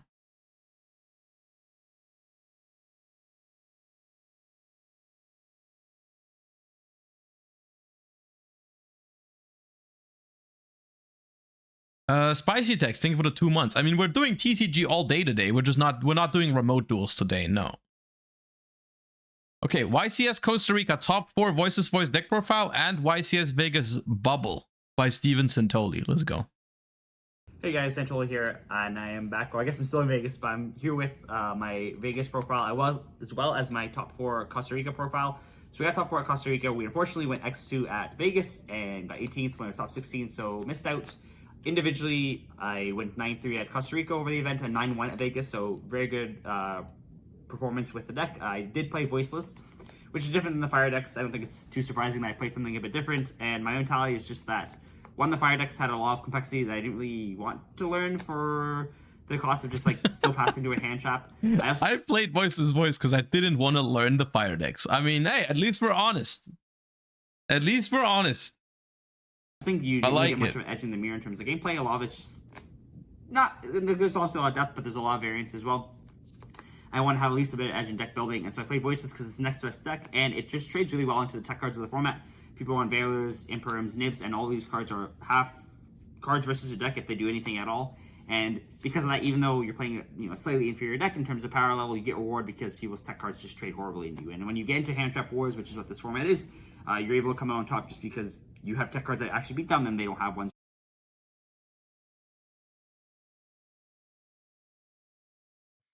Patty, thank you for the full year. Appreciate you. Thank you so much. I'm glad you are enjoying the stream for a full year. And yeah, thank you. For you. So get to this. So 3 low, obviously the best starter in the deck. A few things to know with this card is one, if you have the ability to ritual summon, you don't normal summon this. You ritual summon first and then summon it. Because if you have the Guardian on board, then you have to stop the Guardian and this, as opposed to just stopping this and having things that are clunky. The other thing is that if you don't use the grave effect enough, this summons itself back from the grave anytime a ritual is summoned, which means that you have the ability to link this away. And if you have Guardian on board and not this, if you have Stravis on board, if you have no way of getting a ritual on board, this will revive itself, and you'll still, have the barrier step, get another trap that way. And so people, I think, are used to just doing the Dynamundo play, which is like the simplest way of doing it, but it's not really giving you an advantage or anything else. And so having, just linking this off and using this link material for something that's actually relevant, or, Trias distributing it, if you hard draw Trias, you have another way to get into the grave, and then just tributing it when you're using Stravis summon a ritual, are two good ways to actually get use of its body and get the additional spell and traps in the zone. 3 Divine, next best summon. One thing I think I notice people doing is that people will not generally hand trap this with Ash. They'll hold it for the low effect, the effect special summon the low, and so you want to be able to chain block with this as Guardian. So I don't always will use the Trias to tribute this. If I can, I'll just send the Trias and then tribute this immediately for Guardian, so I can go Divino 1, Guardian 2, and this is chain blocked, and then use the Trias as an extra interruption. So this is like the quote-unquote Garnet, but this card's very good by itself. You can summon it from hand or grave by tributing up to 3 fairies, and if you tribute 2 fairies, then it's an immediate pop. It doesn't activate on summon, it's just you tribute 2 and it summons and it pops. And this effect is very important. I think one of the issues with this deck, and not the issues with this deck, issues with people's perception of the deck, is that they don't know how to use their engine hands to maximize the negates. I think everyone's just kind of going Guardian, Stravis, Trap, Pass, and the issue with that is that... This is true, by the way, for someone who hasn't practiced the deck much yet. I've only played it a couple times on stream. The standard quote-unquote combo line is super simple and super easy to learn and to navigate. However, I noticed very quickly that the 1-card combo is easy, but if you draw multiple pieces, I'm pretty sure there's a couple different ways you can go about it, and it definitely it takes some time to get used to it. I still don't think it's the hardest ever, but it definitely has its nuances to it that you need to get used to and actually sit down and practice and all that, because how almost every Yu-Gi-Oh deck has its intricacies. Also Voiceless Voice has that, right? There's ways, he's mentioning a lot of the times, you can use low as, if your hand is good, you can use a ritual spell first, tribute the low from your hand, and then summon it from the graveyard. And that way, maybe it can't get Veilered or Impermed or stuff like that, because you might have Barrier up already or something like that, or you can use the Skull Guardian to negate whichever they're trying to throw at your low. There's a lot of ways you can get around it. Interruptions, if you have tech cards, that's fine. But if you're opening a hand of all engine, you need to have your engine do more, and people are often still ending on that board when you should be able to push for more. This is an extra way of getting more value out of your negates. Because this was definitely one of my first issues I encountered with this deck. It's the hand that has 1 low and 4 hand traps, we don't have to talk about it. It plays itself, it's easy. But the hands where you draw a bunch of different engine cards and you have to think about how to maximize what you get out of them, then sometimes it's more intricate than that. So yeah. And you need to be able to maximize your engine. If I open all engine cards, I'm ending with 5-6 interruptions, and this is generally one of them. 3 Saphira, banish this stuff from the grave. Virtual summon, you can search. How you play around hand traps with this deck is that you want to make sure that you have low access to get the trap, and so even if you get drolled, you still have the trap to special summon something, and so you want to search for low first if you don't already have it, and then this lets you still foolish a spell, even if you're under a droll. And so if you get low into the trap, and then you foolish this for a spell, even though you're not getting the add, if you're drolled, you still get the trap to special summon. Other things to note, this is 6, so this plus Herald will let you ritual summon, so even if your Herald gets stopped, you have one of these in your hand, you can still hard ritual summon, and then Herald will trigger. Once Stravis, this, like I said earlier, is very important with low interactions. If you have this on board, you can freely link way low, and then just bounces the hand. You do have to be wary of nib game 1, but a lot of your hands won't lose to that. In general, even if you do link it off and then post that, you can play it freely. Double Guardian, double Stravis. I think this should be the standard lineup. You don't want to max out these. They're fine to drop, but they're not insane.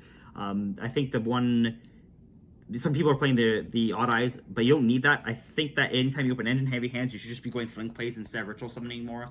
And this is also very good because it's searchable and it's just an answer to a lot of cards that target princess. Like when you're cracking boards, especially the Snake Eye board, which is a bit more manageable to break, especially if you hit them with one hand trap as opposed to the. I like 3-star Ravis. Honestly, I think that card's good right now.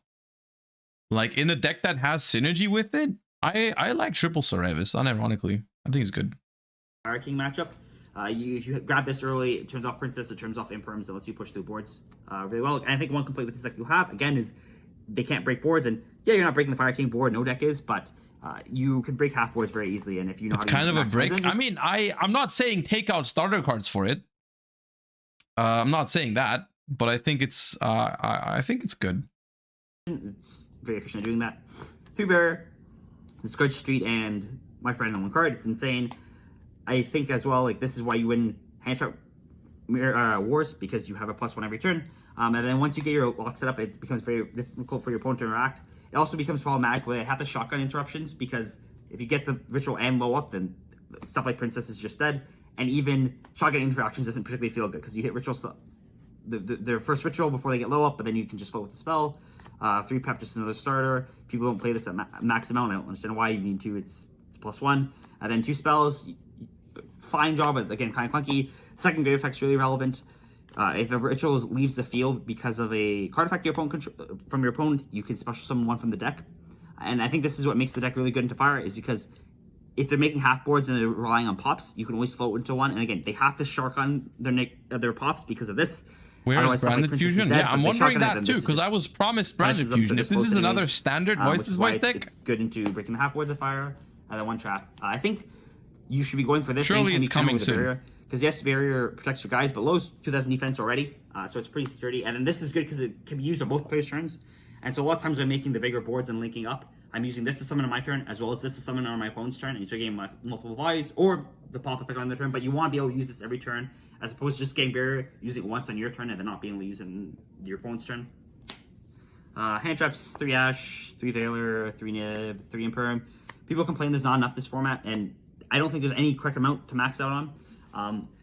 One thing I think a lot of people do is they want to maximize hand traps in the main deck, but you also want to be able to play enough engine, because if you just draw hand traps going first, and you get hand trapped to death yourself, you're not in a good position. Like, you need to have enough hand traps to feel comfortable going second, and have your side hands to allow that. But the more hand traps you put in your main, your win rate goes up going second, yes, but also goes down slightly going first, and so you just need to play a reasonable amount. I think 12 is a reasonable amount.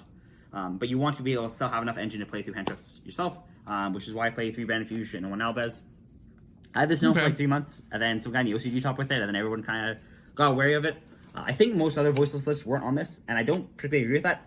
This isn't like just a top up to the board, so it's you summon a Mirror Jade on top of everything. This is an engine piece, because when you're making your board, you send any piece you're missing. So for example, if I start Diviner and they Imperm or Ash it, there's no other good 1-card combo that lets me play unless I hard draw Trias. But guess what? This card's Trias, because now I can just go Brand Fusion, send Albaz, send the Trias, and now this is full combo.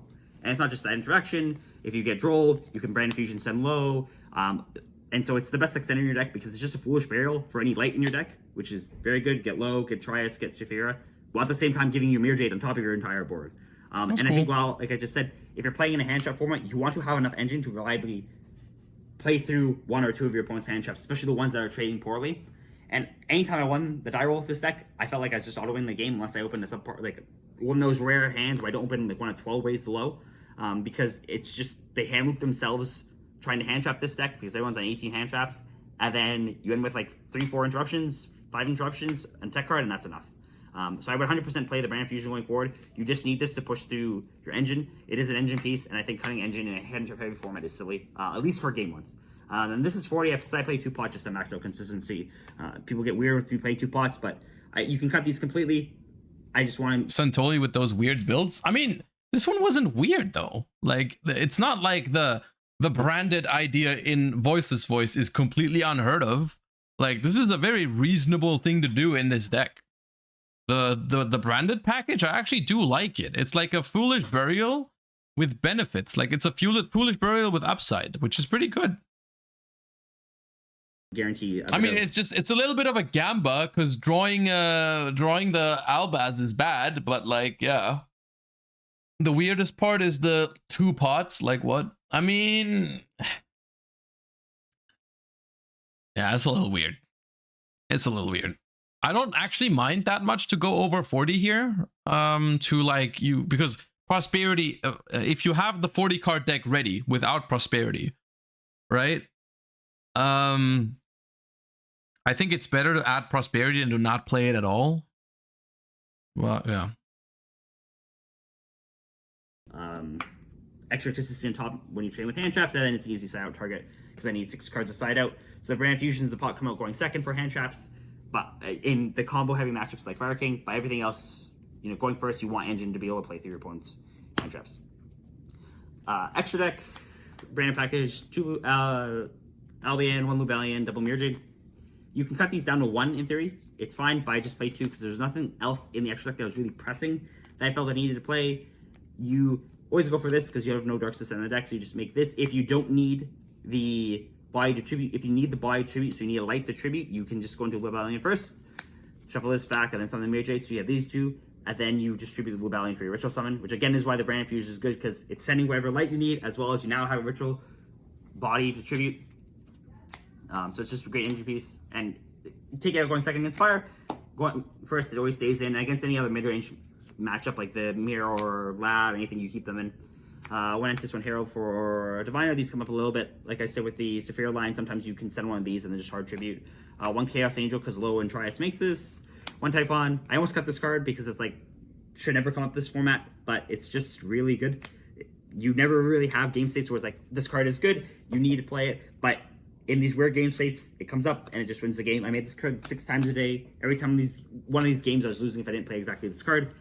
I'm going to continue playing this card. This was an event that kind of solidified me where even when this card should be bad, it's just going to come up and it's going to be good. Lynx, 1 Anima, 1 IP, Double Diamuno. You can probably cut this down to 1, but I just play 2 for make sure. I don't try to do this play as much as everyone tries to because it's just not a play of getting any value. I try to go for IP instead. And what happens a lot of times if I'm ending with Skull Guardian plus Low plus the Stravis, a lot of people in this position would link off for Dynamundo, but this doesn't give you any extra interruptions unless you get to the trap. And so I'll instead link these 2 away for IP, which looks strange because I gave up my negate. But as soon as anything happens, I just do this, chain, summon the second Guardian from deck, and I'll know triggers summons this, you get the trap, and so you still have your standard ritual setup, plus you have an IP on top. And I mean, okay, you have an IP on top, but you also don't have the old man anymore, right? To I get think he's really good in this deck because you have Stravis to protect from targeting, as well as you have Barrier, so they can't even attack this. And so SP, which normally can be forced out in a battle phase scenario where they just run over it, that can't be anymore because you just have everything prevented from battle phase. I think IP should be played every one of these decks. I make this as much as I can. All your engine hands, you have extra bodies. I'll summon 3 lows on the first turn and link 2 of them. You are playing into Nib with this too, yeah. I wouldn't be doing like Voiceless Voice is this weird deck. Voiceless Voice is this weird deck that in theory is good into Nibiru, but then it has some lines that die into Nibiru really hard. So I think if you would ever consider going for these lines, it would be post siding because you would expect your opponent to side out the Nibiru. Like I think game 1, I would probably always play around Nibiru because it's super popular, right? And then after siding your opponent, because I mean they saw you play around Nib in game 1 potentially, right? Then you can maybe go for those lines after siding. But like game 1, I wouldn't recommend doing that. Good card, and then 1 Goddess. The interaction with IP is that if you have your kind of standard board and they go talents to take after using Guardian Negate, you can use IP, link away all your guys and 1 monster on their board. Summon this card's unaffected by cards that don't target it, and so you are able to at least clear a monster, have the Bell-esque effect, and not lose the body. So it's just for that, never came up, but it's good to answer talents. And then side deck, just more hand traps. I play 3 Mourns. I think this one's somewhat expected. Just more effective was for fire decks. And I play 3 Ogres. I think as you're getting down to the 6th hand trap, there's nothing particularly good. I don't think Duel's good in hand trap format because you're just playing wars where you're passing, and Duel's not a card that trades for value. Ghost Ogre is an interesting card because I actually think Ghost Ogre is good in the current format. It depends on the match. I like it against Voiceless Voice a lot. I think it's pretty good against Voiceless. Against Snake Eye, though, I'm not sure if I would side it. It's at least somewhat good because it can hit field spells, so it combos it hits both field spells, the Snake Eye and the Fire Island. Also hits IP. I only do this twice, both times it felt very impactful. I think it's overall not the best card this format, but when you're getting down to 6 hand traps, I think it's fine. I don't think breakers are real this format. I don't think you can try to play a breaker deck unless you're playing something extremely specific like Flu or Branded, and so I just want to max on hand traps. Double Duster, 3 Dark Ruler for the Mirror, because I actually lost to it in Costa Rica. My Costa Rica list is basically the same. Engine-wise, just the exact same, just tech cards swapped out. I want to play something for Worth the Mirror, and rather than try play cards that trade, I just want to blow a card. So I play Dark Ruler, play the 3rd pot in the side, which looks extremely weird, but if this was Thrust, it wouldn't look that weird. I just want more ways to Dark Ruler or Lightning Storm in the matchups where they're relevant, and Thrust just isn't good. Like, a lot of the decks that you want to dig for these aren't going to shotgun effects, and so I just played one to get through the power spells when I need those in the matchups. I decided on going first. I mean, on the one hand, true, like, Prosperity, it's not as weird as it looks. On the other hand, like, siding a card to see your side deck cards more consistently is fine. At the same time, I would make the argument that, like, it should just be in your main deck at this point. Like, unironically, like, it should... It's better to put it there in the side deck before you don't play it at all. But I'd rather you just throw it into the main deck because of how good of a card it is, right? Like, by doing this, you're saying, like, hey, my deck has no problem playing Prosperity. I can afford playing Prosperity. It's good in my deck for consistency. I'm choosing to side deck it for some reason. Like, it's not... I think it's just better off in the main deck. It's Prosperity. In general, other matches... He's siding a Prosperity to see his side deck cards more often. When Thrust isn't good. And then the last card, 3 Strike. I think a lot of people are kind of stuck on the Sun Limit with Guardian because it's just auto-win. But if you make your board, even without trap cards, I think you auto-win the game. People aren't playing hard breakers. And so... That's not true. The Voiceless Voice board, unironically, whenever I play against Voiceless Voice and I play a fire deck, I'm looking at their end board and I'm like, if they don't flip Summon Limit right now, I cook them. A lot of the times. Strike is good, but I think Voiceless Voice is the kind of deck that is too fair and probably needs some help from something like a Summon Limit. And the reason why I think Summon Limit specifically is so broken in Voiceless Voice particularly is because Voiceless Voice, like, doesn't even suffer from it that much. Like, even if you get hand trapped and have to pass, and you then flip Summon Limit on your opponent, even if you have no board, like, you can make a board next turn, no problem. Like, it's fine, it works. So, I think this deck is just a Summon Limit dot deck. You shoot in the game. Having a bit of extra top up, like a trap in the side, is going to make it guaranteed. And so people playing Summon Limit to make it like the most on top unbreakable board, I think is silly because it opens yourself up to lose conditions. If you're going first and you're getting hand trapped to death, 2-3 hand traps, you know, they shouldn't trade well, but sometimes they do.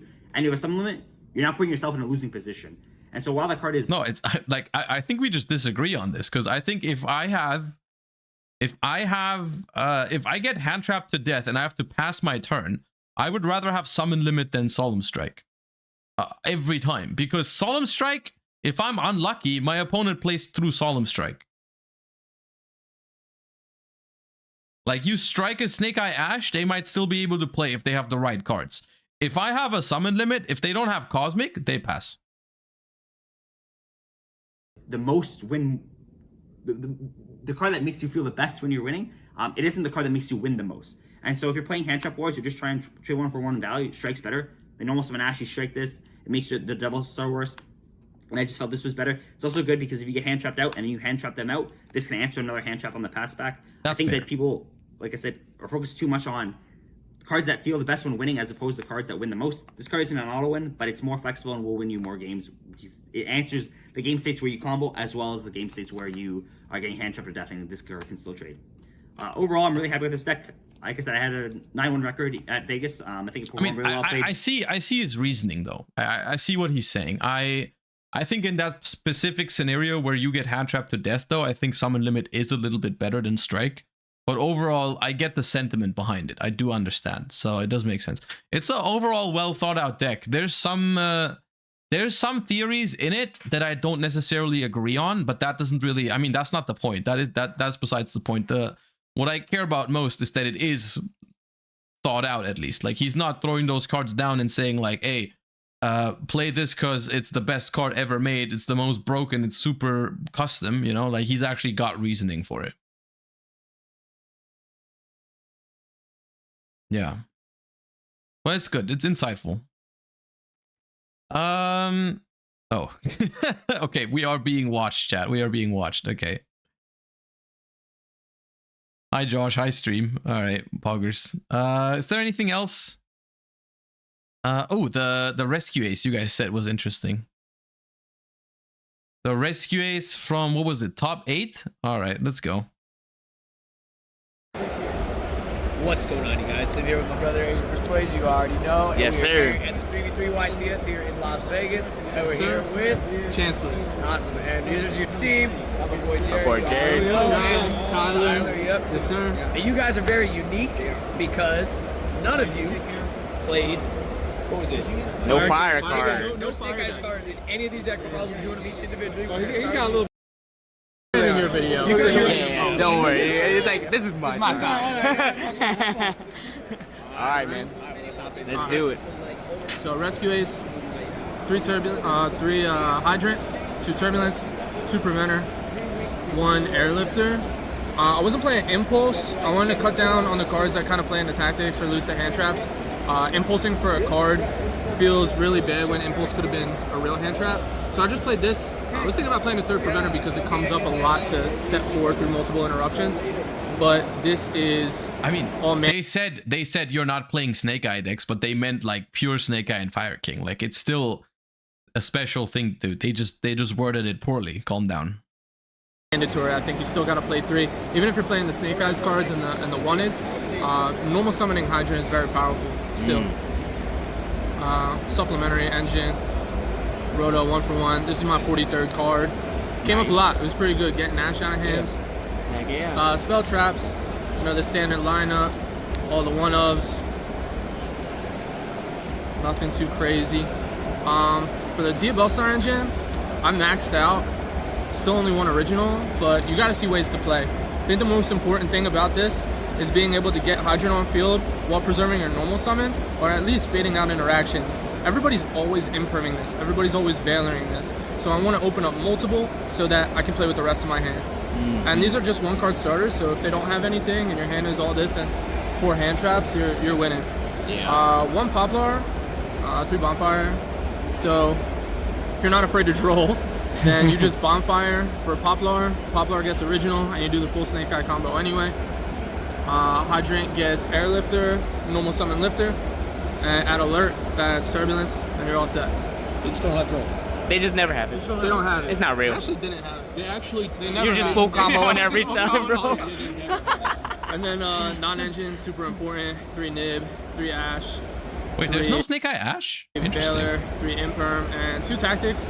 I drew this card twice, and honestly, like, it was alright. This actually secured gate round 9. It's still really good. Because he had just won, I had just lost, and all he had was Black Witch on board and attack. Oh yeah, and I took it. Oh, you stole it? Yeah. Oh, nice. Yeah, I would still play this card. In terms of like non-engine, I went with just hand traps, and this makes my turn 1 better. Because before this, I was gonna play something like Super Poly, and I thought that card was like actually kind of low-key mid, because you're pitching a card that could have been a hand trap on its own. And a lot of the Snake Eye players are just making a board that doesn't die to Super Poly anyway, so I would stick with hand traps. Yeah, hand traps seems actually right. Extra deck, 1 Link Karibo, 2 SP. I know a lot of people are playing 1 in the Fire deck, the Snake Eyes one, but you need to, because your general combo when I was testing a small lineup of 2 Ash, 1 Oak, 1 Pop, 1 Flame, and I like it a lot. I don't know, I feel like not having them loses out on so much reach.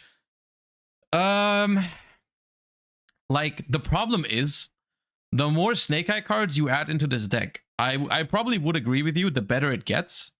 However, at that point, why are you playing a Rescue Ace deck in the first place? And that's in general my question is like, why are we playing a Rescue Ace deck in the first place? Like, it still looks like we're trying to resolve our powerful starter cards in the form of like Diabellstar or our normal summon and try to make a good board through hand traps. And I'm like, I don't know if Rescue Ace's board is even better than a Snake Eye board or a Fire King board. It just definitely has more bricks and worse cards in general. Like, I mean, it's not only just the Rescue Ace spell and trap cards. It's also just like, I mean, a Preventer or a Turbulence or whatever. On their own, they don't really do that much.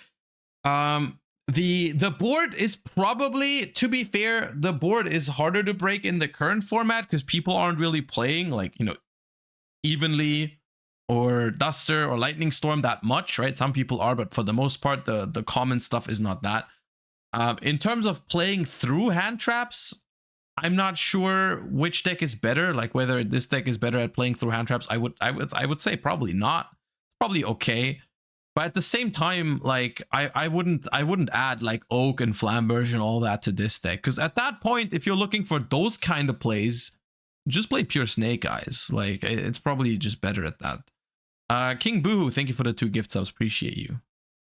Because the way this is, the way I'm looking at this, it's basically this is a deck from before Age of Overlord, right? This was basically not Age of Overlord, a Phantom Nightmare, right? It's basically like you're playing the YCS Bologna version of Rescue Ace, which was strong, right? But you add Poplar and Bonfire to it, essentially, right? Like, it's just we add Bonfire and Poplar as extenders plus starter cards at the same time, pretty much, to the old Rescue Ace list, right?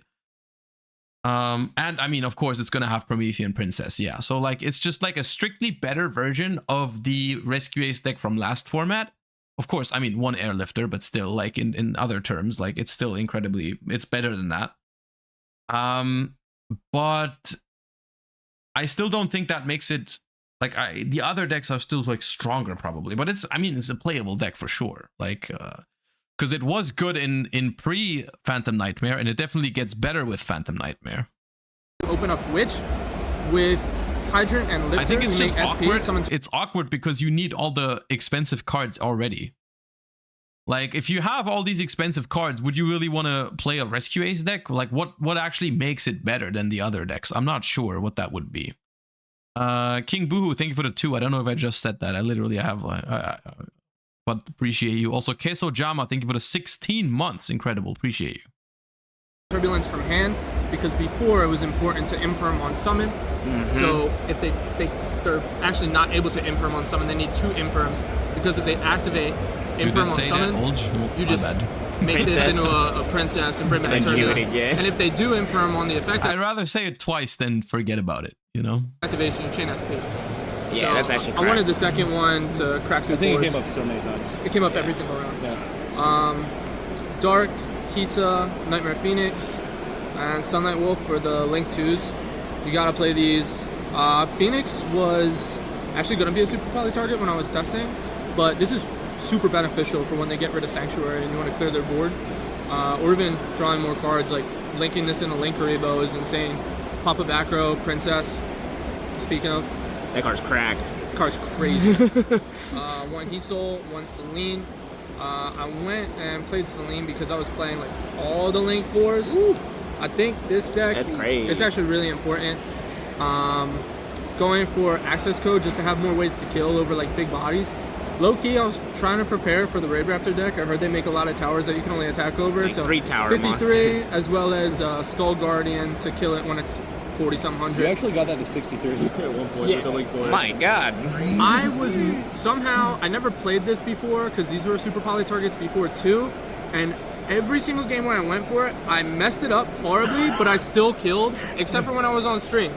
That was good use. Yeah. And then this is just generally a good target when you're hand trapped to death and you have to end on this.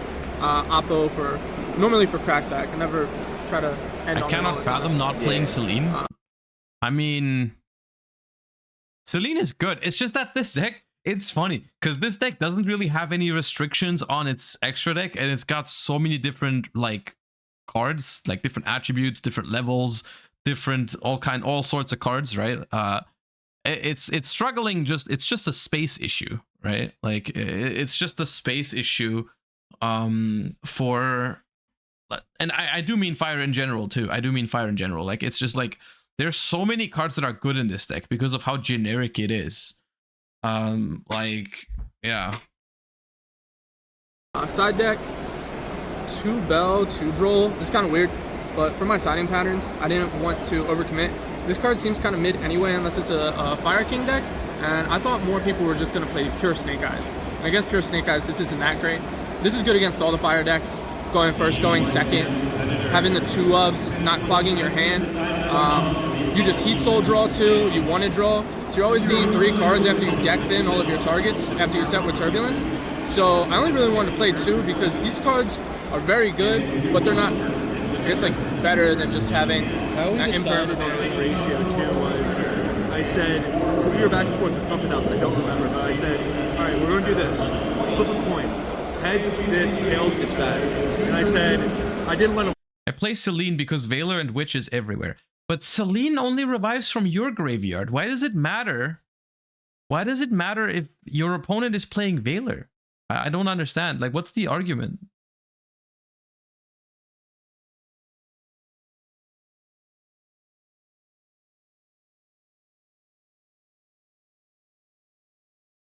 That'd be like an argument to play like a certain Charmer or something like that, right?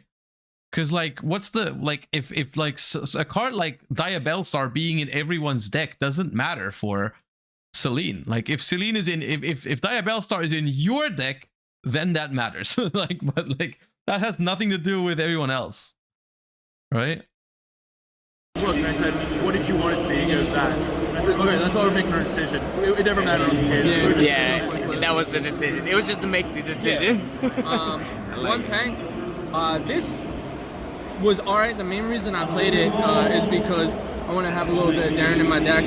I borrowed this at YCS Virginia, and I didn't get to give it back to him. So I was going to use it. Man. Yeah. Came up a couple times. Actually, I drew it like twice, and I attacked over an SP both times, and that's all I needed. That's insane. So, I'll SP in another card. Yep.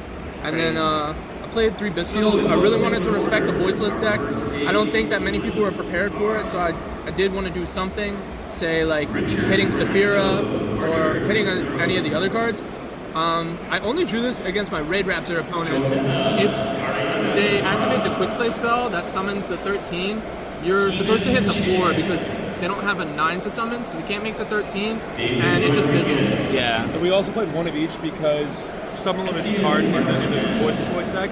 This way, you're not drawing multiples. And you can play it on their turn, and you always can do multiple.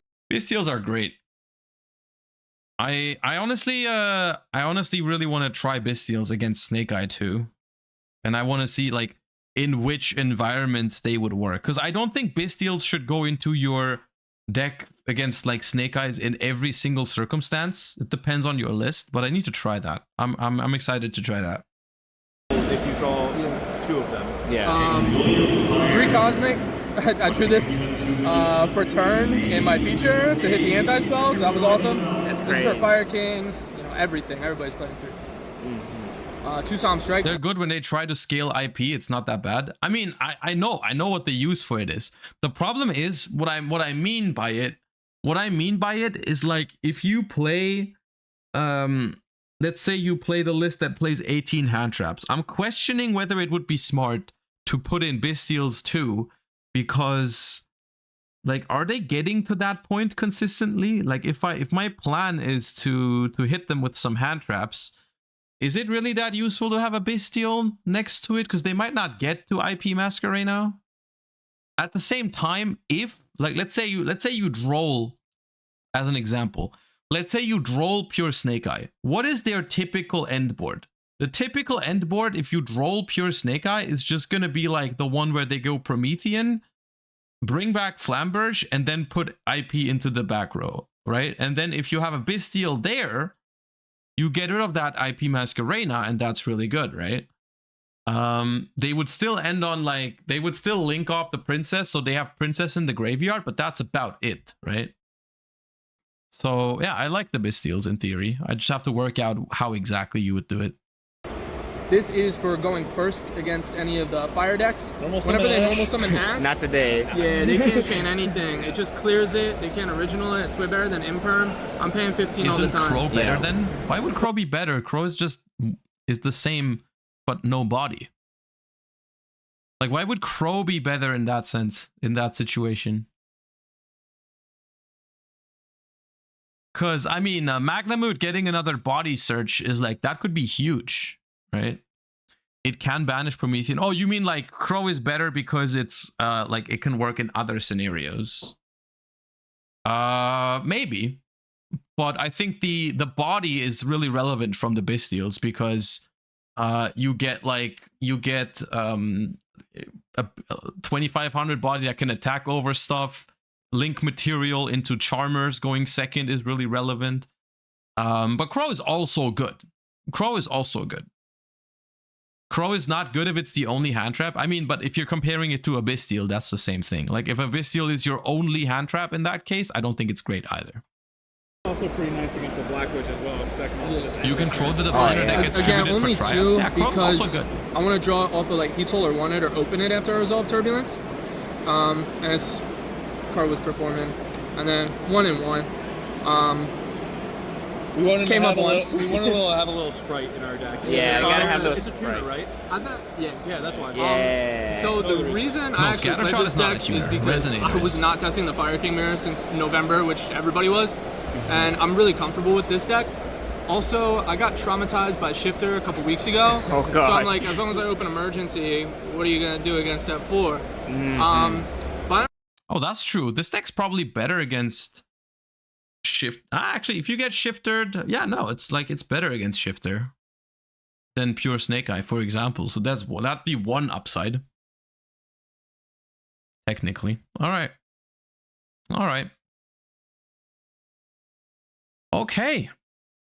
All in all, I want to say, like, even like despite the fact that like obviously fire decks are dominating and fire decks are the best deck in the format, I think there's still quite a lot of stuff going on, quite a lot of stuff to think about, quite a lot of as well, like even within Snake Eyes. I mean, you can tell also from the amount of people that came into chat today and went like, hey, what do you think of this idea? What do you think of that idea? What do you think of this line, that line? I think the format still got some spice to it, still got some potential in it. I'm looking forward to it. Like I said earlier, I haven't been as interested in playing a format in a long time. Whether it's gonna end up being good or not, I think remains to be seen, because there's one thing, literally one thing, and I said it again and again today. If the format ends up being everyone plays 20 hand traps to try and stop the Snake Eye deck, then I won't be a fan of it. Like, really not. I don't think that would be ideal. That's probably not going to be good gameplay if that's the case. I have my first regionals in, I want to say I have a first regional in 1.5 weeks, and then I have another regional 2 weeks after, relatively big regionals. So definitely gonna experiment with that and probably build the decks for that on stream as well. I mean, since there's no YCS coming up that I plan on attending anytime soon, unfortunately, we can definitely do all that on stream, like deck building, discussing, and all that kind of stuff. It should be interesting. I'm looking forward to it.